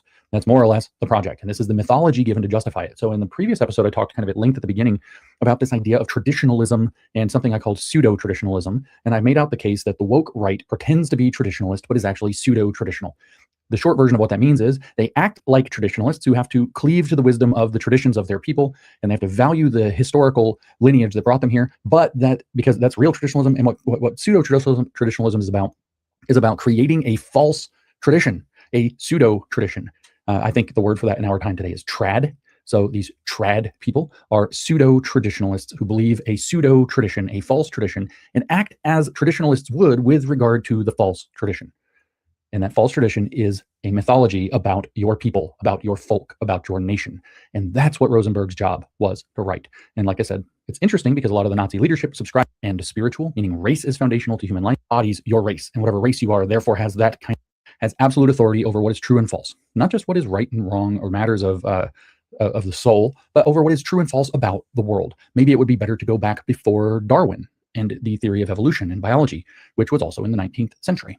Maybe it would be better to think differently. But the fact of the matter is that physics is maturing, chemistry is maturing, geology is maturing. Very fascinating story to the kind of, I forgot his first name, but the geologist, the father of modern geology, his name is Lyell, Lyell, Lyell. And a very interesting story about how geology modernized. 19th century is when that happened also. So what you have is the science is maturing and is thus massive reckoning with worldview. You cannot lean comfortably in whether it's myth, whether it's religion, whether it's some older story. You also have empire simultaneously expanding and then starting to falter. The 19th century sees, the massive expansion of Indian, Middle Eastern, and so on, African empire building by the European colonial powers, and then you see it starting to falter and contract. You see old institutions like slavery starting to fall. You have a lot going on in the 19th century, and what's going on sociologically and psychologically and culturally is that the maturation of the sciences and everything else going on in the world, but particularly the maturation of the sciences, is challenging the ability to think about the world in the same way, which kind of comes to this great big exclamation point in some sense in World War I, which starts in 1914. So just 15 years into the 20th century. So this is a very interesting time. So my guess is that you have a lot of mysticism, a lot of religion, and a lot of it's getting shaken up by science that people don't really understand yet. Science is matured globally, and people are trying to make new sense out of old mystical and religious ideas. So he says, it is revealed, also revealed is the great peril in which the Nordic essence now finds itself, forces eating away at the inside of every land, together with the aroused sewage of the lower depths. That's the racial inferior people. Obligate everyone concerned about the total culture of Europe to create a solid front of Nordic destiny, one that will cut across the artificial confrontation of victors and vanquished every possible experience, and to limit the multitudinous options of a man's activities to specific areas exclusively devoted to them. Ignoring perceptive critical insights has led in all areas to the greatest relapses into barbarism. Kant's critique of knowledge clearly signified a conscious awakening in an era that had begun to weary of religious scholastic, the aridity of naturalism, and was a much broader approach to knowledge than what we have now, which is very rigorously empirical and what we think of as science. It was appeal to every human, but a younger generation, he says, one that is beginning to turn its back on this hothouse creation, meaning greenhouse, or one that can't survive the real elements of reality. Just like in our time, the younger generation is starting to question everything that we thought before, way things work. And then there's economics that is subverting it. He says the European researcher, as soon as he tries to utilize a discovery in a practical way, nevertheless always aims at the genuine achievement that he wishes to see incorporated into the system of cause and effect, of motive and result, as something he produced and created. He sees work, inventions, and possessions as socially formative forces within a racial, national, or political community. Even Americans like Thomas Edison and Henry Ford have endorsed this spiritual attitude. Even the stock market, he says, was originally intended only as a device to smooth the transition from creation to consequence and between invention, product, and sale. Since he's introduced the stock market, where do you think he's going with this? Jeopardy theme song, MPG. Where do you think he's going with it, right? It was an expedient, he says, just like money itself. So the stock market is like money itself. It's an expedient. It's not real. It's there to facilitate stuff. Now, quite another function has developed from this originally useful service. The stock market and financial sciences presently play with fictions. They are magical legerdemain with numbers and a systematic distortion caused by certain circles in the transition from production to marketing. The masters of the modern stock market use mass hypnosis and doctored news to create panics.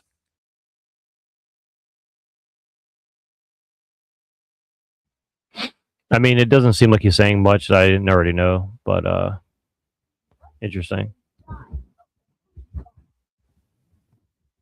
Into this, I just got a single question for you, Owen. How would eliminating to a net negative not?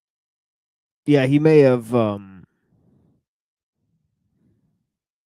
I guess maybe overlooked the greater occult stuff, right? Or the value of that in discussing. Yeah, he didn't really mention theosophy much, which kind of surprised me. I mean, I skipped around all the way to the end. He didn't really get that deep into it. So kind of like... Yeah, he mentioned Helena Blavatsky, but he didn't really mention like how her theory about the Aryans fits into the esoteric Hitlerism and all of that type of stuff. And well, exactly how it connects. I mean, I'm sure somewhere in there he kind of maybe glossed over it again, but I don't know. What's up, Raga? Yeah, this is just another debate review that this guy did, and I feel really weird watching this guy because like he has like no what up, really blessings. Yeah, I was watching a Wars, little bit started- of this Mason dude, the Mason dudes. Were they both Masons? The one guy, I heard the one guy like off to the left speak more than the other dude. The two guys against Jay Dyer. Okay, so they're Masons, both yeah. they were both Masons. All right. Yeah. Yeah, I thought that I was listening in to a little bit of that earlier. That was it. That was interesting. Yeah. Yeah, I mean, and you know what? That they're being disingenuous. They knew exactly what he meant when he said dogma. They're not retarded. They're playing. They can play. They can play dead if they want to, but we already know. Like, bro, come on, bro. right.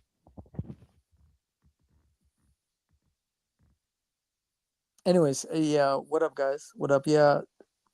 Saw the thing, Neuro. Thought I'd pop on for a minute, see what y'all was up to. We're just kind of skimming social media and YouTube, seeing like kind of what's going on. Because like I have this very sneaking suspicion that they're all kind of like, getting a memo about what they're selling. Yeah, I mean it's getting pretty weird because they're talking about like how Jews are the problem, and then how Freemasons are the problem, and then also this other guy's doing a show on like white nationalism. So it's just pretty interesting how they're now opening the discussion about tons of issues that basically what our entire show's been about for a very long time. So it's very interesting to see these developments that these guys are simply just broaching these topics, and they're not really doing a very, I don't know, I'd say some's definitely being covered up in the way they're presenting the information. I think they're presupposing the threshold.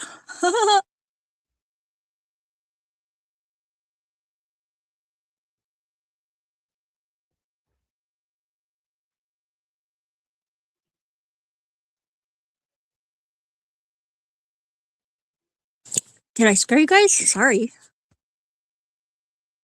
No, I was putting jewelry on my Godzilla figurine. So, say that again now?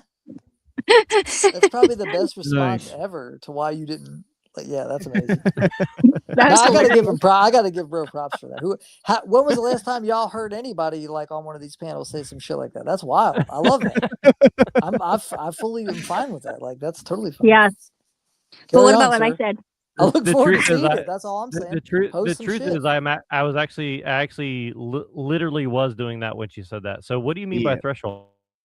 Well, you know the threshold. Everybody has that threshold. Like, what is their limit of certain things? They're trying to gauge. That's what it came across as me. Is like everybody's trying to gauge where the threshold is in everybody else lately. I mean, that's basically what you're doing, Neurojack, right? Like whenever you're doing your panels and stuff, and like you're going on people's shows and stuff. No.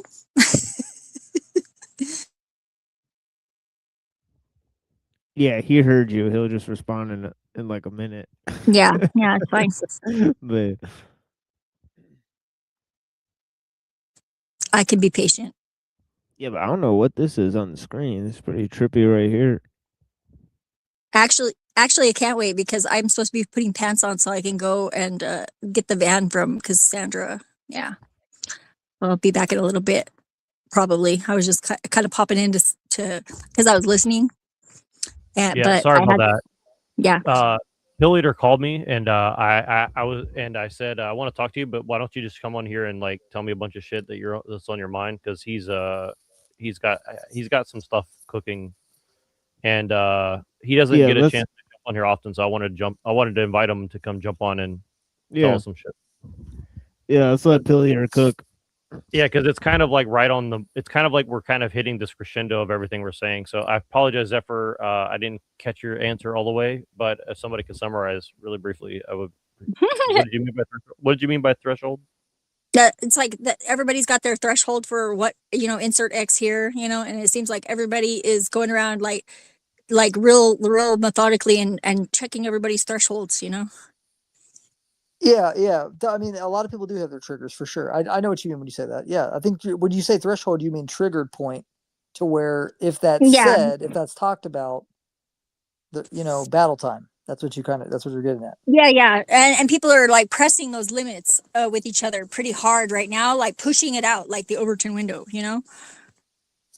Yeah, and I think what people are going to realize is that strain they're feeling that they want to then bring to the other person, eventually they're going to get tired of that and tired of being in that energy, because it doesn't solve anything. We're all got pressure we all got pressure from some angle hitting us. But to take that and put that on our brothers or our sisters, it really doesn't solve anything. It just makes matters worse.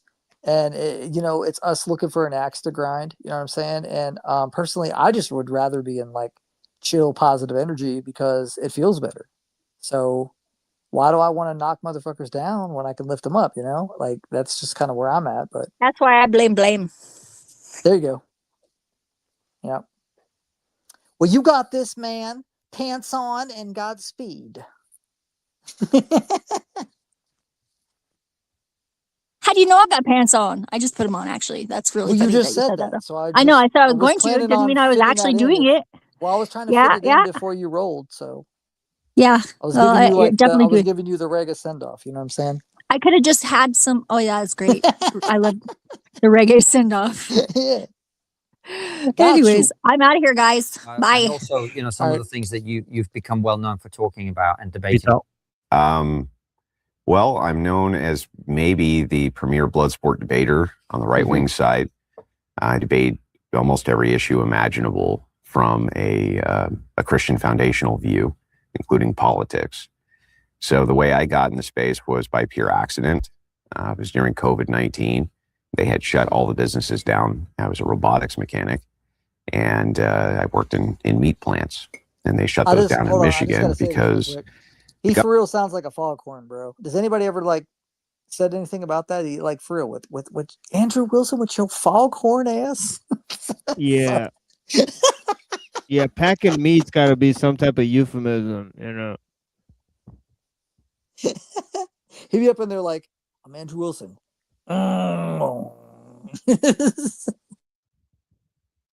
right, carry on, gentlemen. My bad. governor at the time, her name is Gretchen. She's still the governor, Gretchen Whitmer. Yeah, there she is. That was part of like her whole device Gretchen for Whitmer. Michigan was shutting everything down.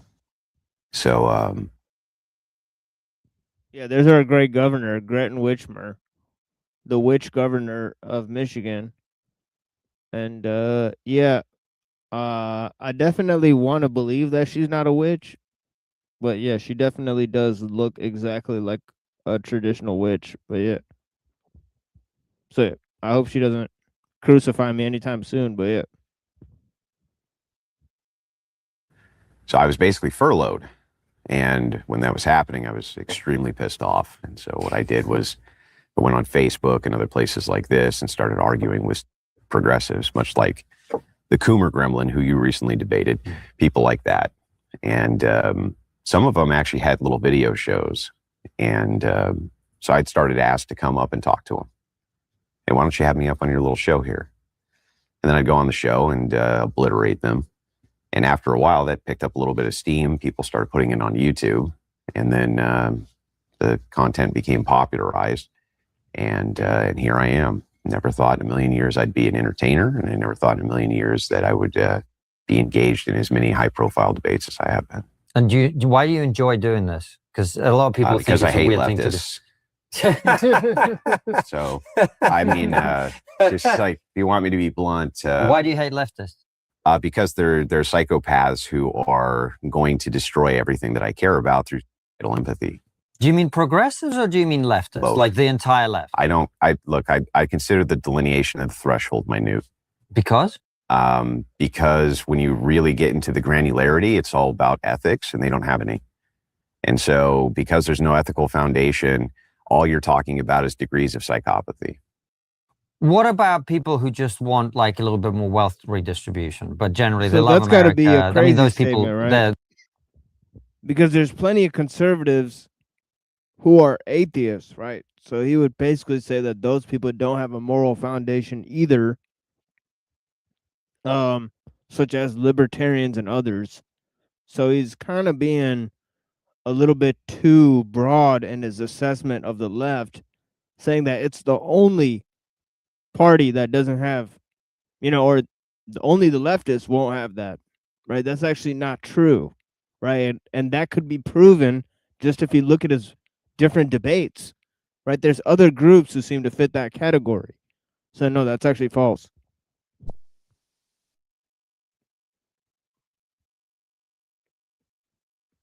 that they are decreasing in percentage on the left, but they do exist, right? Why do they want it? Because they think they have a different vision to the right of human nature, and they think that a lot of things that happen to people in life are partly about luck and structures and stuff like that. So they think that, they think the right massively overestimates the consequences of agency. So the idea that sometimes, the caricature of the right would be, well, everyone gets what they deserve because it's a matter of your hard work and talent and application and whatever. And the left, the sensible left, I think, says, well, sure, but luck is a big part of it. There, by the grace of God, go we. Therefore, if someone is struggling, not everyone is struggling because they didn't put in the effort. Sometimes it happens, people get sick, accidents happen, whatever. So we should look after people a little bit more than the people who want the lowest taxes possible. That would be the steelman argument, I think. Okay, so that makes sense. So the idea here is social safety nets, right? Right. Okay, so how come those aren't voluntary? Well, probably because you can't achieve the level of redistribution you want without applying some level of force. Interesting. Yeah. Because the entire idea of progressive liberalism is supposed to be voluntarism, and that the left-wing government does not force you or compel you to do anything. No, but that's that's the promise. No, the point of government is to make people do what they don't want to do. Completely agree. But the promise of the leftists, the promise of the progressive, the reason they demand that we have a secular government and we can't move towards Christian ethics or Christian nationalism is because secularists are going to do what's fair. And what's fair is you can do whatever you want as long as you're not hurting anybody else. We're not going to force you to do anything.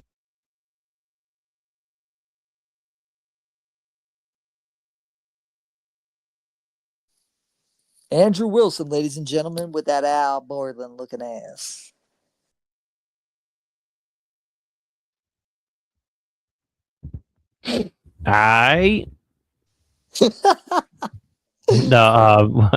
Polluter's here. I know he's got some stuff on his mind. I mean, I'm genuinely trying to figure out, like, Andrew Wilson, the alleged Trotskyist, is over here saying that he's against progressivism and all this, and like, can you hear me? Yeah. What's up?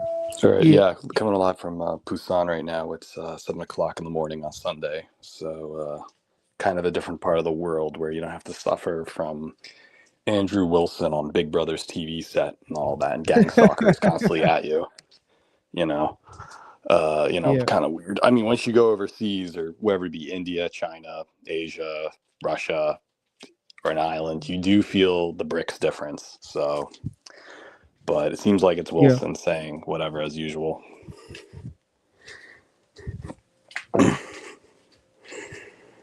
Yeah, I see the gang stalkers are sending you messages, love Right. notes. Love notes, yeah. And here's the funny part: the new gang stalkers, they don't block you. Like, okay, if they really didn't like you, they would block you, so you wouldn't get intel on them. Now that Musk made it like you can. Back then, when they blocked you, you couldn't read what was in their feed. But if one thing I could say good about Musk is they now made it where they blocked you and you can read the intel, what they're saying. But now there's no point to block. So if that's the case, then you could just read what they're saying about you and do it as a test to see if they're really watching you. And I do that by screen capping and seeing if they follow you. And lo and behold, they do. And they're watching you like a hawk to make sure you don't say anything about X, Y, and Z. But it's all related back to a small group of people for sure to shut us up. And these people are not even real, too. They're like literally the Democratic Party or liberal opposition.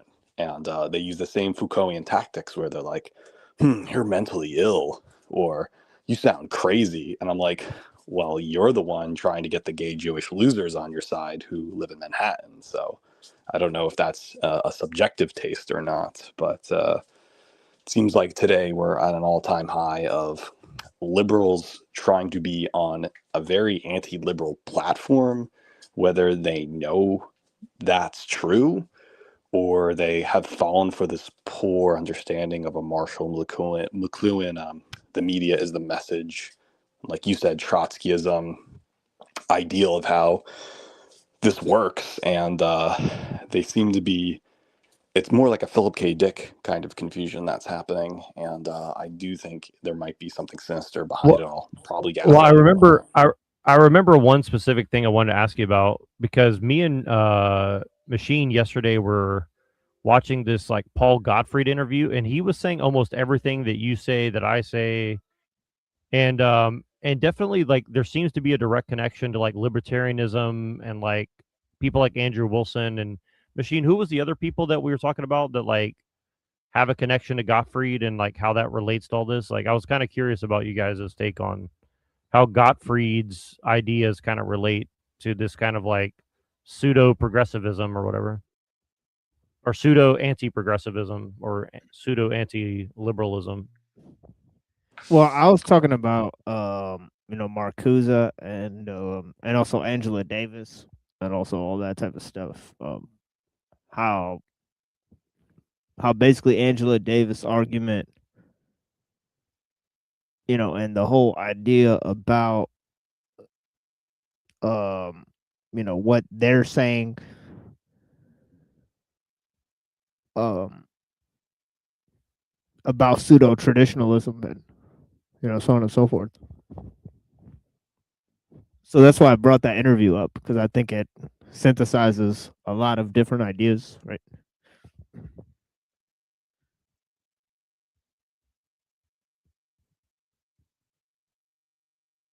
Hold on a second. Yes, the pseudo traditional. Well, and again, it's kind of interesting because like you have like different forms of Eurasianism, and I remember Pilliter briefly touched on that because like people, there's like Eurasian futurism, which isn't exactly transhumanism, which isn't exactly there's like all these different, and then you have like Dugin's Eurasianism, and then you have like Evola's I guess version Right. of it, and Renan's version of it, and so Can I you don't hear know. me? I mean, it's like, yeah. Well, I mean, we all know Paul Gottfried was taught by Marcuse. That was his doctoral advisor. And then Right. Paul Gottfried is also teaching Richard Spencer and some other Right. associates that would help find out, with the alternative right, which, as Spencer put it, the evil Huffington Post. And those original posters back in 2011 were Matt Forney, Jack Donovan, Andrew Yeoman of the Bay Area National Anarchists. I mean, I was a reader of that blog back then, but I didn't think much of it. I thought it was more like Spencer's, more like alternative newspaper of sorts. That was just more his blog. Everybody was on Talkies Mag, and on Talkies Mag, you have Gavin McInnes, Jim Goad, Dane Fitzgerald, and some of the older ones were, Bronze Age Pervert. And he used to go by his real name there, Roman. I mean, I barely remember his articles. I was only a teenager reading that. I didn't think much of it. I just thought it was a derivative of Jack Donovan. So, and today, I think 15 years in the future, a lot of people forget those footnotes. And there's this kind of post-liberalism that thinks you must believe in evil thoughts if you read some of this, or it's so, there's this Trotskyist obsession of pushing the overtone window so much where things have become so normative that you don't question the water. Fish are in a water, they say, what is water? Well, this Trotskyist culture war obsession is just confusing people, distracting people. This is what they do on Countercurrents. Basically, you just make My Little Pony and white nationalism one of the same until you don't question it. Hold on a second. Wait, but yeah, I see today that, with such rampant technology for us, speaking on a telecast where I'm in Korea, you're in the States, and, it's better than FM radio for sure, or cable television. Anybody can tune in, so as long as they have Wi-Fi access at a restaurant. But people are not utilizing this technology because there's just so much rampant, enclaves. It's like this is kind of a dark net of the internet, and yet at the same time everything's carefully choreographed. You need a Google account to do this. We're on YouTube, which is some lab in San Bruno. They have our IP addresses. They know what we're going to say, as if everything is this kind of hot topic brand safe liberalism we're practicing. And even though it may sound anti-liberal in its dialogue, I just think, recently I'm just reading Foucault again, and Foucault saying this madness in civilization, or discipline and punishment. He's talking about not so much that the criminal is right, but this ideal that the new form of political correctness is saying if you're sane or insane. And it's seeing that the opposition is insane, that you must be an ugly looking nerd versus a strong bid Nordic gamer. It seems very strange to make arguments based on aesthetics. Sounds like a high school argument, and yet that's what they're doing. They're making very feminine metrosexual types saying that they're the right with, as I joked, gay Jewish losers who are the power structure, like Larry Kramer and Edmund White. And then at the bottom, in rural Ohio or Michigan, those people are frowned upon as if they're mentally insane, mental health, and it's like this very sadist thing, like everybody's going to start a violent revolution tomorrow. So yeah, I think we should be thinking more in terms of that all arguments are not even about rational or irrational. They think it's more who's sane, who's insane, and they're definitely trying to paint us insane.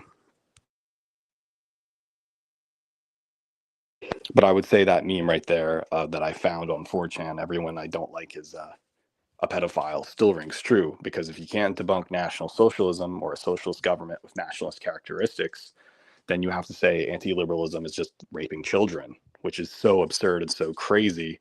They can definitely do the same thing. One little person, therefore all.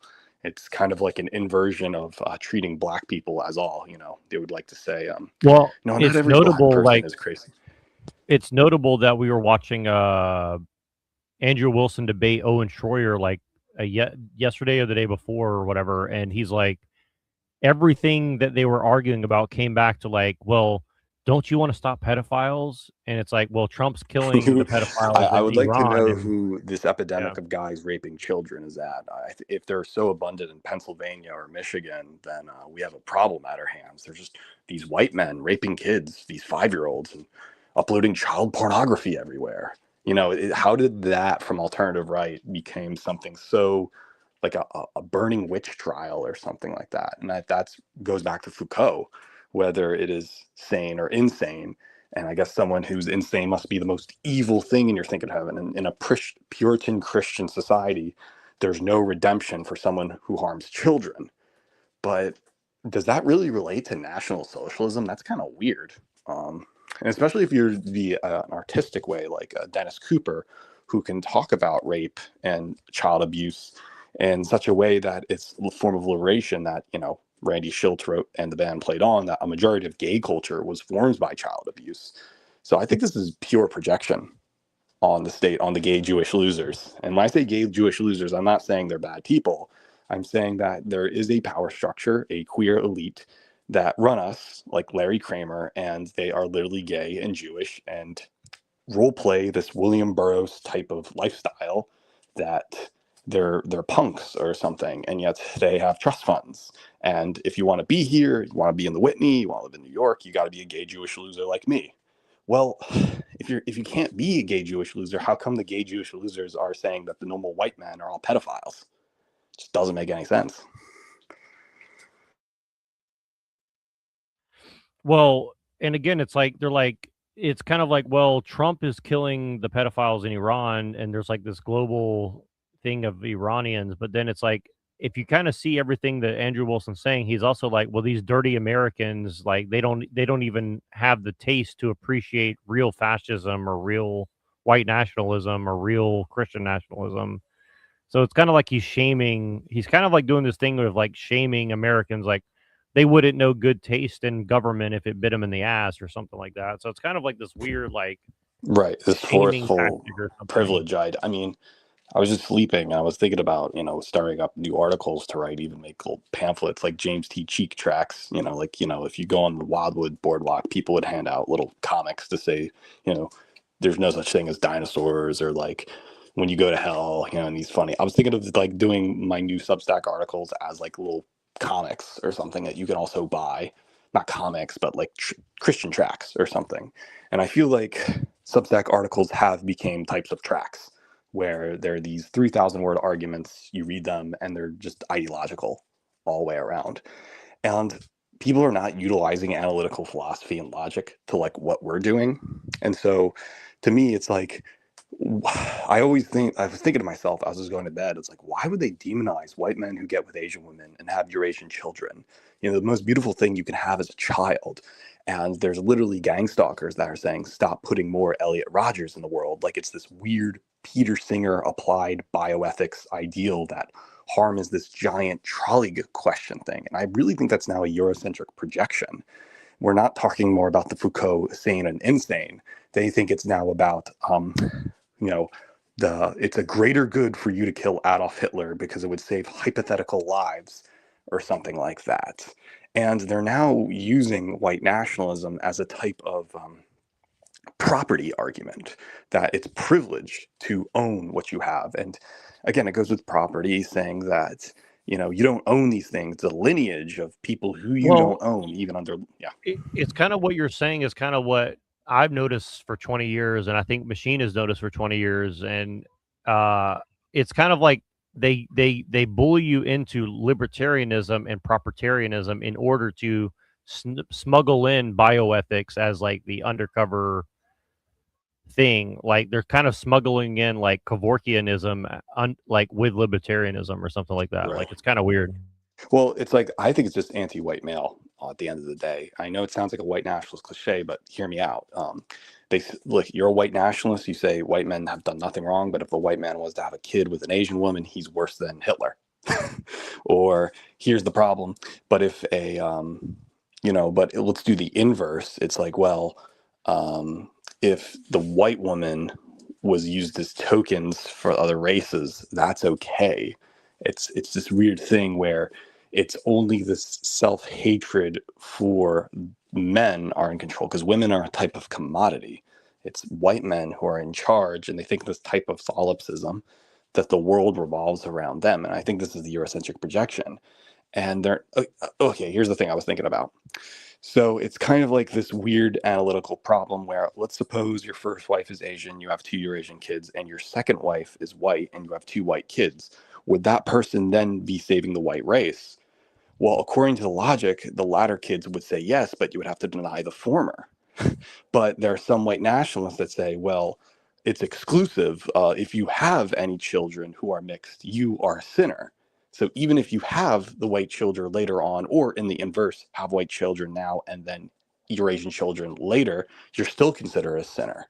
So it seems like the logic follows a David Benatar type of, if you're not existing, you can't feel good or evil, therefore there's no feelings. Well, that's exactly the same conundrum of having both Eurasian and white children. You can't save the white race because you didn't commit to the exclusive acts for it.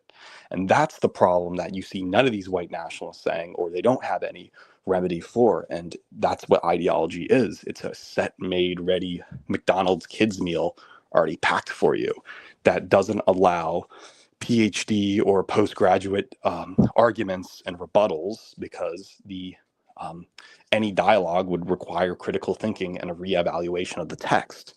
And if intellectualism is just talking about ideals and being expressive like an artist, well, expression has so much limits that you just think about things, and then you're honestly doubting yourself, and it's extreme doubt. And some of these logical things people can't wrap their head around would actually solve a lot of issues that we're in.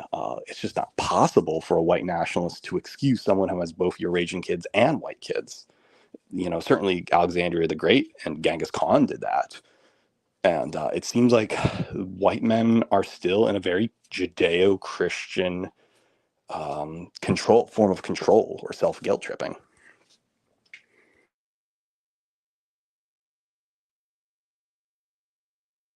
Well, they're certainly doing this thing where they're saying, like, to be a real white nationalist, you have to give up Christianity and go to the pagans. But then the pagans are like that's bad. Which Yeah, is that's really just as weird. bad. It's kind of like I'm trying to figure out like Yeah, what's the that's I'm not jujitsu behind that. defending that, but that's just as bad. I'm just saying that there seems to be a Max Weberian guilt complex that perhaps it's like this. If you open up your United States passport, there's a little quote above your passport image that says, "We believe, we're equal rights. Liberty founded this country." So what's liberty? Liberty is the right for you to do whatever you want, right?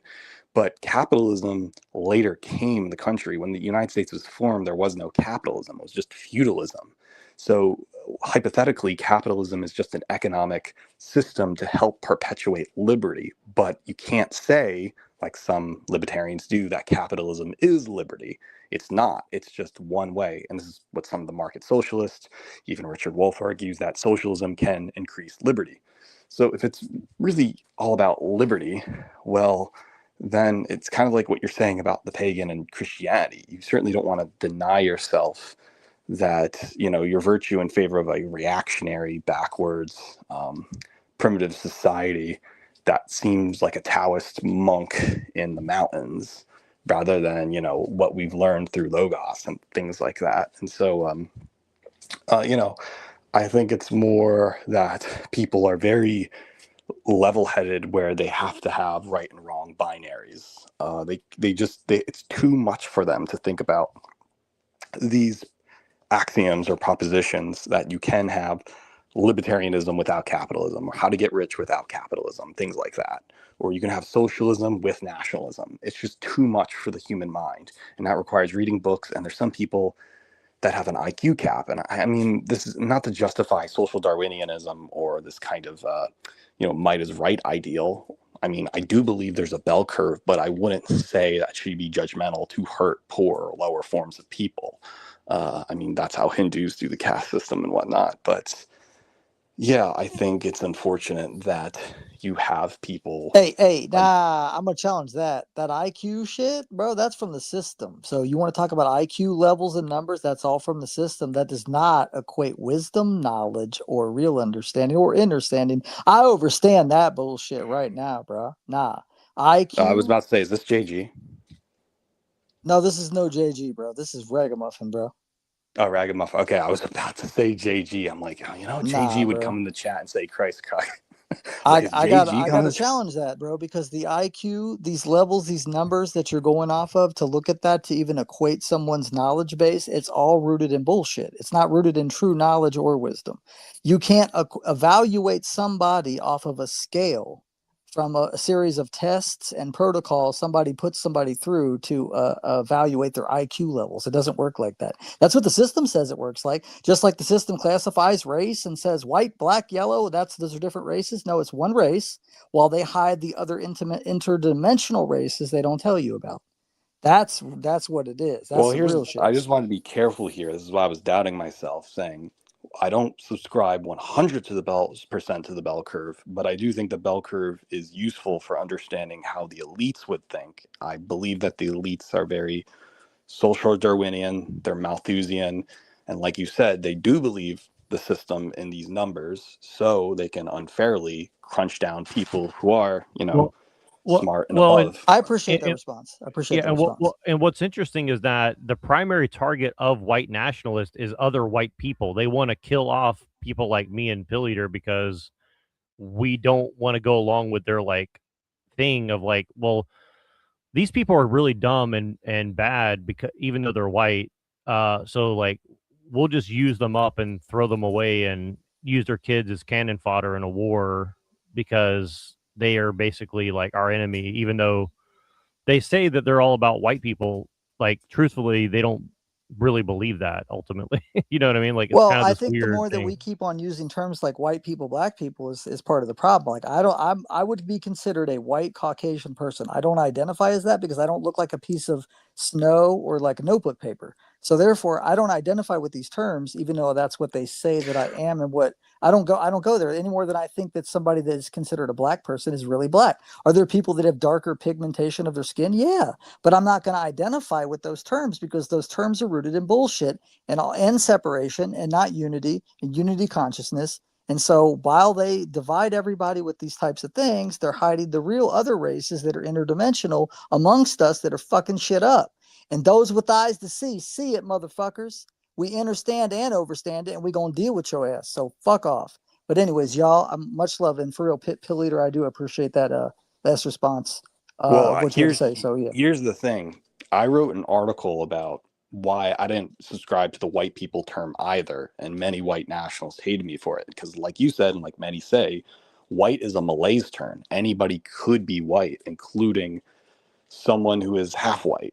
And then everything's in binaries. It's like you're either this or that. So, and this is the problem with Pan-Asianism, is that there's a Pan-Asianist movement that thinks Chinese, Koreans, and Japanese are just all going to be Asian, and they don't understand the historical histories that it just can't do, because Chinese want to be Chinese, Japanese want to be Japanese. And so within the, I think people like Corvid, who we talked to the other night, I joked and said, Corvid is basically a white nationalist defense to white genocide, whatever that means. It basically means you want less of one entire group in favor that there's a privileged few. And that's kind of the Malthusian standpoint, where these are the anointed that can be white, but everyone else, you may be the most European German person ever, but you'll lose status once you do something else. And I think I mean, it's kind of weird. It's kind of a double standard with white and black terms, and yet those are the only things we can say. And yet at the same time, I don't think it's the best interest for a German to say he's white, because he would lose what it means to be German and give up that in favor of this kind of McDonald's worldview, where you're just a egalitarian liberal individual speaking English. And so I think as long as we, understand this kind of Chomsky ideal of thinking in English, the problem is ultimately we start thinking in meta narratives and irony, and that somebody owes us something, this kind of weird Rene Girardian scapegoat of sorts. And so it turns out that people who speak English who are non-white blame it on whites, who then perpetuate a system of this kind of pseudo feudalism equity state of sorts. And I think that's what we're under right now. Yeah, I definitely vibe off of some of what you're saying, and I think there's definitely like a lot of programming put on people to just keep constantly looking at a us versus them type of thing mentality, and like, like I've known people that I grew up around that at one point were like apologizing for their skin color, and we're like getting pulled into this weird like groupthink hive mind, and like, you know what I'm saying? It breaks my heart, because it's like, bro, what are you talking about? Like, you know what I'm saying? Like this blaming certain people because other people's ancestors went through some crazy things, and then being like, well, you're gonna answer for it. It's like, no, I don't. I may have had nothing to do with this. Like, right? Like I myself, I would have nothing to do with that.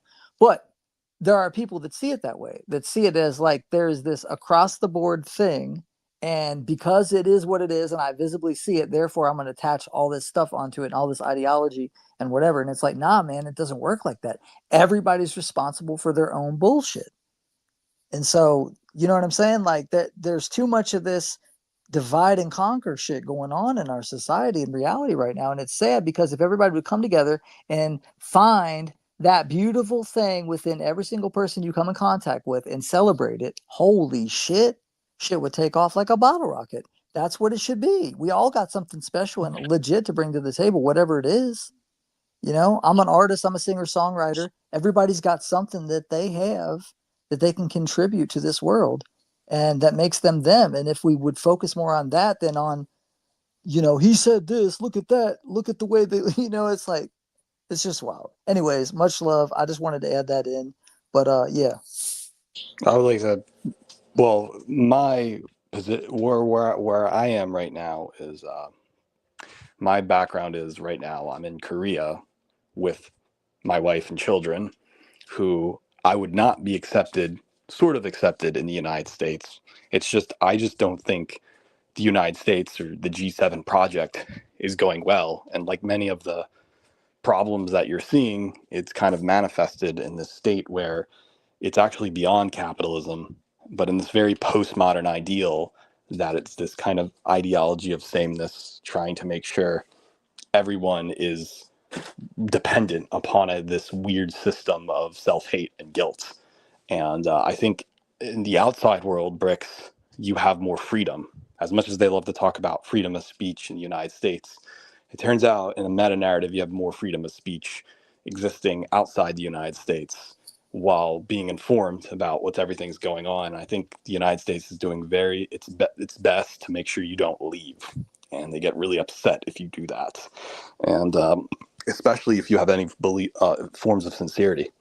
If you're sincere and you're willing to die for a cause, like for your family, for your tradition, for virtues of right and wrongs, you're now considered an enemy, because I believe liberalism cannot have any wrong to it. It has to accept all forms of acceptance. And I think it's kind of a self-defeater, and yet at the same time, it's also a type of technological singularity that's being built, and they're trying to program everyone to be. And so as long as you are anti-liberal, you're perhaps the worst thing you are in the world. Yeah, I appreciate that. Yeah, I think I think they are pushing people towards the singularity thing. And yeah, like yeah, I'm with you on some of that for sure. You're making total sense about the U.S. It's this Western ideology thing, man. And I appreciate you sharing that about living over there. that's got to be a whole night and day difference from probably what you originally grew up around. And I think that's really cool. So, Well, it's because it's like this. As we talk about oneness, that would get away from ethno-pluralism, that you do have a specific identity that you made through the ironic notion of having liberalism. If liberalism believes you are different, and yet at the same time, we're supposed to be a collective of saying we're all different. So that's kind of a redundant glitch. So it needs difference in order to perpetuate itself. It's liberal in the mind, but difference in reality. This is why you have in the last decade people talking about, human biodiversity, or I don't exactly like that term anymore because it refers to evolutionary psychology, and I think it's more than that. I think what's happening is that the American mind has made sure that there's only a few group of people that can operate it, particularly managerialism, this kind of James Burham post-Trotskyism, that you operate the system. Capitalism is kind of this old operating system that doesn't really work anymore because the profit in command is not aligning with virtue whatsoever. And capitalism has, in a very Nick Land term, has become a sentient being, that capitalism exists outside of liberalism. And like I said before, it's just a vehicle that helps liberty, but is not all of liberty. And so this is why you see, socialist oppositions, and it's true, it's a technological advancement. And so I think what's happening is that you kind of have this old world ran by older people in the United States that are not open-minded to different possible worlds, kind of like another Alvin Plantinga thing, a possible world thing, or a Deleuzian rhizomic happenstance. You can be half white, half black and exist here. You can be Eurasianism, white Asian, and exist here. But they think it must all be the same. And if it's all the same, well, then it destroys difference. And I think that's how you explain philosophies of Alain Benoit or Alexander Dugin, or why we're here talking about people like Andrew Wilson or Jay Dyer. yeah, word. Hey, Pill Eater, are you on Discord? You do the Discord thing? I don't like Discord. I'm on Telegram. I just think Discord just is intel collecting, and I think Telegram is more illegal. So you can do more things on Telegram. That's why. But if I do go on Discord, it's under an alt account, because from what I understand, Discord is just spying on people and collecting intel and screen capping their comments, which I've all seen. It's crazy. I want to add something to that. They may be, but to my knowledge, they aren't, because I've been on there. Your boy's been on there since 2018, and I've been putting all kinds of controversial shit on the server that I currently have and the other one, and they don't do shit about it as long as it's not publicly listed. And I don't rock the boat like in some kind of crazy fashion, but like I'm outspoken about things that go on right there. Well, what he means is that the people that pretend to be your friends are spying on you. That's what he's talking about. He's not talking about the app. And that may go on anywhere though. But I just mean that the Discord themselves, they're not monitoring shit, or else I'd already been like smacked around. But yeah, as far as linking up with the wrong folks from time to time and having them around, yeah, sure. That's but I'm sure you've noticed that people like bring up shit from like months before and say, "Oh, look, you said this thing here, and that means that you're this, that, the third." Oh yeah, of course. You know what I mean? Like it. Yeah. It's happened to me like 100 times in 3 years, literally. So like, yeah, it's like. I mean, it goes on, but I just mean Discord themselves as an entity, like Meta. Yeah, but we're saying that it's used by spies for spies, meaning like all these people kind of like. No, it can't be. You just gotta watch your shit. I mean, other than the intel collecting, I think Discord was supposed to be made for video gamers playing, things like Fortnite, and then you run up it was for the squads to talk and then use that. Stuff, yeah. But the problem is the interface has now been used to be like people plotting someone's murder. I mean, like a weird illegal sex trade happening. I'm not trying to totally throw the baby out with the bathwater. I'm thankful for like what we can do for on the free and on the cheap with that platform, and like the anonymity that you already get. There is some shit that goes on for sure. I just mean that as a whole, you're not dealing with like ads and all this nonsense like you are in other social media. The way they run. Well, the main reason why I use Telegram is that it's data free. You can use it in most BRICS countries, and Discord is heavily like Silicon Valley based. And so it also eats your data up. Unless you're on a computer, sure, you can use Discord, but Telegram's going to promise you data free transactions any part of the world, and then you can be encrypted. That's just me, and that's why I use Yeah, Telegram. no, And you can that's upload logical. data. That makes a lot of sense. Yeah. Another thing I love about Telegram is that it's basically a data server. You can upload any video, any stuff, and send it to another server, so as long as they have a public access to the Telegram link. So that gives you more access to things. But, that's just me. That's how I'm able to, share my videos and things like that, and music. People are not utilizing that, but it shows you here's the word. A lot of the leftists today, or you would say post-Marxist, are talking about a multipolar world. And basically that's in opposition to the nationalist ideal of ethno-nationalism. And multipolarity believes there's now hegemonic powers that are diverse, that are not G7 based. In other words, we are not suffering from globalism. There's multiple globalisms.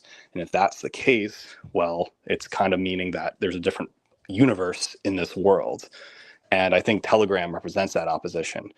But the nationalists just believe it on a domestic. They call it ethno-nationalism. They think people are going to nationally divide themselves within the globalist frame. And I think that's the problem. I subscribe more to multipolarity. And I think this is where the white nationalists get it wrong. It's like this.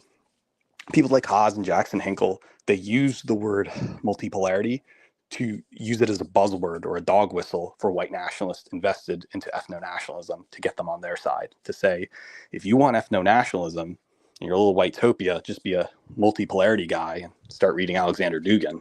And it kind of works, but I don't think it's this libertarian notion where we're just separate and go to your rooms.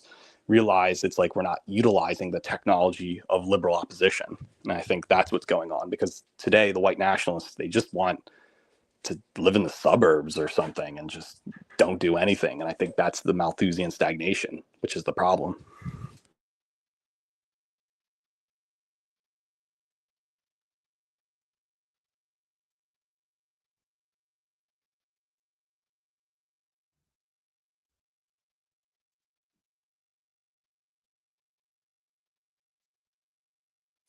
What do you think? Do you think Gottfried is a part of the Malthusian white nationalist, or do you think he's like, or do you? I mean, like, I definitely think he's trying to. I think he's a paleoconservative, meaning that he believes might is right, but not so enforcing. It's more like there's natural parts of the world, there's nature, and that if you want to live the best life, if you're a Jew, when you read scripture, being a Hasidic Jew in New York is just as good, and you don't have to do no more, no less. And I think that's kind of related to Malthusian ideal of less is more, and there's a threshold and we can't build spaceships to the stars. But this ideal is really grounded, I think, very in religion. I think it's this is why, the best way that the argument that the nationalists and the race realists are having is that they're just a green faction of the left. So if you can't be anti-left, you can't be anti-liberal, you're that or just a leftist saying you're trying to save endangered species of owls. And therefore, if you cared about saving this endangered species, you must care about white people, as if everyone is in a zoo.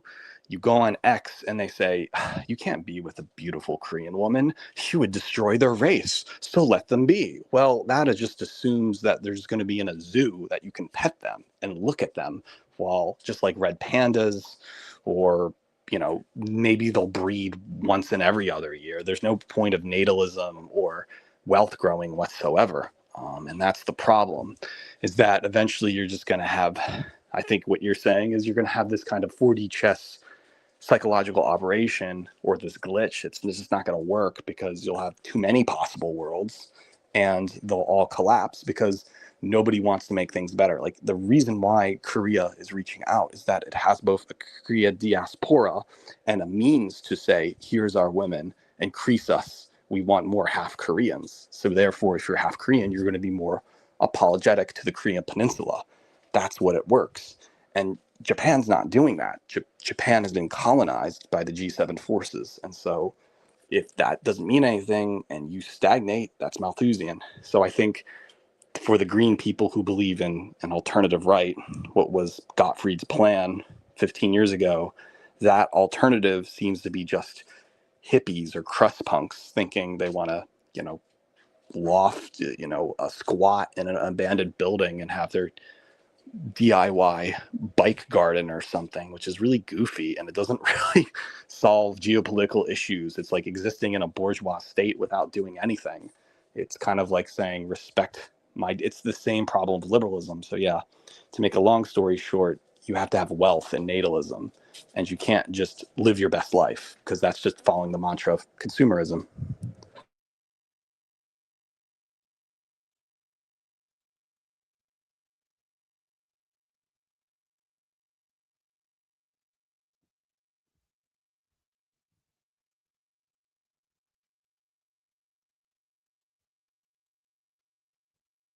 Yeah, I apologize. I'm trying to figure something out, so I'm looking at some settings. Hold on one second. But no, I definitely want to write more articles. Now that I'm here, I should write more articles instead of doing the college DJ. I feel like DJing is like this is off topic, I know. I feel like DJing today is the worst possible you can do in the arts. I mean, you can curate other people's art, but you're just not making it. And I think that's different from being like a dance DJ like Richie Houghton to like a college DJ with no transitions and you're just playing music that you think you like, you think other people, and it's just very pretentious. I think if I made a mistake in the last 6 months was being a DJ for a New Jersey college radio station, I'm just like, well, that's not going to get you anywhere. That's just class prejudice of Umberto Eco signs and signals for nothing. People are not actually learning music theory or making composition, Can you remind me what we were talking about with Umberto Eco? Because you and I were talking about how like the sign and signifier.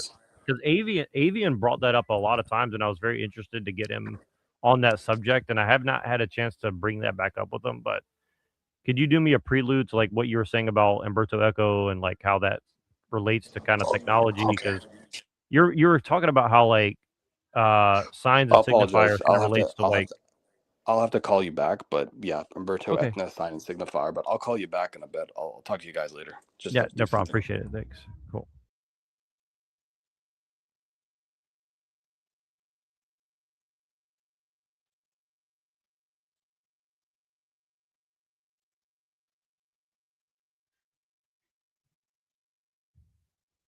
Yeah, I'm trying to change some settings on fucking StreamYard, and I cannot find where the settings are on this damn thing. So I'm kind of like distracted at the moment. Very frustrating. Edit. No. Oh, here we go. I think I got it now. Okay.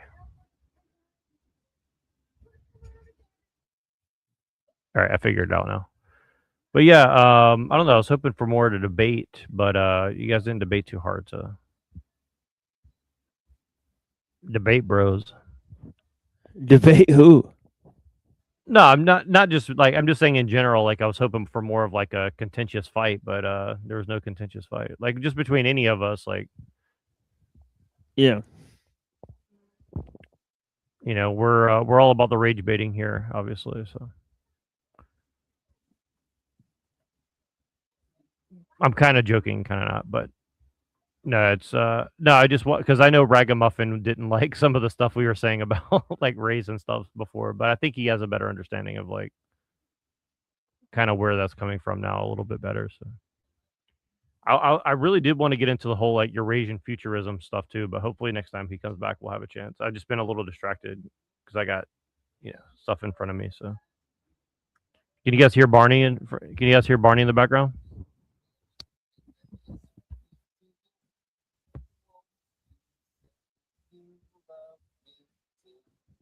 You guys like that song?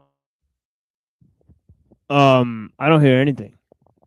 Oh man, I gotta play it for you guys. I love you, you love me.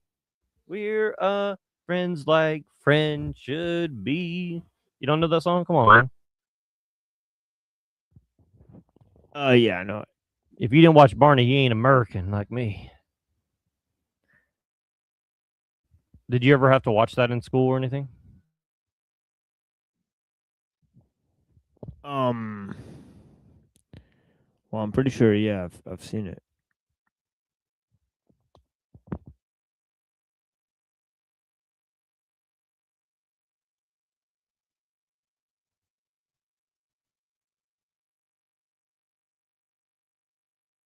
Yeah, Barney's kind of weird. Like, I'll never forget watching that as a kid, and we used to all like make fun of him, like tell gay jokes about Barney and stuff at like 6, 7 years old. But 6, 7, get it?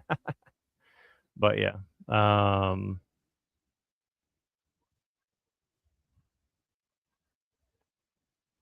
that was funny back in the day. Let's see here. People.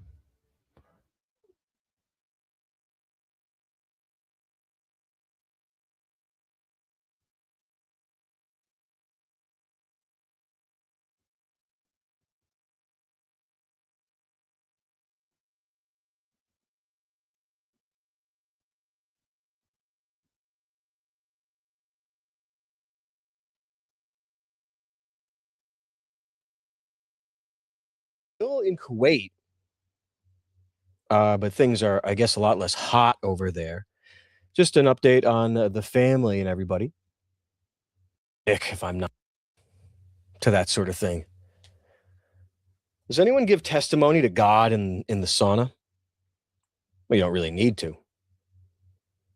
We're all already living testimony. Welcome, everybody. Welcome. Macro, what's up, Nasty? How you doing? A legend of the realm. I really appreciate that, Fox. You're an OG kind of guy, aren't you, Fox? So I'm back on streaming.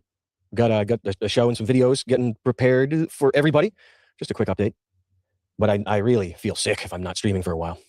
If you stream too much, you feel sick. If you don't stream enough, you feel sick. The family is still in Kuwait, but things are, I guess, a lot less hot over there. Just an update on the family and everybody. Rotated. So this is Sam Hyde's like writer and producer of his shows and stuff, and he's an Orthodox Christian, and his wife is like from Kuwait or something like that. So he lives basically in the Middle East right now. So pretty interesting fellow. Yeah.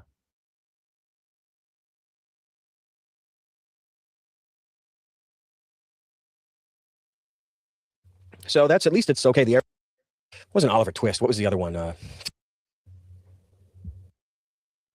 At the end, after these years, and I don't think it was in the movie, but Lara spent some time in the gulag when I got a Voodoo 2, a 3DFX Voodoo 2 Diamond Viper. Those would be my picks. It would be nice to get Fritzl or Dutro in the show, and you couldn't help but get into it during the Global Intelligence Files days. You know what I mean? That's enough to boot your ass right into the thickness. What is going on? I couldn't believe it. But I guess that was the beginning. And I had some buddies that were big into like old David Lizard Man. And around the same year, like 06, he was telling me about interdimensional lizard kings from David Icke and the monarchy, all drink blood and do sex magic and all that stuff. And I was like, yo, please hold on a second here. And then you fast forward years later, you're like, this was back in 06. I gotta towel this thing right now. It's freaking disgusting. I got to brown bag my spittoon. But so I guess that was the beginning of my radicalization. Well, of course, the beginning of everyone's radicalization is having their birthright robbed from them, their home country robbed from them, every social service, every advantage, everything completely robbed from them. Well, that's the beginning of radicalization.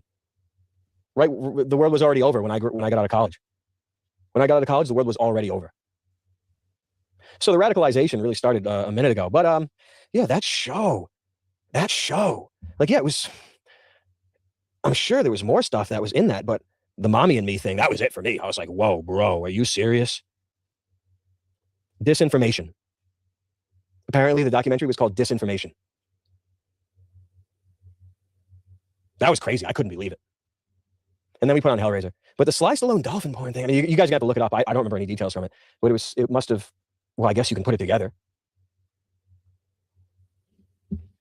So there's that, and there's plenty of hardcore people out there. But this guy that was telling me about the Lizard Kings, he was onto the Alex Jones stuff from 06 or maybe even pre-Israel, whatever, not Israel, whatever.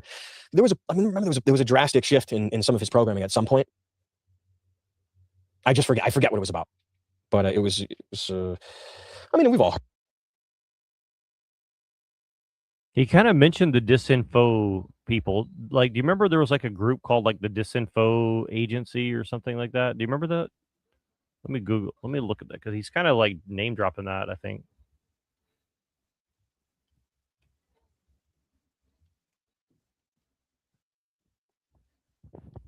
Yeah, I forget exactly what it is, but I think it tied back to like Alex Jones and Joe Rogan or something like that. Yeah, exactly. Yeah, that's exactly right. Alex, because I know that Shane Bugby and people like that were like kind of into that shit too. Like, I think Bugby did a whole like thing with them. Welcome Perditis. We're happy to have you back here now.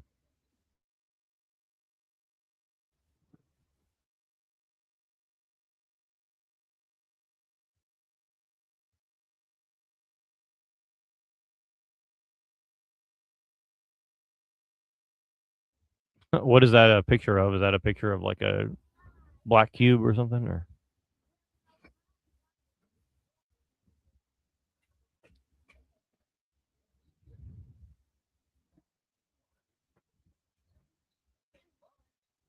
yeah, I'm trying to find out what the name of that plate that group was. But No, I'm it's Googling just this my right now. avatar. It's just the avatar.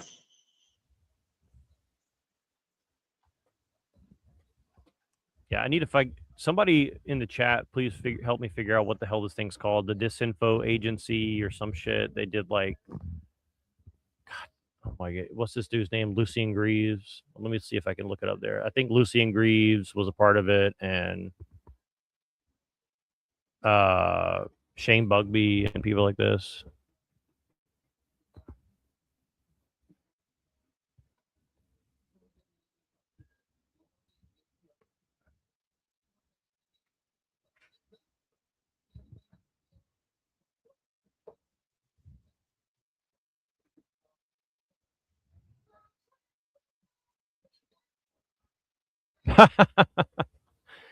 Oh my gosh, here we go. What did you think when Gabriel, my producer, first reached out to you with the request to meet about potentially collaborating on a documentary with me? Oh, I think my first thought was no.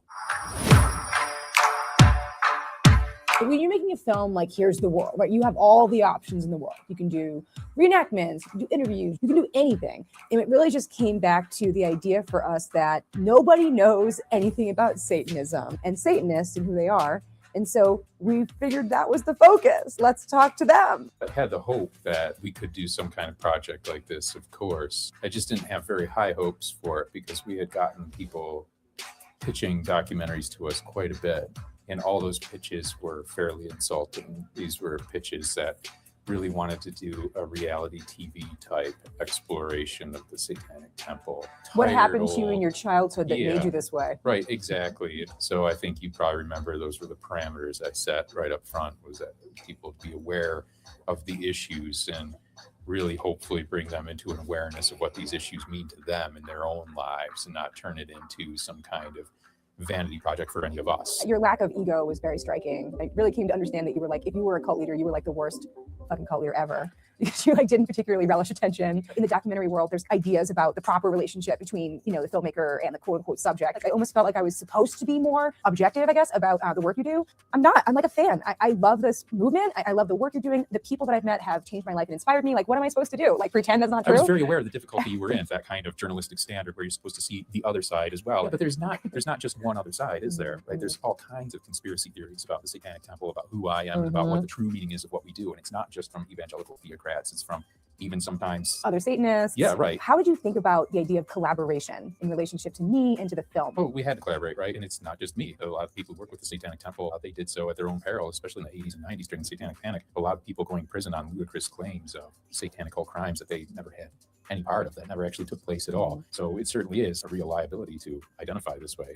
You were very nervous. I was very nervous too. And of course, I was trying to balance having full trust in you with not having full trust in anybody. And I didn't know what narrative course it was taking. Clue. You want people who see the film to find their place in the story, to see where they fit into it. I think that's really important. The ability we have to express ourselves on the public ground says something about who we are now as a nation, whether we relegate people to second-class status because of their beliefs. That has ramifications for everybody, whether they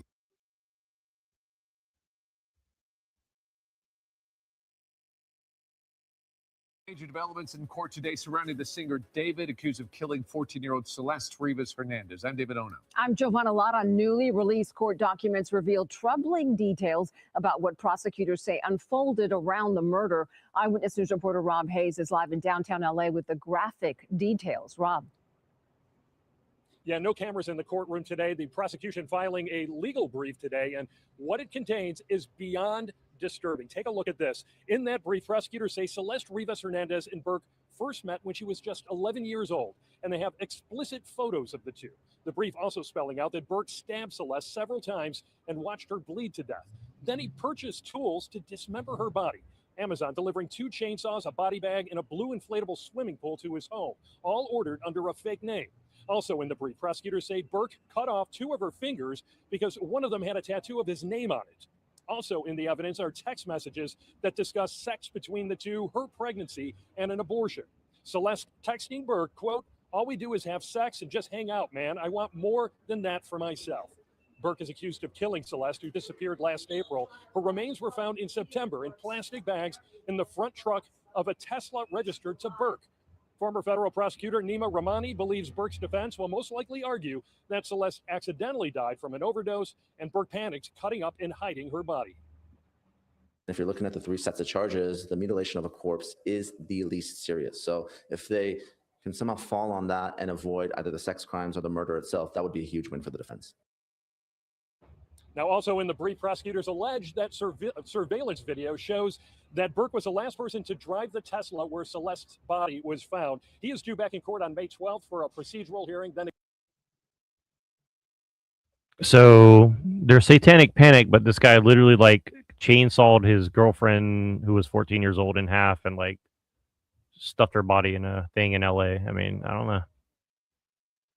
So I never heard of this guy before this whole case, but like this dude is like extremely famous and popular apparently. So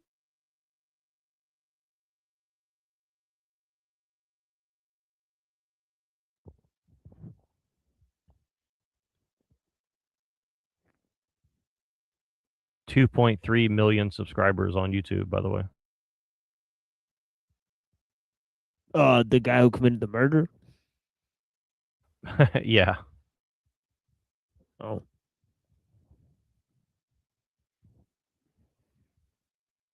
Yeah, I think people are discounting how like something like that from this guy's past could be overlooked for him to make all of those connections to be that prominent of a person, and then also you have to question what would push somebody to commit a crime like that.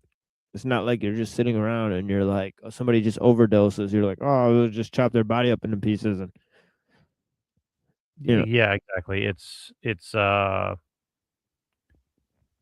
yeah, clearly he was a part of some you know, whatever you want to call it, I don't know, but yeah, it's pretty. Yeah, I'll put it this way, like I know some of the connections that these people have to like the comedy world, let's say, and like some of this kind of like weird shit. So it's all like artists and like remember that girl I showed you that like was like on the whatever podcast and she had like a raccoon in her lap and she was like whatever, you know what I'm saying? I'll show you. Hold on. Yeah, I mean, it seems like everybody's either like 10 steps from somebody who like either died or, you know, got killed either being a part of something like this or. If it kicks me again, I'm staying away. Sorry, TML. Yeah, I didn't kick you. It's doing it automatically. I'm not doing I know. I'm saying if it does it again, I guess I'm staying off because it's being retarded on my end. Yeah, who's this? Raccoon girl? Well, this is the satanic girl who goes like satanic rituals in LA that was on whatever podcast. With a Bible over his private parts. Yes. Don't you think it's a bit disrespectful to Christians to... I'm Christian. Actually, and I figured if is that people your- like to look at naked men, this is a good way to promote the Bible. Would you be willing to do that with the Quran? Yeah, why not? Okay. You set up a photo shoot where you put a Bible around a man's genitalia. Yes. What was the point of that? Oh, to promote the Bible. I feel like kids these days don't read enough books. As a Christian, do you know what the word sacrilegious is? Yeah, I'm not that type of Christian. I don't believe in that. What type of Christian are you? Not the type that you just said. Yeah, I don't know what that means though. What type of Christian are you? Oh, I believe that there is a God and he controls the simulation, and that's about it.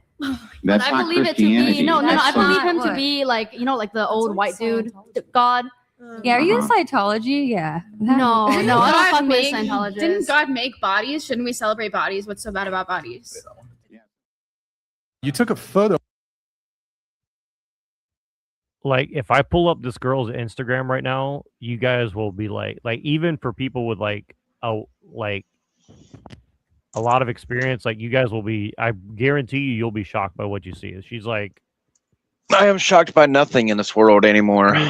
She's literally like pouring blood all over herself and like holding like animal body parts in her hand, and like it's like totally insane what she's doing. You know what I mean? Like it's not. I mean, not really. Witch covens have been doing this since, American Horror Story came out. They were just putting it in your face. I mean, witch covens do this shit like daily. They get naked and have orgies in blood. What my point is that whatever podcast and Andrew Wilson were like hanging out with her, talking about this stuff. So that's kind of what I'm getting at, right? Like, I mean, because they want you to be a part of it. There you go. Case closed.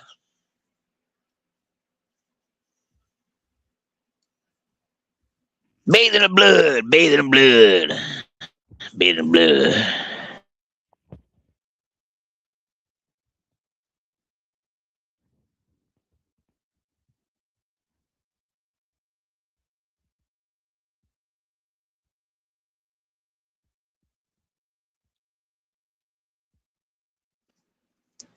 I guess you must have I guess for me, you missed the point of what 28 years later was putting in your face with the Jimmies and Mr.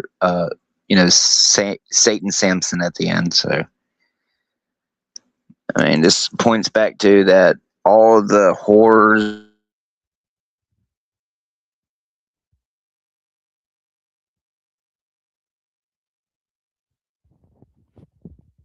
Oh, Mossad got him. no, he's still here. I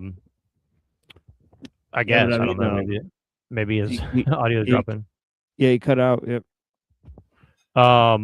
Yeah. So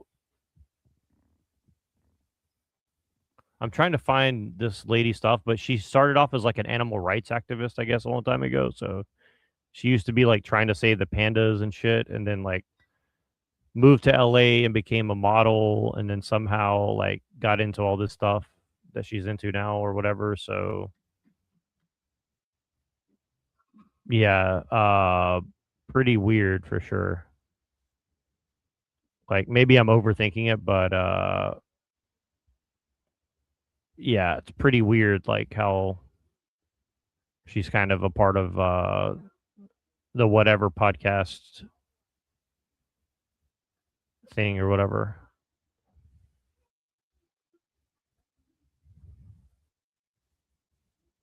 I'm trying to find some stuff that she did, but like, okay, I know that she's on this one channel. I didn't want to play it, but I guess I'll just double check and see if it's on there. But because he did a bunch of stuff with her in the recent past year. So let's see here, see if I can find it.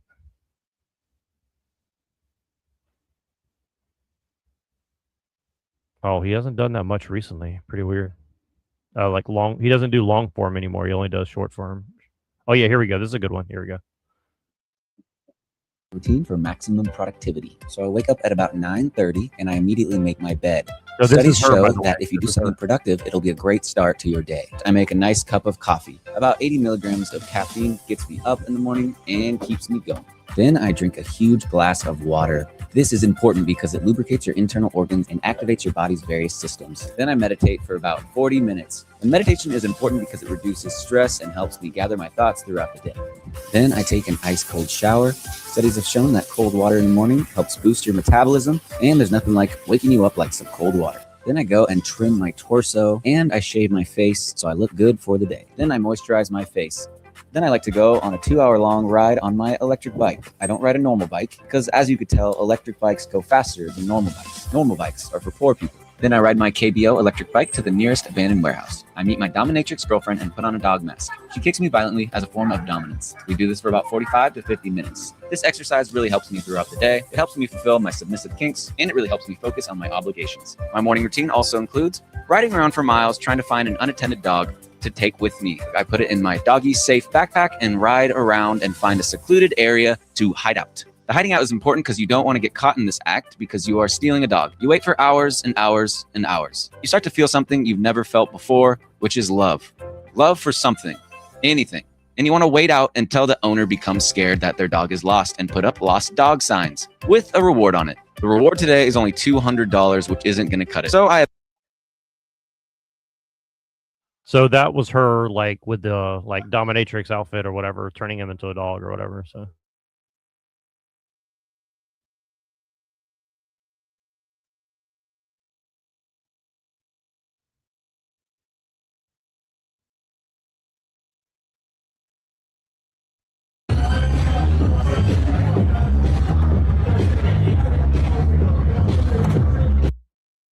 Here's your drink. So I drink half of yours on the way over. Oh, okay. That's Not again. There's one favorite kid that you have. It's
Are you guys being quiet?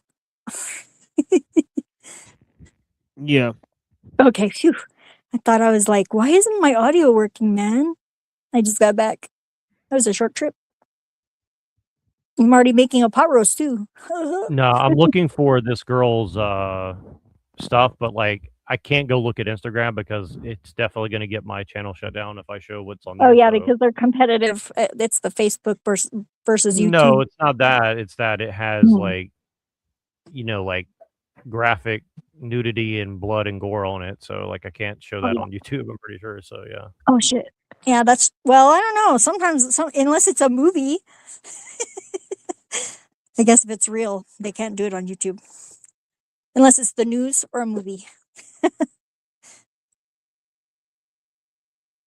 I don't know. Their rules are very arbitrary. Yeah, but I was Like- hoping that he had some of it on here, but it looks like he doesn't have any of it on here. So unfortunately, know I about- can't really show you.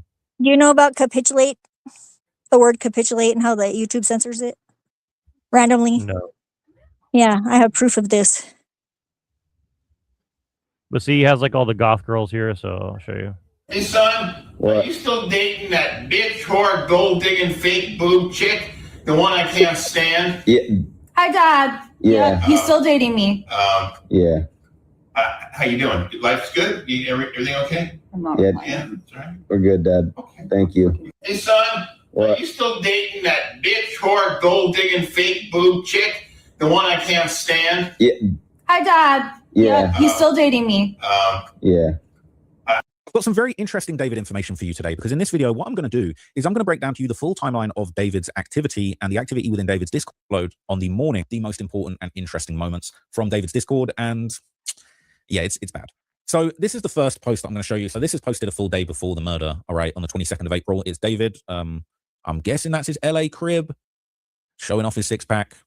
He's active in there. He's active in the Discord. So this will be followed on the morning of the alleged murder when a user posted screenshots of their messages with David, right? And they're basically saying, put the contacts away.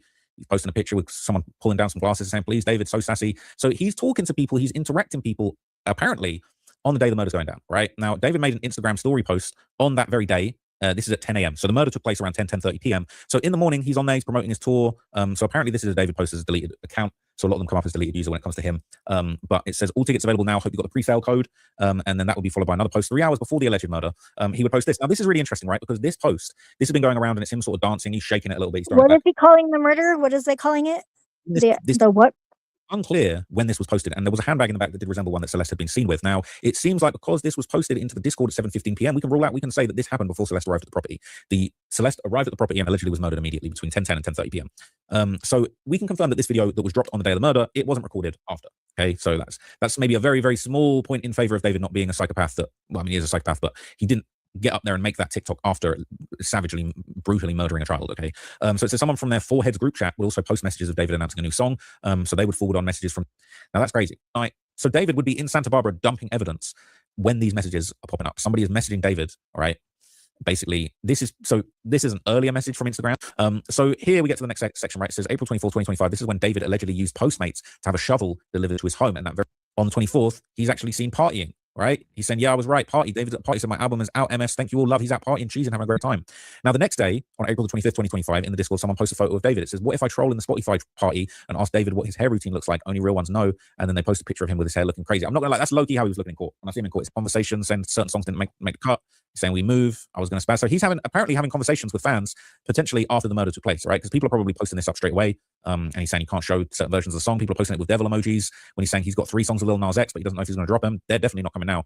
And interestingly enough, 3 days after the murder on April 26th, somebody posted a screen recording from David's story. It says, made this edit of Is This Really Love when it was unreleased, but it's out now. And it said, bro, I was thinking about edits I could do for songs on the album. And the only idea I had looking back on Afterlife, though, this video was necessary. And it's one of David's stories. It says, Pops, what the F you talking about? So I don't know if that's his dad. Maybe his dad's injured. Someone's wearing a crutch.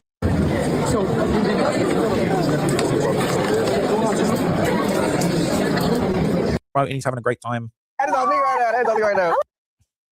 Wow. You already know? Yeah. Tell me all your non-negotiables when you're dating someone. Understanding. No, I feel like I haven't found the right person. I want you to look at each other and tell each other what you like about each other. Oh my gosh. Thank you. And your hair too. Thank you. That is on me right now. That is on me right now. I like your eyes too. That's the first thing that I saw. Hey. And I like your nails. Those are tough. You already know? Yeah. Tell me all your non-negotiables when you're dating someone. Understanding. Gotta be able to listen. Gotta be able to be respectful. Yes. Funny. Good conversationalist. Charismatic. I love all the good stuff. Yeah, more than me. What's the energy of a sweetheart? Doing stuff without being asked. Like, Thoughtfulness. Yeah, the thoughtfulness. What's the sweetest thing someone's ever done for you? Valentine's Day note. I love flowers. So flowers. Valentine's Day note. I know who he spent the last couple of Valentine's Days with. Missing persons poster doesn't count as no Valentine's Day note. That's crazy. Stuff without being asked. Like, thoughtfulness. Yeah, the thoughtfulness. What's the sweetest thing someone's ever done for you? Valentine's Day note. I love flowers. So flowers every week. Whoa, every week? On rotation. You think you can do that for me? Yeah, flowers. I mean, there's flowers everywhere in New York. It's springtime. You already know. Yeah. What's one question you typically wouldn't ask on a first date? Where do you see yourself in 10 years? Like, Bro, the date you go on and the guy murders you and he's talking about where do you see yourself in 10 years? He would never ask that. I don't know. Maybe I'm reading too much into it. Successful. Fire. Where do you see yourself in 30 years? I'll probably still be doing music. Maybe I'd like move to like another country or something. Yeah. It's now time for the shit. Right, boys, we'll find out if it's yes or no to a second date. Friends, we have a sweetheart friendship!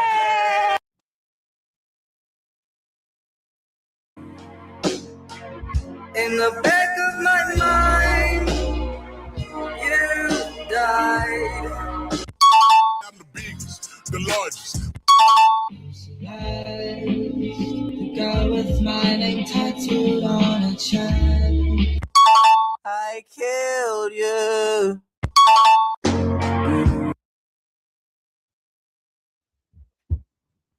Damn.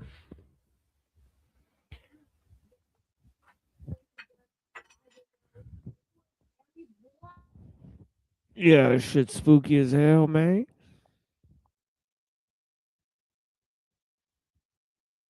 I couldn't understand what he was saying. It sounded like he said the something murders, but it sounded like he said electric or something.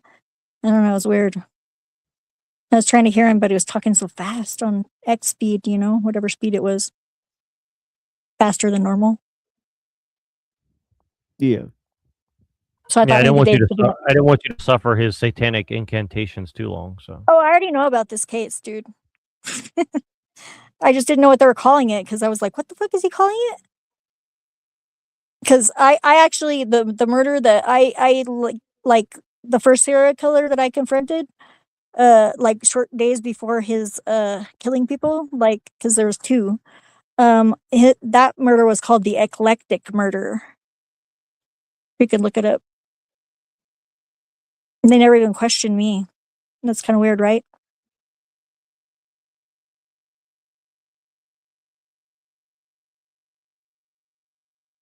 Because I was like part of that friend group and everybody got interviewed.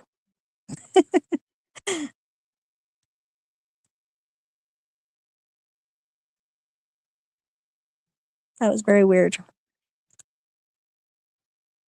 But I warned people to stay away from there too, and they didn't get killed, so that's good. Yeah, so I sort of have to get up on the phone. So I don't know what you want to do, Neuro. Yeah, I'll leave it running for a while, and then if people don't ever come back or whatever, I'll just shut her down. But I'll leave some stuff playing back in the background because I got to do some stuff myself as well. So Yeah, in in 2 hours I have my show too. So keep that in mind. Yeah, sounds good. I'll just keep this as a pre-show, and then we'll just send everybody over there. So Yeah. Cool. Okay. All right. Cool, man. Awesome. That's it. Sounds good. All right. Blessings. We'll just keep this rolling for a little bit longer. I'm going to be a little busy too myself, so I'll just leave some stuff playing for a little bit, and then Zephyr, hang out as long as you want. I'm trying to get other people in here, and then everybody will go over to machine in like 2 hours. So cool.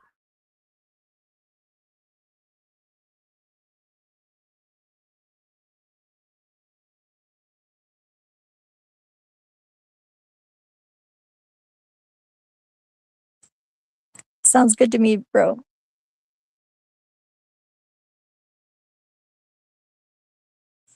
What are you gonna play?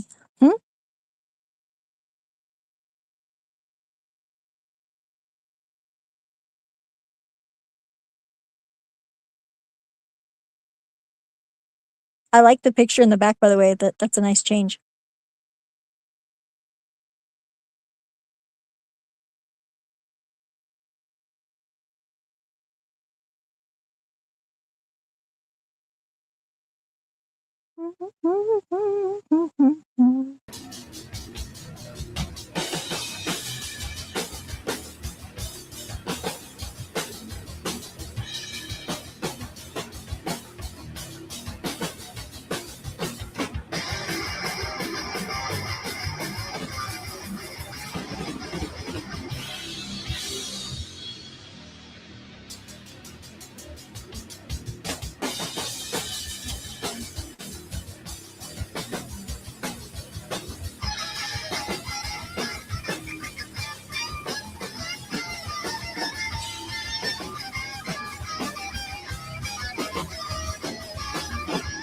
The golden talking equine makes nothing but right.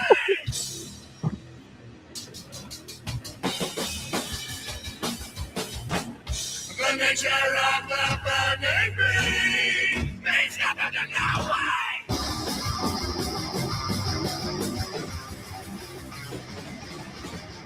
The burning talking no one knew ain't nothing to me.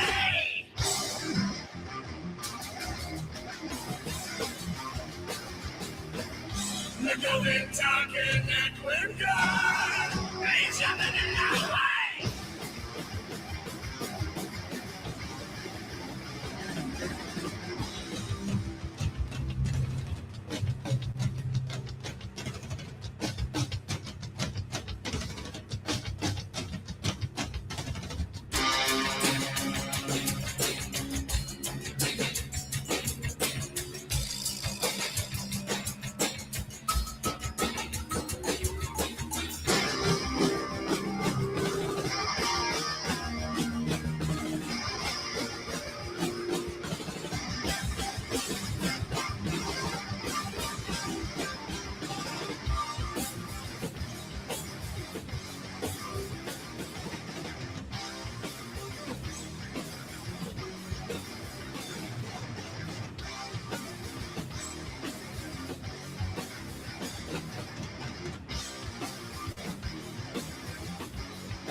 She was a one-time antichrist. Her sex went up like a ride.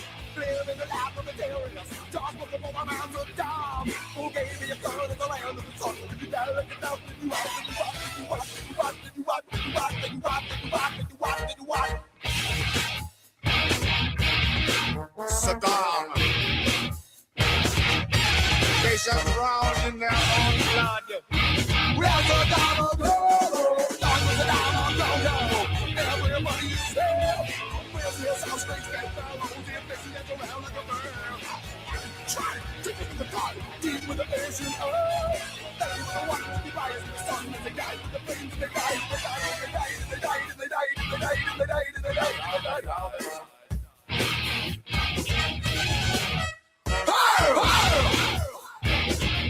A running paper tiger chases its own tail. Was someone who was there for people like me. Tiger Santa, love our party. Yes, they're all here with me. Bloody Santa, not you. Always I pick bloody Santa. Even though that stuff is making me sick. I'm really sick on my roots. And cheer as your skirts fly like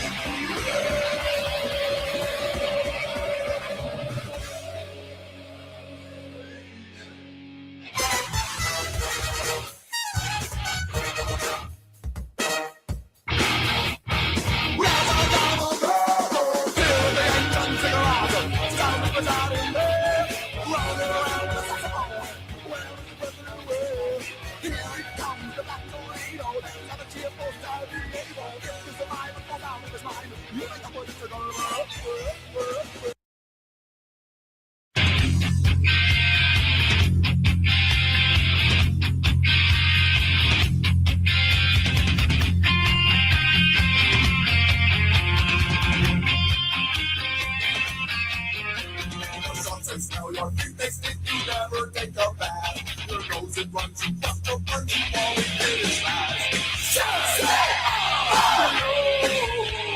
I'm so sick, so sick of you. I'm so sick, so sick of you.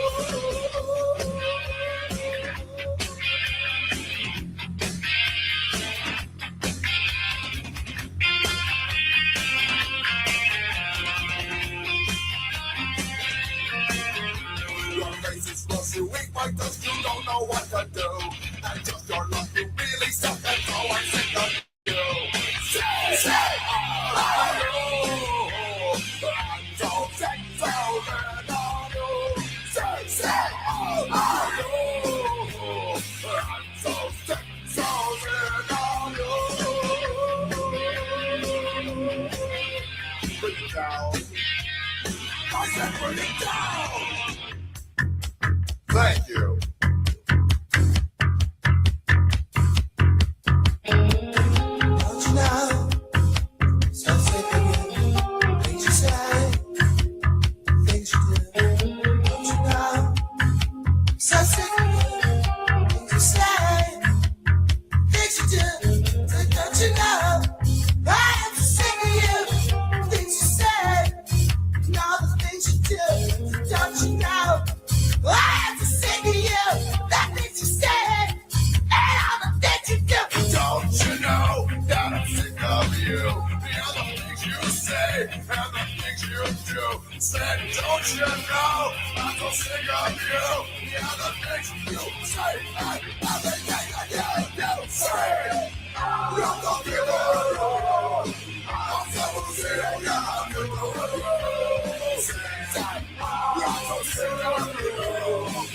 I'm so sick of you.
seems so unreal. 'Cause now made of plastic wire and steel. And still follow for now and follow for this. 'Cause everybody follows for nothing at all. Follow for now and follow for this. 'Cause everybody follows for nothing at all. Because supernova, yeah, supernova. Supernova goes pop. Supernova, you think it's over, but the supernova don't stop. Can you explain just what you are? 'Cause I've never been this close to a star. Alright, the message was sad, you know what to do. 'Cause everybody needs to be someone, don't you? Right? Don't you? Follow for now and follow for this. 'Cause everybody follows for nothing at all. Follow for now and follow for this. 'Cause everybody follows for nothing at all. Because supernova, yeah, supernova. Supernova goes pop. Supernova, you think it's over, but the supernova don't stop. Supernova, yeah, supernova. Supernova goes pop. Supernova, you think it's over, but the supernova don't stop.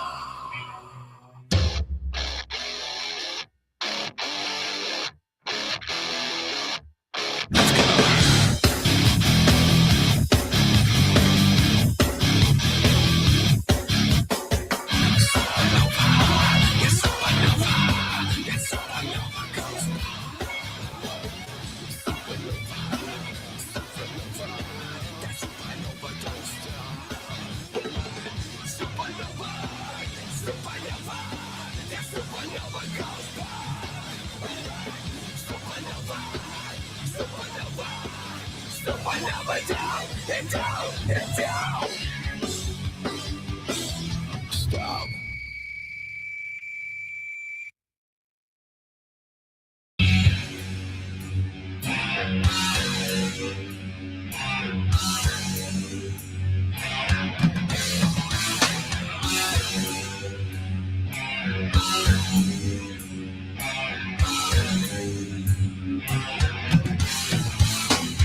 I'm a manager with the mostest. I treat the puppets from the guts it closest. I make it snow up while noses. So now they follow me like I'm Moses. I'm not a Jew, but God has chose us. So now I'm sitting on the riches of closest. I'm Sweezy and I think you ought to know this. Girls love me because I wear the nice clothes. See the poses when I strike the right poses. Pull my pants down and you ask me, can you blow this? I say yes if you want halitosis. I can't help my post-matriganosis. I've been fluking up show these hostess. I'm Sweezy and I think you ought to know this.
Waiting underground where they clone us. You gotta deal with the masons who dispose us.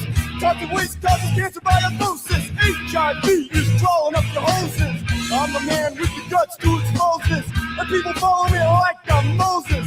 So before you think it's hopeless, I'll start a clue right under their noses. Now they know control us.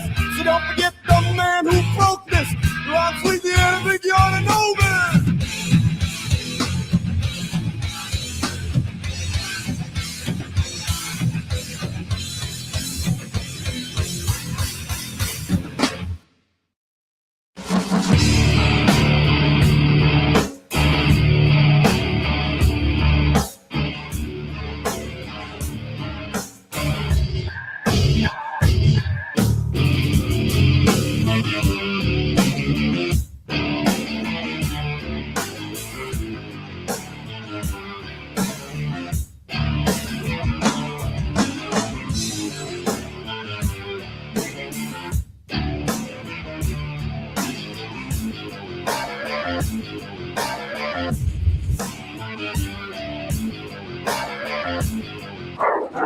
I've seen it done like the way the dogs do. I think it over. We're standing into your phony life, but now it's all dry. Can't take it. You will see, not more than others. Your phony life. Like I don't hear them, but I'll tell you something else. When we get to the desert, it's out.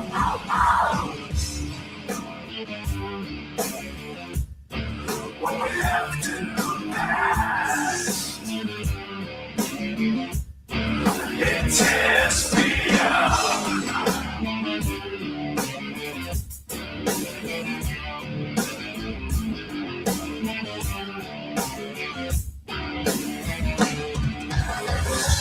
Until I try to stop, my luck is over.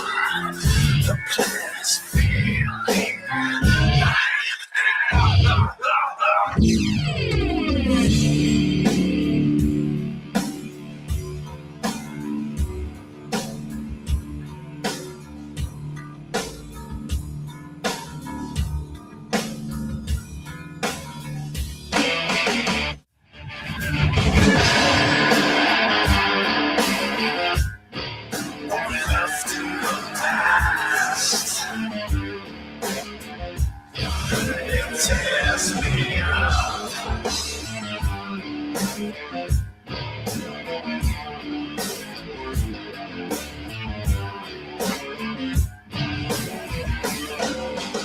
it's not what you're used to.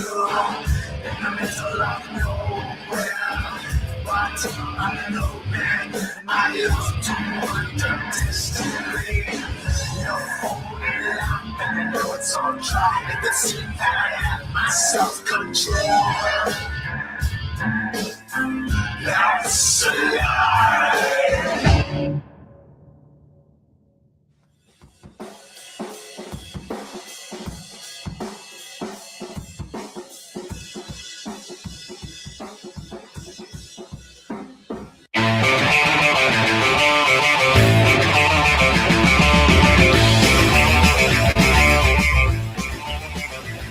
To a party, and it's all night.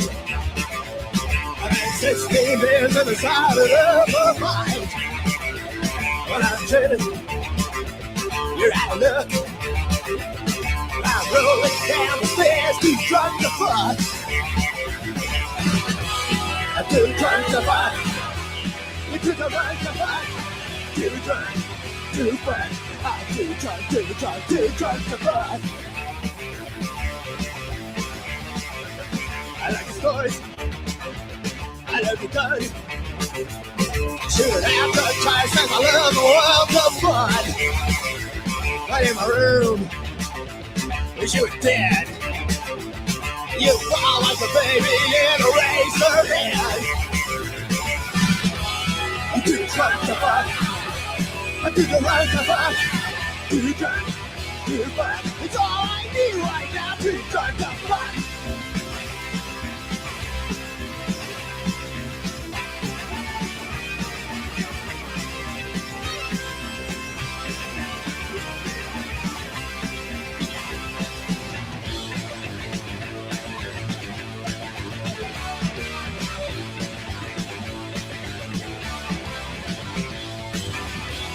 I did drunk the fuck. You took a run to fuck. Too drunk to fuck. I said stop it. Go. Too drunk to fuck.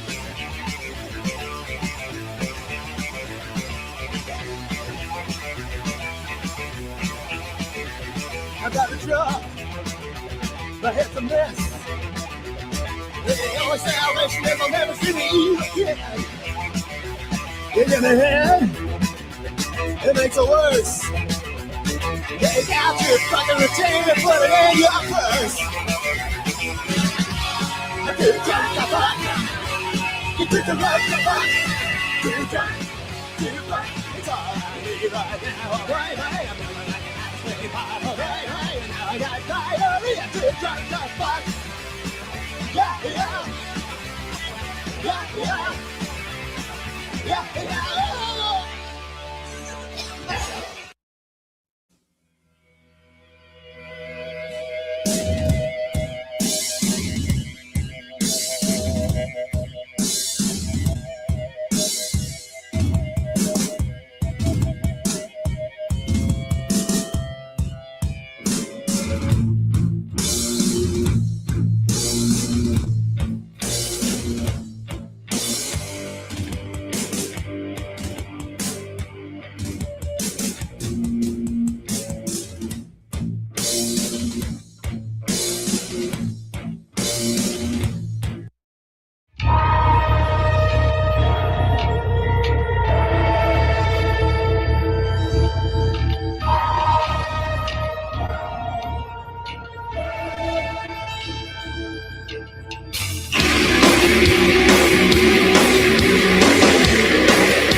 It's the darkest place, right beneath the stairs.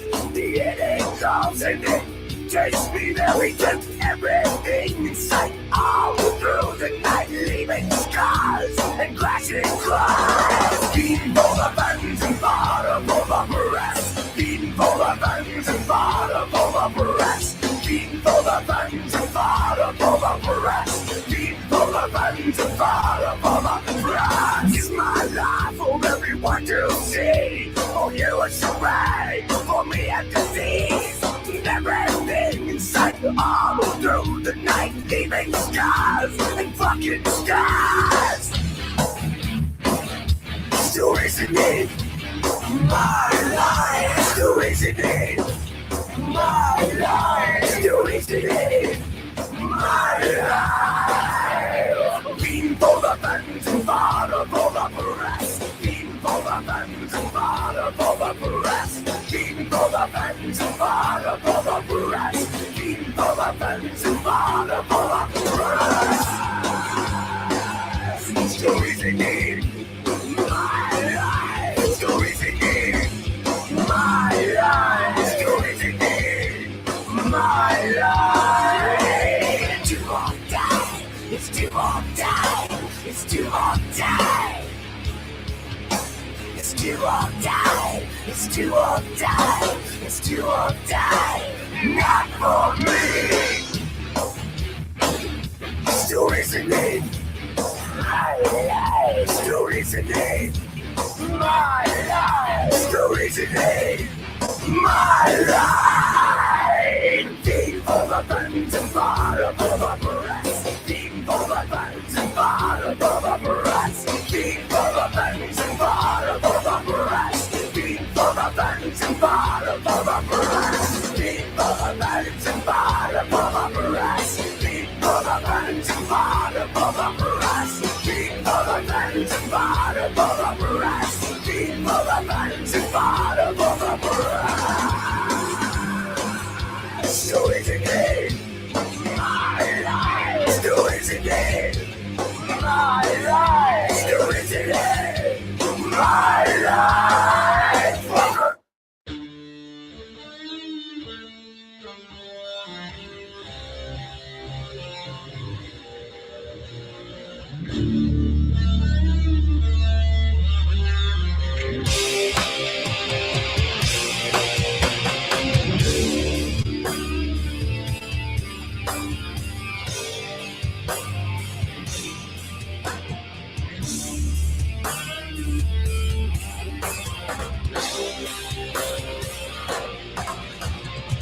Well, some people don't know what is wrong, so they need it some more. Some people don't know what is wrong, so they need it some more. Some people don't know what is wrong, so they need it some more. Some people don't know what is wrong, so they need it some more.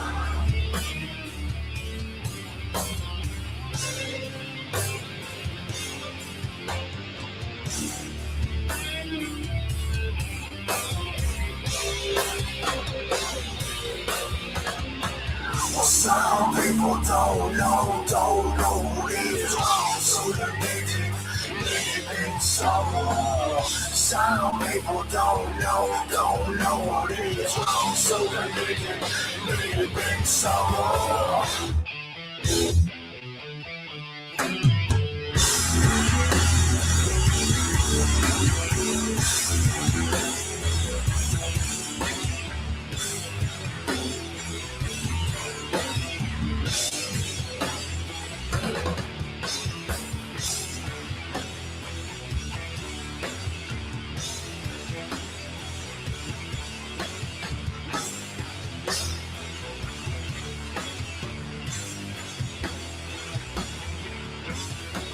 Some people don't know what is wrong, so they're knee-deep in sorrow.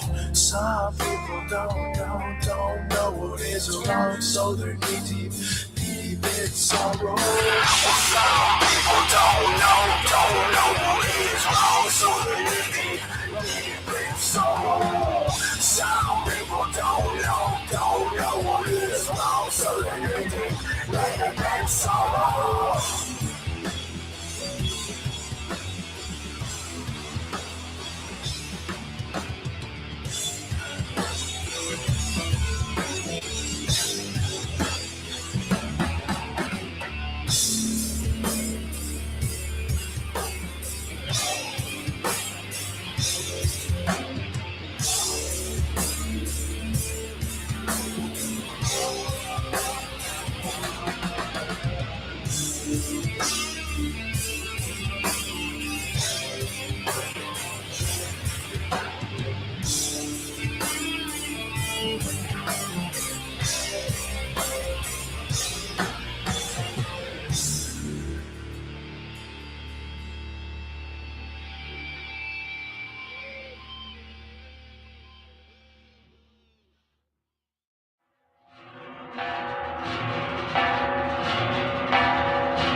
You know we're only fools feeling threat. You'll find your place and then kill your master. Right up till your maker is dead. Lead it to the ones that own you. Lead it to the ones that disown you. Put your faith and trust in the dust. Do what you must do. Until for those departed. Left alone. Less difficult. Still going skies to fight. Hold back the day. Still glowing skies to fight. It's darkest before the dawn. Still glowing skies to fight. Hold back the day. Still glowing skies to fight. It's darkest before the dawn. Yeah, come on, from your street, 6 feet and keep people to the dark soil forever. It must be deeply come. Now as people feel all beneath, it don't fail, fall to the ground. Fuck up their opinion, deceiving the honest man. I'm getting edgy for those departed. Left alone, less difficult. In my influence, got to fight. Hold back the day. My influence, got to fight. Darkest before the dawn. My influence, got to fight. Hold back the day. My influence, got to fight. Darkest before the dawn.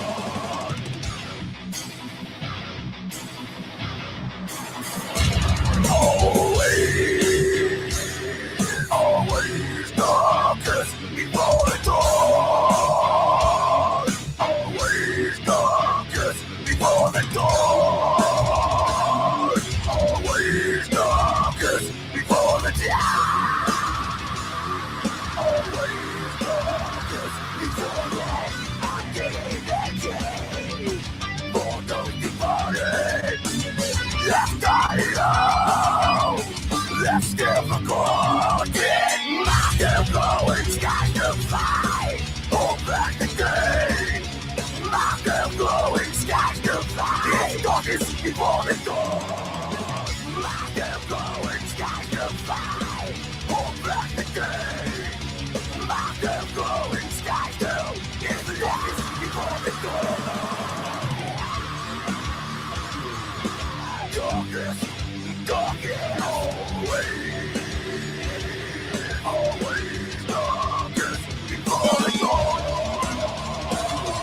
Always darkest before the dawn. Darkest, darkest.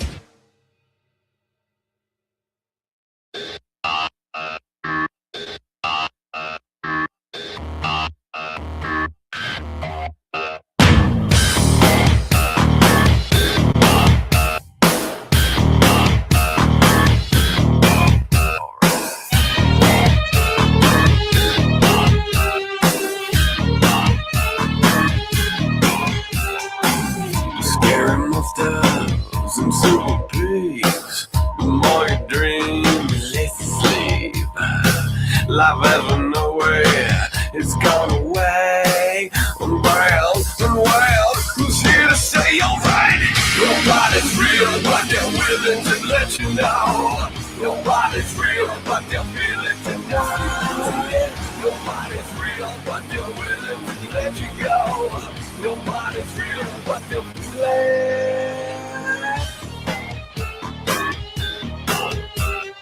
Nobody's real.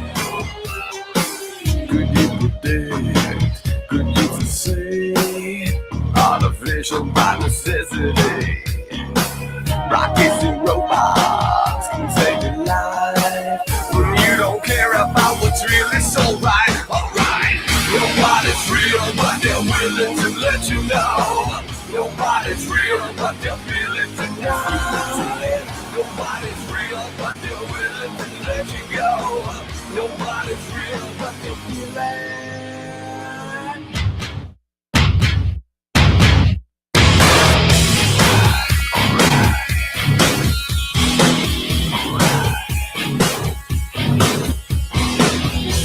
You sleep with the time has left you. It's all been done, there's no need for the rescue. So let's just get out, I swear there's no doubt.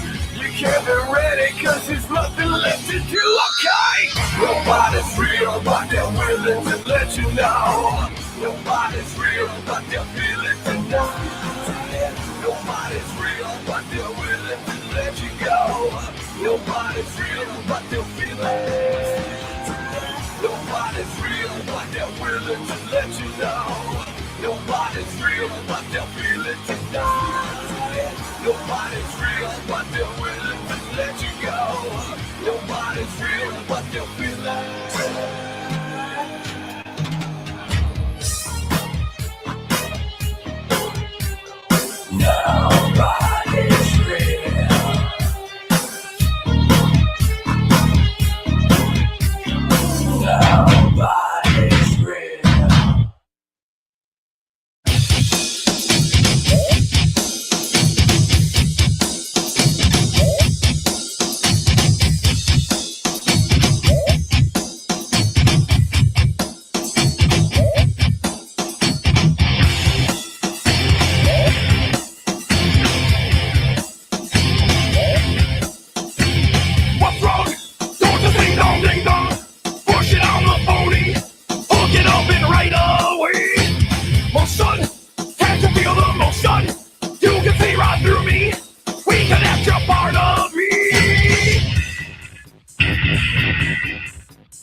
this bus, come on that trip. Get up on this bus, come on that trip. Get up on this bus, come on that trip.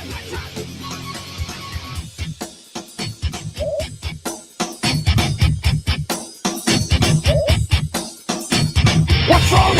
Don't you sing dong ding dong? Pushing on my booty. Fuck it up and right away. Motion, can't you feel the motion? You can see right through me. We can have your part of me. Get up on this bus, come on that trip. Get up on this bus, come on that trip. Get up on this bus, come on that trip.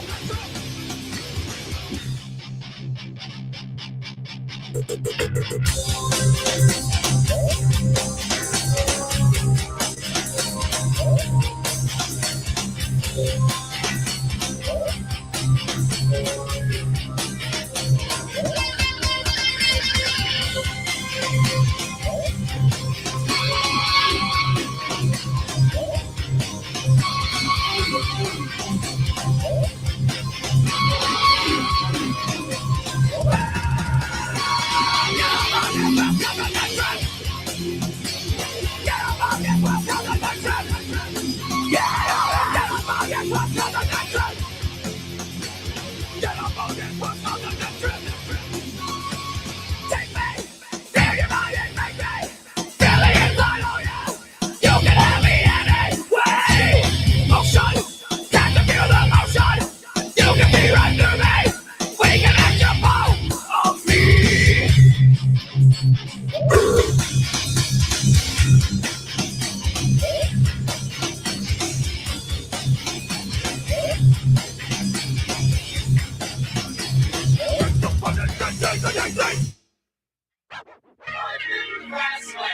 Dedicated to you, Ben Stiller.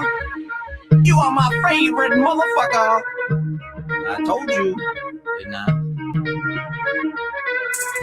Drama makes the world go around. Does anybody got a problem with that? Yeah, my business is my business. Who's guilty? Can I get a witness? First things first, the chocolate starfish is my man Fred Durst. Access Hollywood license to kill a redneck fucker from Jacksonville. Bringing on the dumb stuff funk. A microphone machetes in the back of my trunk. Rocking so steady with the he says, she says. And don't forget about the starfish navigation system. Don't hate me, I'm just an alien with 37 tons of new millennium. Dum diddy dum, where's it coming from? Mrs. Aguilera, come and get some. Oh no, which way to go? Through the dance flow, it's still a stereo. Baby, no mind. I seen the Fight Club about 28 times. And I'ma keep my pants sagging. Keep a skateboard, a spray can for the tagging. And I'ma keep a lot of girls on my bandwagon. Cause I don't give a fuck, living life in the fast lane. I'm just a crazy motherfucker, living it up, not giving a fuck, living life in the fast lane. Another crazy motherfucker, living it up, not giving a fuck, in the fast lane. Take two. Now who's the star sucker? I'm the starfish, you silly motherfucker. Puff puff, give the marijuana cig. Oops, I don't even smoke, but I love the way it smells. Here's a toast to the females. Sipping champagne from a seashell. I take a counterfeit and pop his ass like a zit with the starfish navigation system. No cheap thrills, baby. Fill the briefcase with $3 bills. I'm just an ordinary run-of-the-mill fella, spitting out hella mic skills. And I'ma keep my pants sagging, keep a skateboard, a spray can for the tagging. And I'ma keep a lot of girls on my bandwagon, cause I don't give a fuck, living life in the fast lane.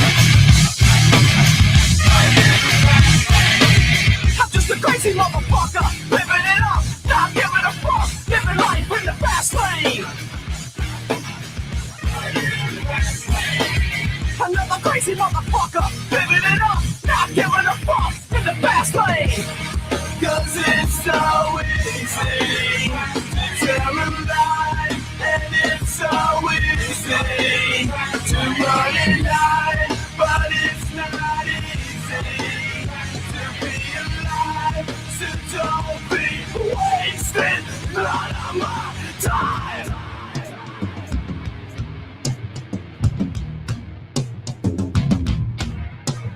world's like a cage, and I don't think it's fair, and I don't even think that anybody cares. It'll lead a hole down inside of me, and it'll leave a scar.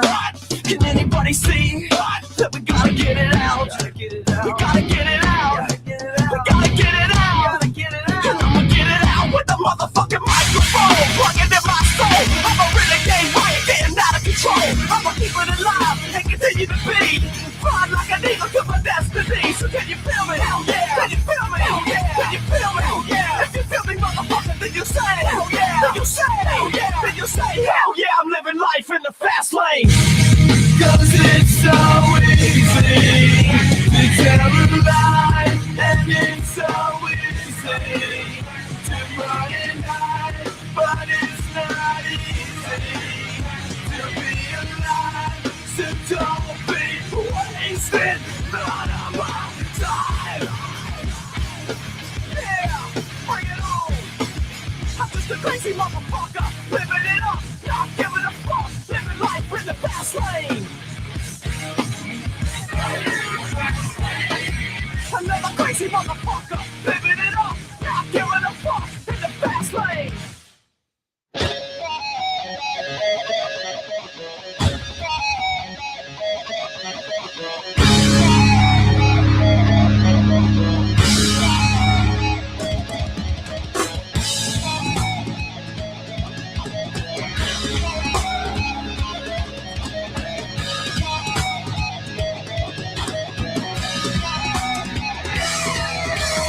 Out of time, we were banished here for our blood, incarcerated on this world of slime, primeval wasteland, and human dinosaur. We fucked apes, giving birth to the human race.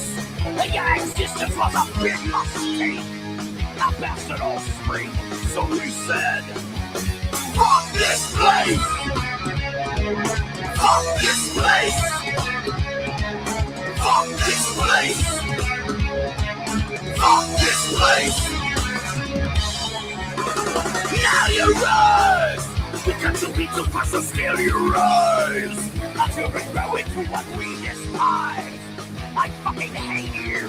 What, you think you're better than me? Roadrunners! You left us stranded on this world of past! And in death you'll have no say to us! This planet fucking sucks! So we say, I'll bring you pleasure, I'll bring you pain, I'll bring you truth like a bullet to your brain. And just your life, before you kiss, your bitch is dead, still you scream resist. Oh, liberty, what did they do? They ripped your dress and put a message to the shit on you. You watched you rise, you made us fall. Stupid humans brought an end to it all.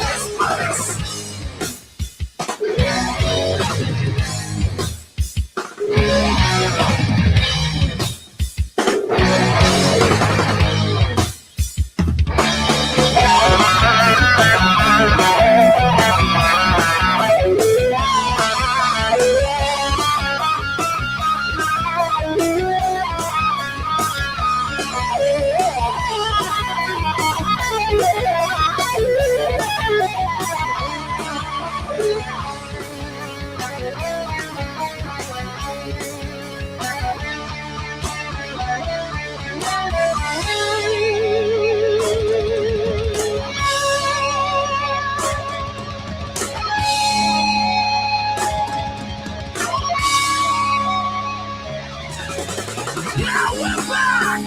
With fury in our hearts, we all turn back! We're coming at you like a maniac! We're not done yet, man! Final call! I'm reaching down the double alcohol! And that's for you, I can't on the road! I hope you all rock!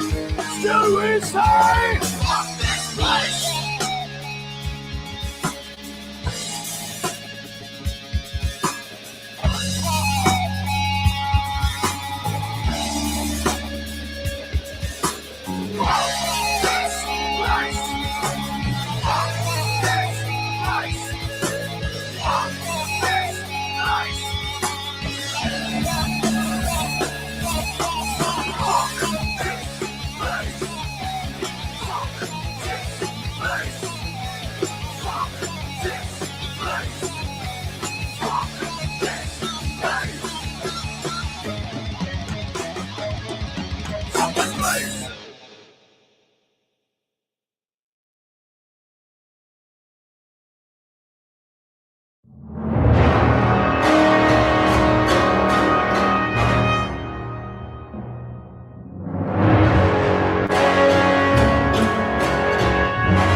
I'm a box off friend and I'm not dead yet. Got a super dread man with a name to draw again. Like a deadbeat winner, I wanna be a sinner and not a lifeline for the industry killer. I'll kill his man that you don't understand. I'm suicide body and I'm guaranteed to fucking snap. It's suicide, it's workaholic. Breakdowns, obscenities, it's all I wanna be. If you're fine, then I'm sex.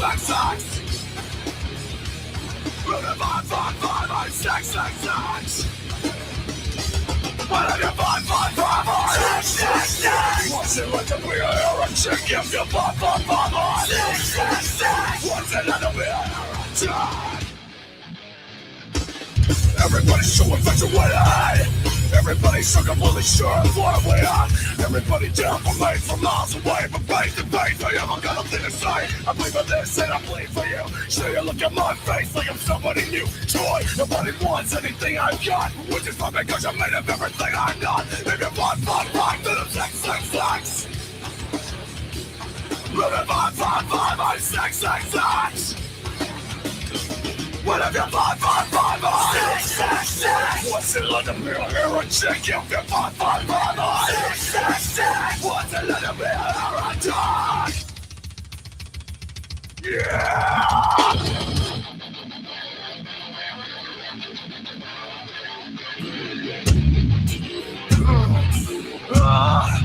Hero dog! Yeah!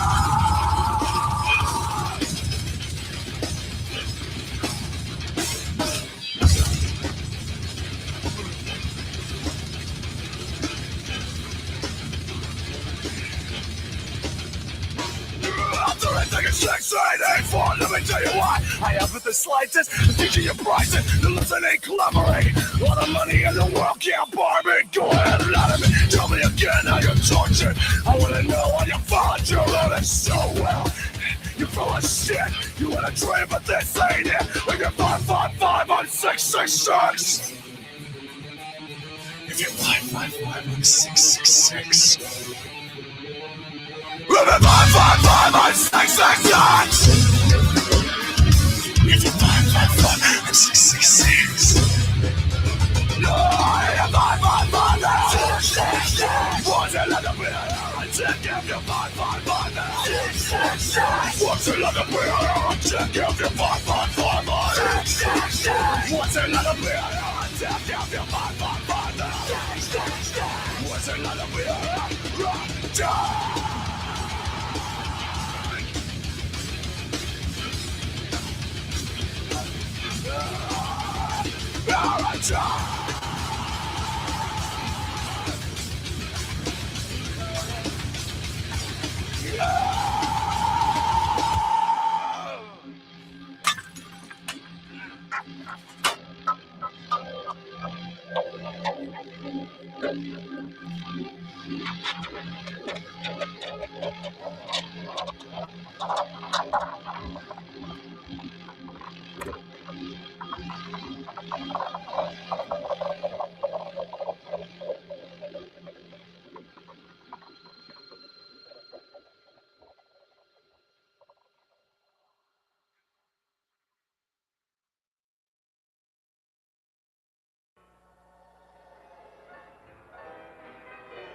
Don't lie to yourself.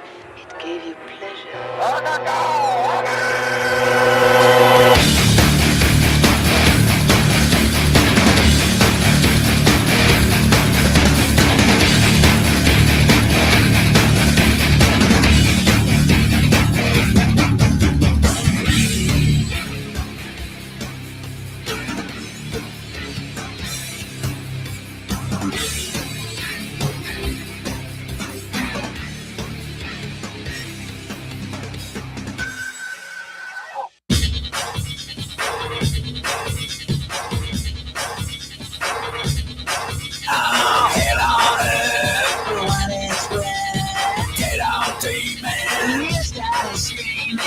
Raising a hell, the king of the now. Like a banshee, like you want me. Violator, disintegrator, turn around and meet the hater. Violator, disintegrator, turn around and demonic, but now made it now. Get it out, get it out. Demonic, but now made it now. Get it out, get it out.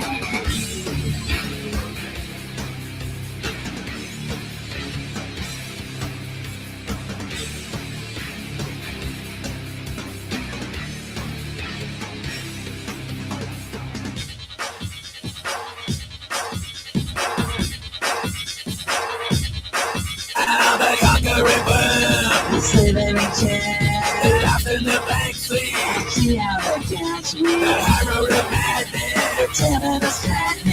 The cruel morning, get me the warning. Violator, disintegrator, turn around and meet the hater. Violator, disintegrator, turn around and Enjoy that dead girl's body. demonic, but now made it now.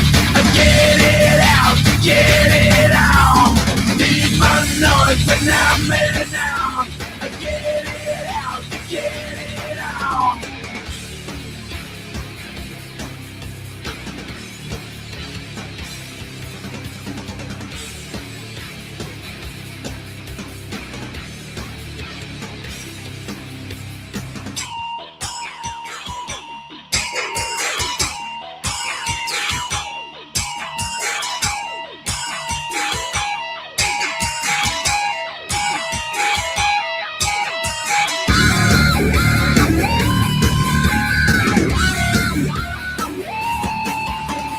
Violator, disintegrator, turn around and meet the hater. Violator, disintegrator, turn around and demonic, but now made it now. Get it out, get it out. Demonic, but now made it now. Get it out, get it out.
Back, try to remember.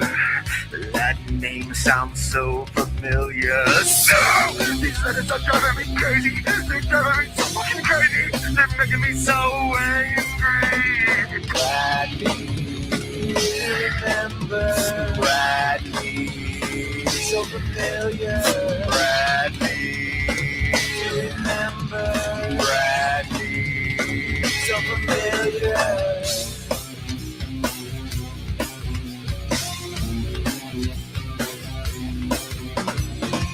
One more year, do something, make something from nothing. So, these letters are driving me crazy. They're driving me so fucking crazy. They're making me so angry. Bradley, you remember? Bradley, so familiar. These letters and griffins are driving me crazy. I'm buzzing kids. Why? Why do you remember what you said? Try so familiar what you said. My life is mine, I'm gonna take it back. My life is mine, I'm gonna take it back. My life is mine, I'm gonna take it back. My life is mine, I want it back.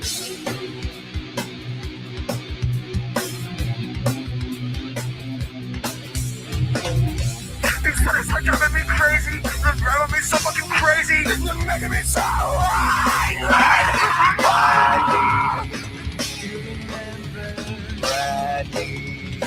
So familiar. These letters and griffins are driving me crazy. I can't control.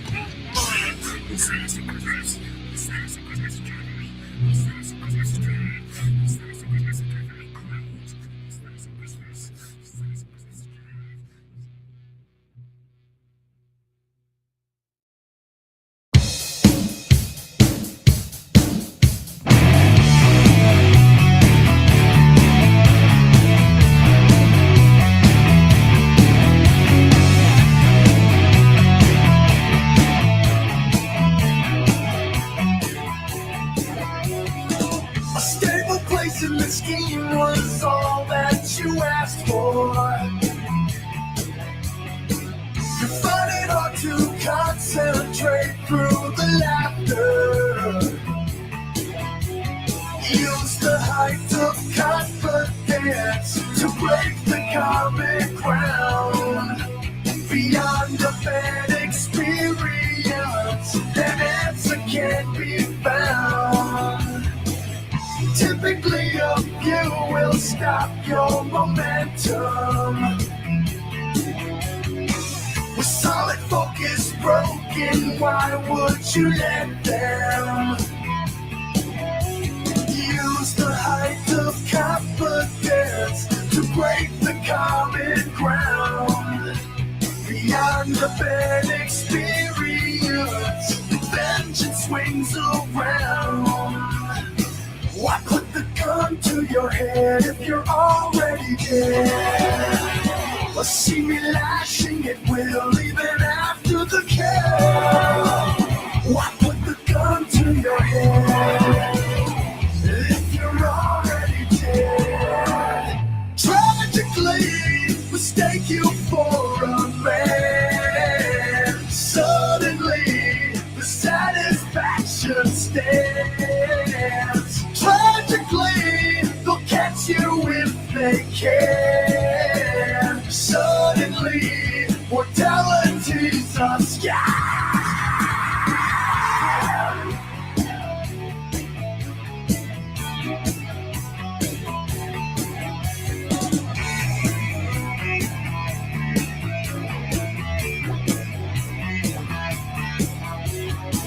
A sad attempt at escaping from all disaster.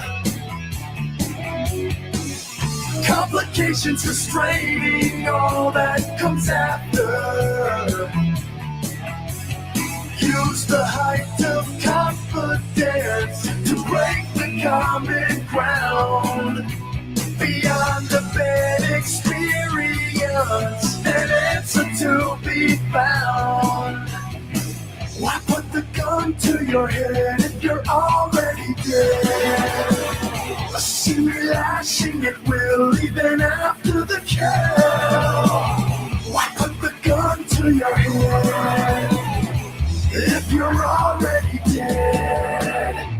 Tragically, mistake you for a man. Suddenly, the satisfaction stands. Tragically, they'll catch you if they can. Suddenly, mortality's a scam.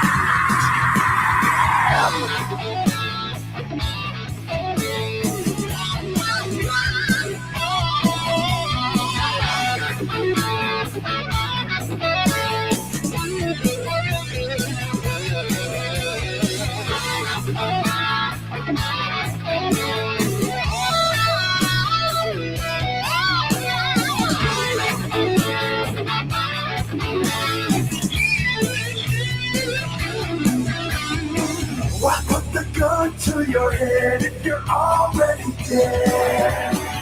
I see me lashing it will even after the kill. Why put the gun to your head if you're already dead? Tragically, mistake you for a man. Suddenly, the satisfaction stands. Tragically, they'll catch you if they can. Suddenly, mortality's a scam.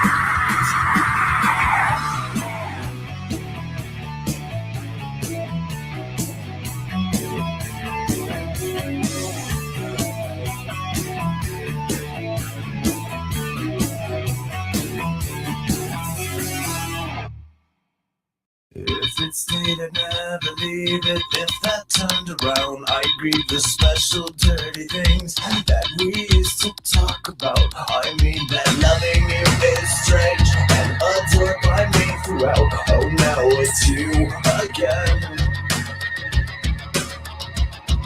Someday soon you'll find that someone waiting for the chance to beat you, drooling on the set to thrill you, blessing you with every kiss. Tying yourself to me, stitch out my emptiness, 'cause you're protecting me.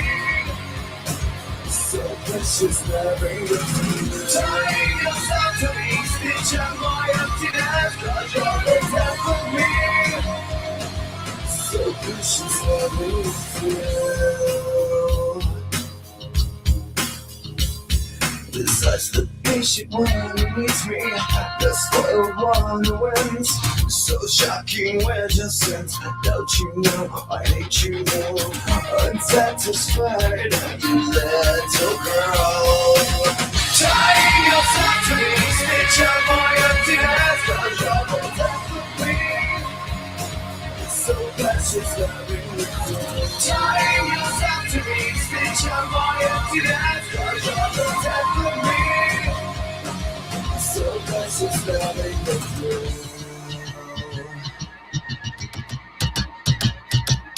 Rolling dice, continue queer, bastard love, a sick affair. Let's see what new disease you'll fetch. I mean that fucking is strange and adored by me throughout. Oh no, it's you again, blessing you with every kiss. So precious, you know this healing exploded. I'm so deranged, you know I will never be the same. Tying yourself to me, stitch out my emptiness, 'cause you're protecting me. So precious loving with you. Tying yourself to me, stitch out my emptiness, 'cause you're protecting me. So precious loving with you.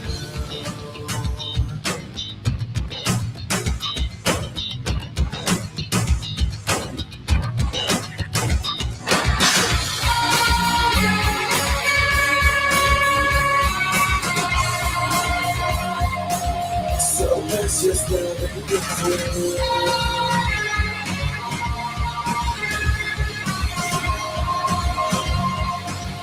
So precious loving with you. 'Cause you're protecting me. So precious loving with you.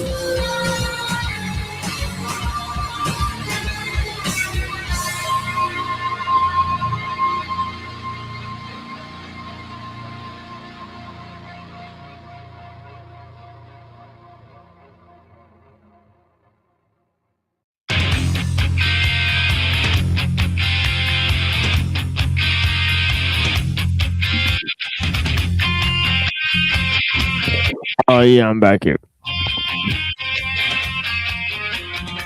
They smell your feet, they stink, you never take a bath. Your nose it runs, you bust your buns, you always finish last. Say,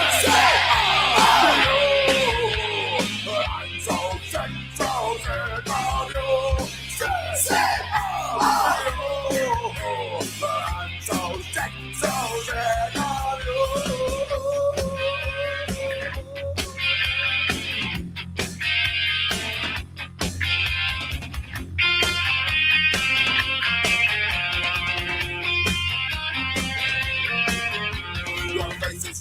weak white toast, you don't know what to do. And just your luck, you really suck, and so I'm sick of you. Say, I'm so sick, so red on you. Say, I'm so sick, so red on you. Bring it down. I said bring it down. Thank you.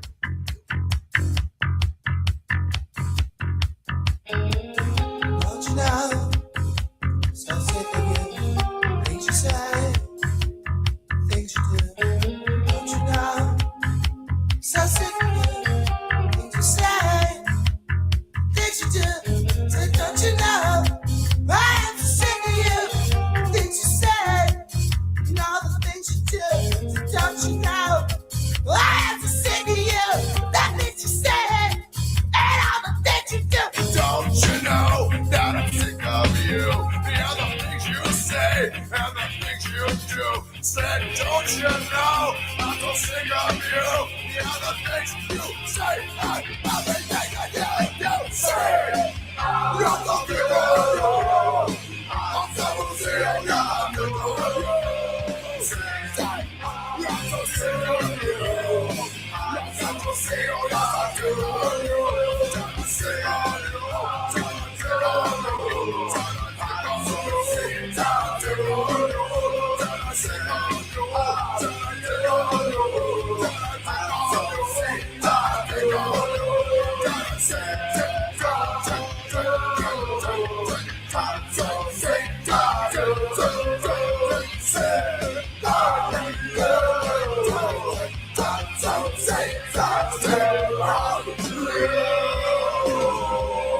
Human filth.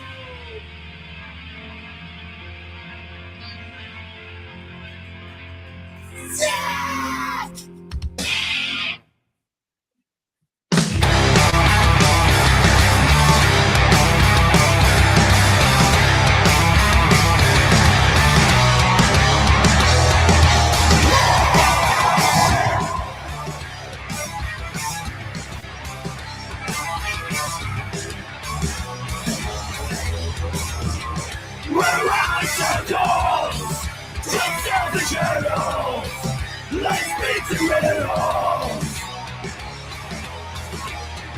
This world destroyed, fucked up destroyed, true world destroyed.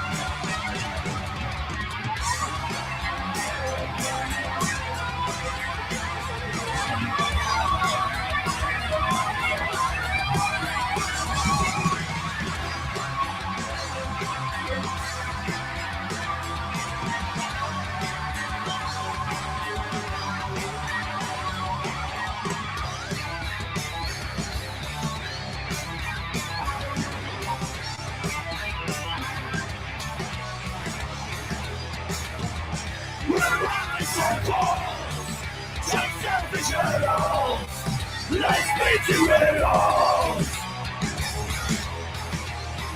This world destroyed, fucked up destroyed, true world destroyed.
Born in a sea, somehow it always seems that I'm dreaming of something I could never be. It doesn't bother me, 'cause I will always be that pimp that I see in all of my fantasies. I don't know your fucking name, so what? Let's scream to be the only way that I can truly be free from my fucked up reality. So I dream and struggle harder, 'cause it's so fun to see my face staring back at me. I don't know your fucking name, so what? Let's fuck all day.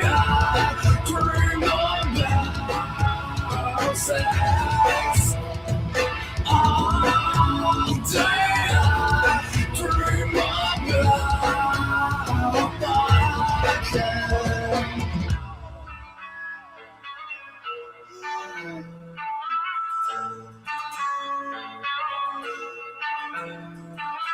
All day I dream about fucking. I dream about sex, yes, all day. I dream about sex and all day. I dream about sex, yes, all day. I dream about sex and all day. I dream about sex, yes, all day. I dream about sex and all day. I dream about sex, yes, all day. I dream about sex all day. Dream about sex all day. Dream about fucking all day.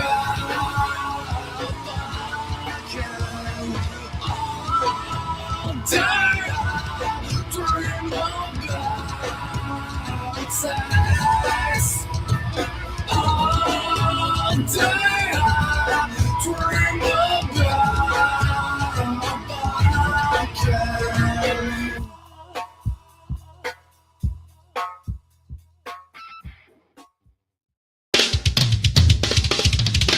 When I saw you pissed on the run, my heart flooded and I knew it was love.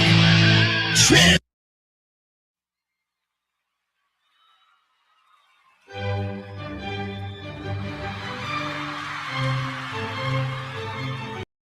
Right? And so it's like, okay, why in this case does it prove your point? But then when we bring the same argument up to disprove ours, like, okay, you either accepting these civilizations, these civilizations either track it back all the way back to these pre-dynastic, like, I don't know, Nephilim or whatever civilizations, or like ancient kings, whether the gods, like, coming back, they go back this far, or like now. And I would argue, like, yeah, I don't agree that it was probably these guys living for 600 years. I would argue that they had some kind of different understanding of what a year was. Hey, Machine, do you realize who that is on the bottom side? There's something based in history on the that's left side. You go back this far, right? And that's why I said earlier, 6,000-year-old Christians are idiots. Like, sure. The issue here is that the reason why we know that these civilizations are 10,000 years old is because they wrote in their fucking journal.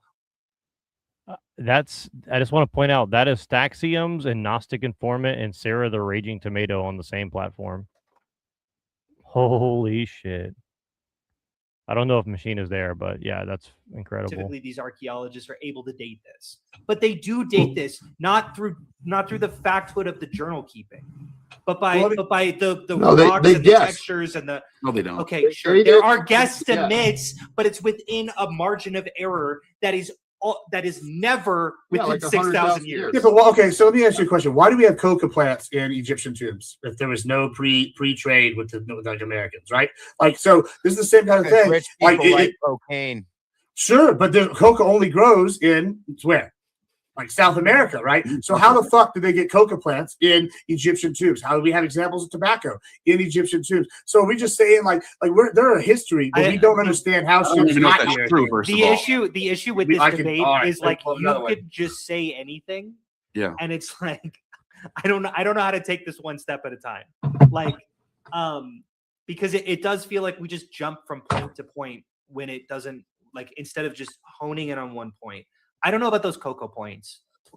I've never heard of this. Okay, I'm sure that maybe it was confusing to historians until they figured it out, or maybe it's still a question mark. Okay, maybe we're just using God of the gaps arguments. I don't know. Can we hone in on one argument? Pre-dynastic. There's pre-trade before we know. But like, but once Gibbs, again, you also concede that the Earth is 10,000 years, or sorry, is like what is the actual Earth age of the Earth? I don't know. Billions of years old. Yeah, no, I know.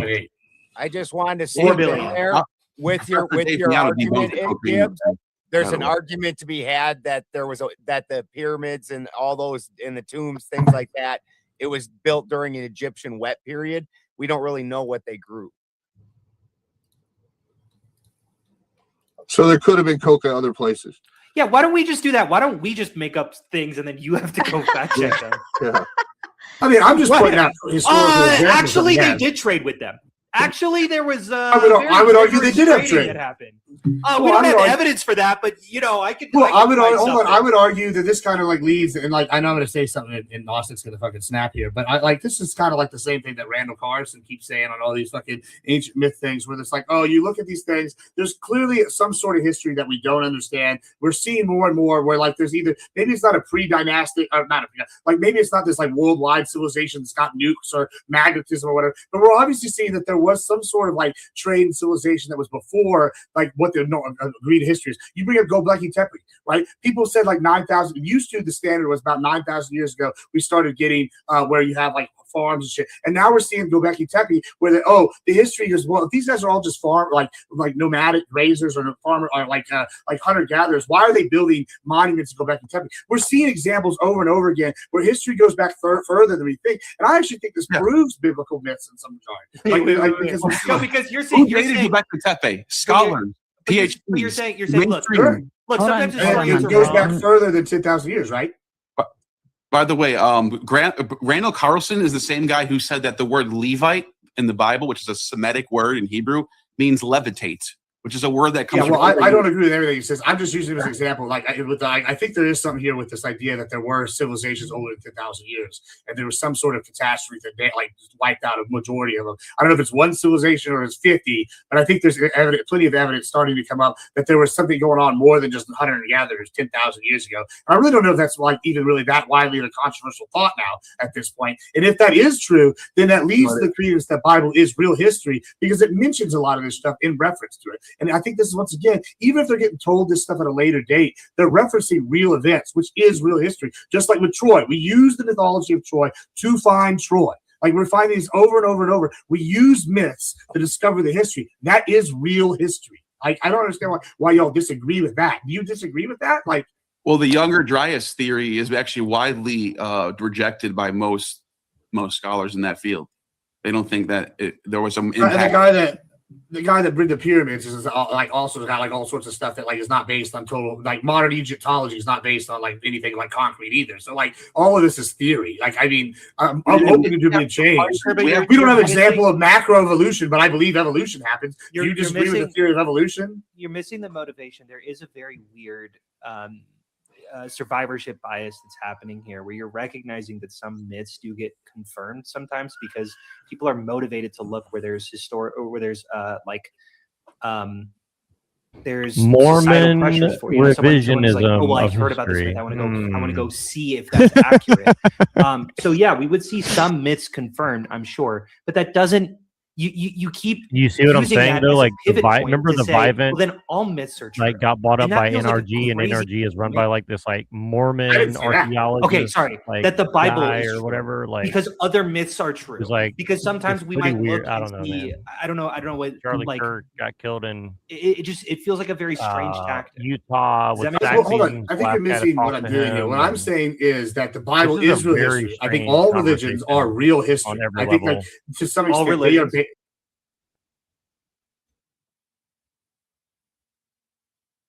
This is so creepy on every level, in my opinion.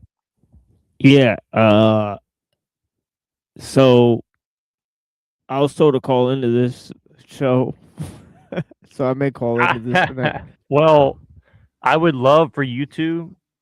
I would love for myself to, but I would not blame either one of us if we decided not to go on this. This looks like I'm actually very impressed that Raging Tomato and Balderson are talking to these people because I don't know who this Admiral Gibbs is. I just looked him up and he seems like a no-name guy relatively, like no offense to him, but yeah, I don't know. It's pretty interesting. Like I don't know what to think. I mean, this guy Staxiums is like I'm just super. I don't know. I don't want to say too much in case you go on there, but yeah. Yeah, what I'm trying to figure out is like what's not like becoming immediately apparent to me is like what side is everybody on? Are the top two people against the historicity of the Bible, and the bottom two are for the historicity of the Bible? I think that's what I'm seeing. I could be wrong. And then there's that random old guy with the beard. Uncle Doug. So I have no idea where Uncle Doug stands. Yeah. But well, so I don't know if you saw, but History Valley just released like 2 videos in 2 days saying like Bible history is manufactured and that I saw Jews some didn't of exist that. before 2nd century BC, which again, I mean, it's kind of shooting himself in the foot, isn't it? Well, yeah, it's like you can make that argument, but then it's like, okay, you might as well throw out pretty much the entire thing of history if that's the case, right? So it's like, I mean, and again, like trust me, I'm open to the idea, but it's like, how are they going to twist that to be like, well, therefore Christianity's wrong and Islam's wrong and Judaism's wrong. So like, what are we going to replace it with? Oh, occultism. Oh, okay. So, it's like, or paganism, whatever that's supposed to mean, or like New World religion or whatever that's supposed to mean. So it's like, this is very strange. Like, I feel like everybody got some sort of memo and they're like, okay, we're going to do these specific subjects like in the last 2 weeks. Like, it's like Roman Jerusalem versus, paganism and like New Age something or another. And then it's like, okay, is the Bible real or fake? And I don't know. It just seems very, I mean, the fact that they get Staxiums of all people onto this particular debate, like, so it went from debating Charlie Kirk on transgender shootings to, is the Bible real or not? I mean, that's a quite a big, and it reminds me that I called in the Gnostic Informant recently, and so did you. Like, yeah, we I'm did. kind of Yeah. like reminded by that. Yeah. Like, So that's gonna be weird if, I guess if I do call in, it's gonna be interesting because it'll be like awkward. yeah, like remember me, like Well, that's I think you- that's I what's think you weird should, but is that definitely be careful. I'm pretty sure Staxiums won't remember me, but it's pretty interesting. Like so many Have of you these been on people. the same panel as him before? Or? Yeah, remember? Like I I called remember you in. showed me, but I can't remember which one it was now. It's Well, been a it was while. the Crucible when he was debating Jim Bob. Oh yeah. Before that was Yeah. way before Charlie Kirk, though, right? Yeah. So yeah. Yeah, I think I better be quiet about that. I don't want to get in this guy's bad side.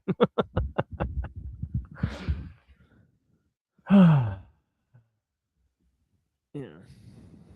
But I mean, Yeah, I think you should well, call in because it would boost your next show. But like, definitely don't send him to my stuff that I've said about Staxiums. That would not be good. They would definitely not be happy about that. So I don't know.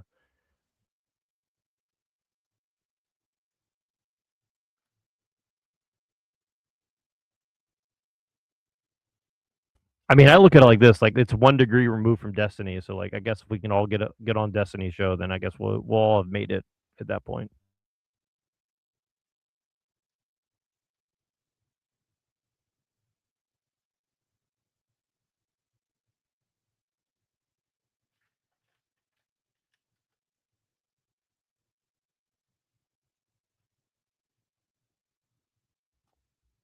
Scientology. Yeah, No. maybe Sure, I'm but like saying- Islam that's a real religion. Yeah, I would say yeah, they trace Well, their to be lineage back to fair, Esau. by your opening statement, Wait, where it was pause it. prolific, how widespread the Bible is.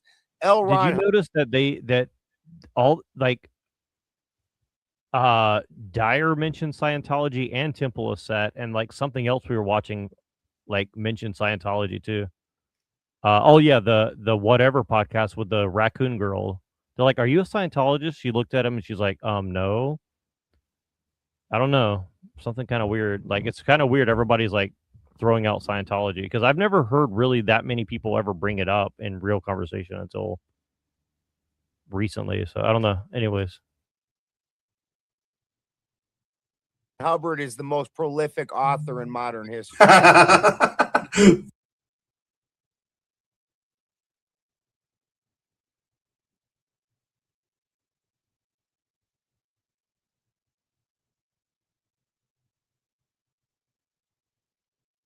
Opening statement where it was prolific, how widespread the Bible is.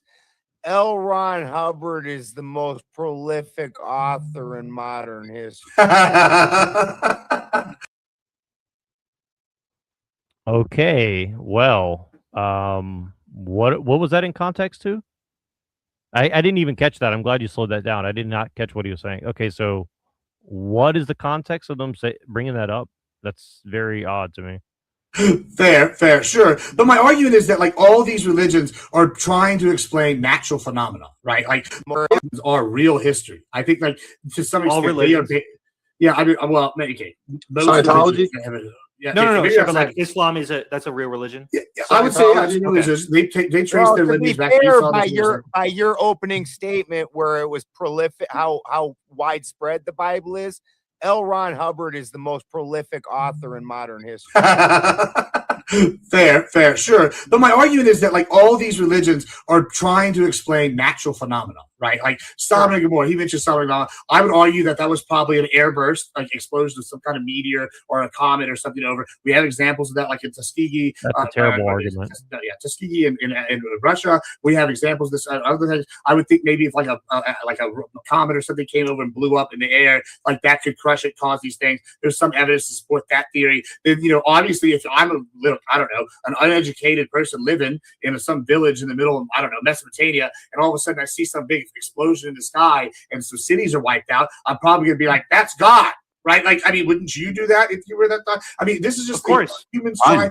I mean, religion is the precursor to science, and science is just trying to explain the natural world the same way. And so I'm saying all these things are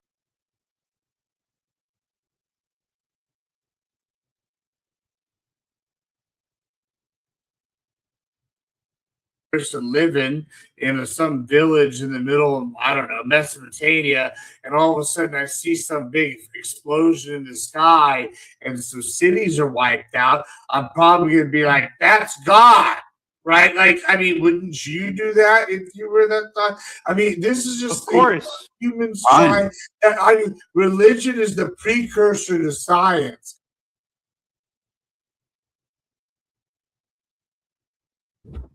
Yeah, Andrew Wilson's live, by the way, chill stream. But this argument that this guy is putting forth is very dubious, I would say. But let's continue. And science is just trying to explain the natural world the same way. And so I'm saying all these things are actual history. And if you're actually religious, I'm not discounting it as a Christian. I'm saying that these Christian things are just God making his way known to y'all. So I'm not maybe as much of a literalist as some of these people, but I do think that there is real history here. No, but you're doing a weird thing where you're saying that it's kind of the Jordan Petersoning of well, did actually the Exodus happen? He's like, well, it happens every day. It's like, we can use it through this meta. It's like, okay, but that's not what we're having the argument about right here. Did that literally happen? Because if it didn't literally happen, and this is all metaphor, and it's all just kind of like symbolic. I'm fine with that version. Why saying it did literally happen? These things are literal events. These are just maybe not a literalist. I can't symbolic. These are symbolic metaphors. Then did Jesus really need to die for our sins, or is this all symbolic too? Because if this didn't literally happen, even Jesus in the Gospels is saying, So think about it, right? So this guy is saying, did it literally happen? He's asking the question. Admiral Gibbs just said religion is a precursor to science. Gnostic Informant said definitely doesn't think it's on point. Benjamin Balderson doesn't think the Bible's on point. So I think this whole panel might be denying that. Right? The history. Right. It seems like everybody's basically like F Christianity, F Yeah, I don't see one person defending the historicity, so I don't know. That's what I'm getting confused about. I was like, I'm trying to figure out who is defending the historicity, right? It doesn't actually make sense, right?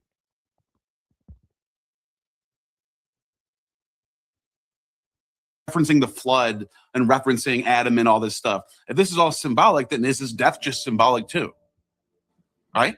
And I have no issue with I this. think you're missing what I mean by literal versus symbolic. Okay, go ahead. If you want to clarify. So, I mean, just to clarify, okay, when I'm saying something, let's go back to Sodom and Gomorrah again, because I think this is an easy one that's not really that controversial with the airburst theory, right? Like, I'm saying that probably literally happened. Like, there was probably some sort of event, whether it was volcanic, right. And so people have down, and someone went, that's because angels tried to rape someone. Right. Yeah. Well, or they tried to rape the angels or whatever, right? But I can't even remember the vibe. That's not what the Bible says. It's been like 10 years since I with the R word, please. Oh yeah, the great. Yeah, sorry. Yeah, they tried to essay them angels, right? But they're over here trying to do this, and so they bombed them, right, or whatever. And so my argument is, okay, these people took what they knew of these places and then extrapolated that, and they tried. So this event probably happened, just like Pompeii. They were probably like the gods were mad. They destroyed Pompeii when it really was a volcanic eruption. There's a reason why all the flood myths.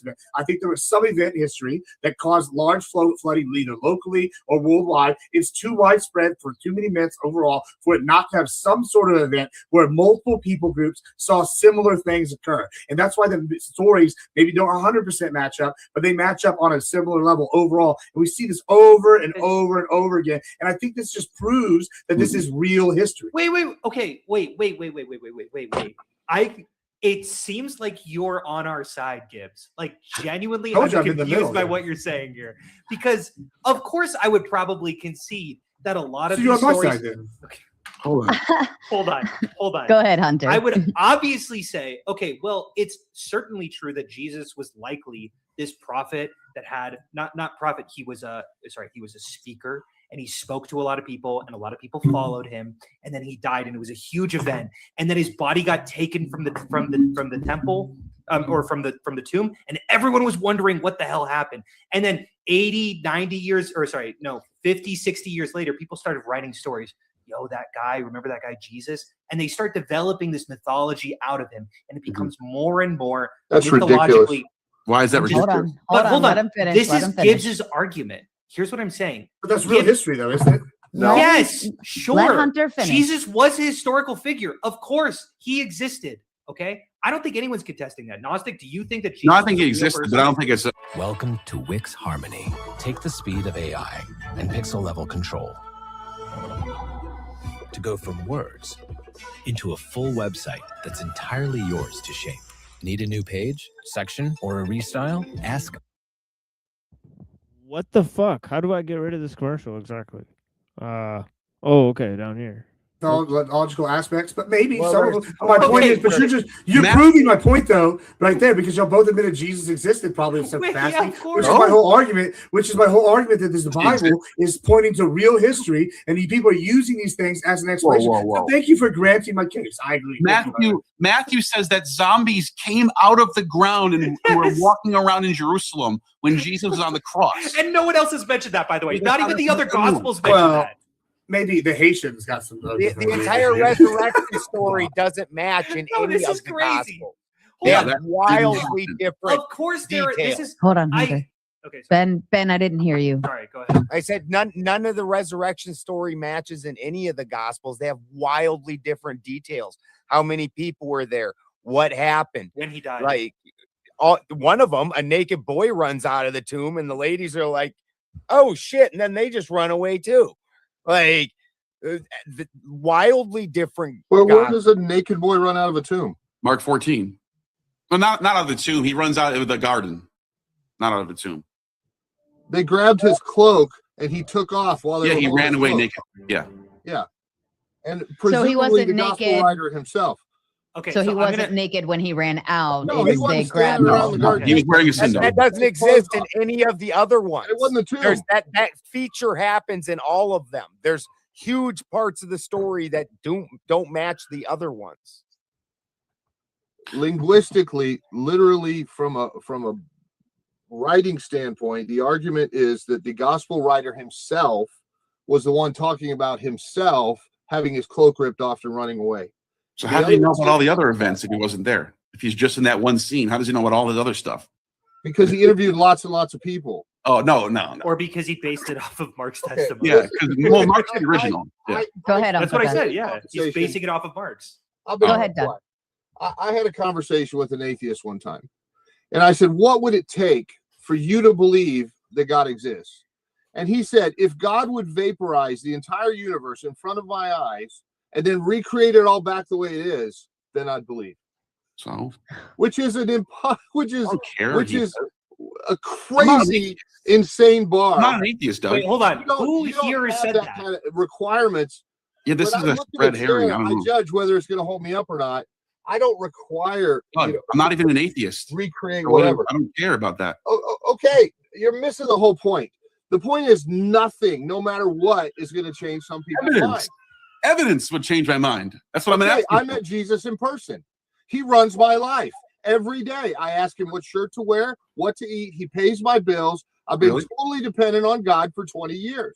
Jesus Seriously. is real. Odin Every day. never did crap for me. Thor never did crap for me. Buddha never did crap for me. The difference is Jesus you never has been believed in taking those care of me individuals. for 20 years. I've seen demons, I've seen angels, I've been to heaven. Either I'm a raving loony or I'm telling the truth, because that's the way Jesus was. Either he was the son of God as he said he was, No. or he was a raving loony. False He can't dichotomy. be a wise prophet. That's He a false can't be anything dichotomy. else. He never even claimed he was dichotomy. God. It's a false Eyewitnesses, dichotomy. my turn. It's a false Go ahead, Eyewitnesses Doug. that walked with him gave their lives. Nope. They wouldn't do that for a lie. It wasn't 50, 60 years later. Yes, it was. Immediately.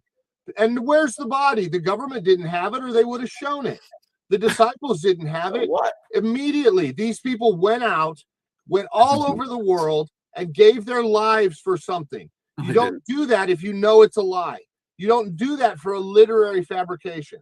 There's plenty of examples of why this is real and why it's the best way to run the world. Why the stuff Jesus said is a better way to establish culture, to live together, to play nice with one another than anything else man has ever created. There's wisdom there we don't have anywhere else, unless it's derivative of that. So You realize the proofs that you listed were also in the literary, it only exists in the literary work that we're questioning? So first of all, wait. Can I go? I said in the beginning. Your opinion Also, I would have don't responded to trump the super reality. chat. I'd like to the go. super chat. The super chat. I would like to Okay, respond to let previously. me. We will do all of the super chats at the very end. But again, let me give you guys all the kind reminder when you were given the. So yeah, dude, this is pretty crazy, dude. Actually, this is a pretty hostile panel towards believers in the Bible. I think like, but I could argue both sides. I think to argue either side is pretty fallacious. I mean, to argue either side fully. But I do have to run now, man. Yeah, because it's only No, 15 minutes before my shit. It's a trap either way. I mean, you can't because if once you try to make an historical argument, I mean, it's like, what are you really saying there? It's like, again, it's like Right. so what I don't know. It's a trap. It's just a trap through and through. I mean, I had an idea. Well, so you're going to do your presentation for 2 hours, right? I don't know.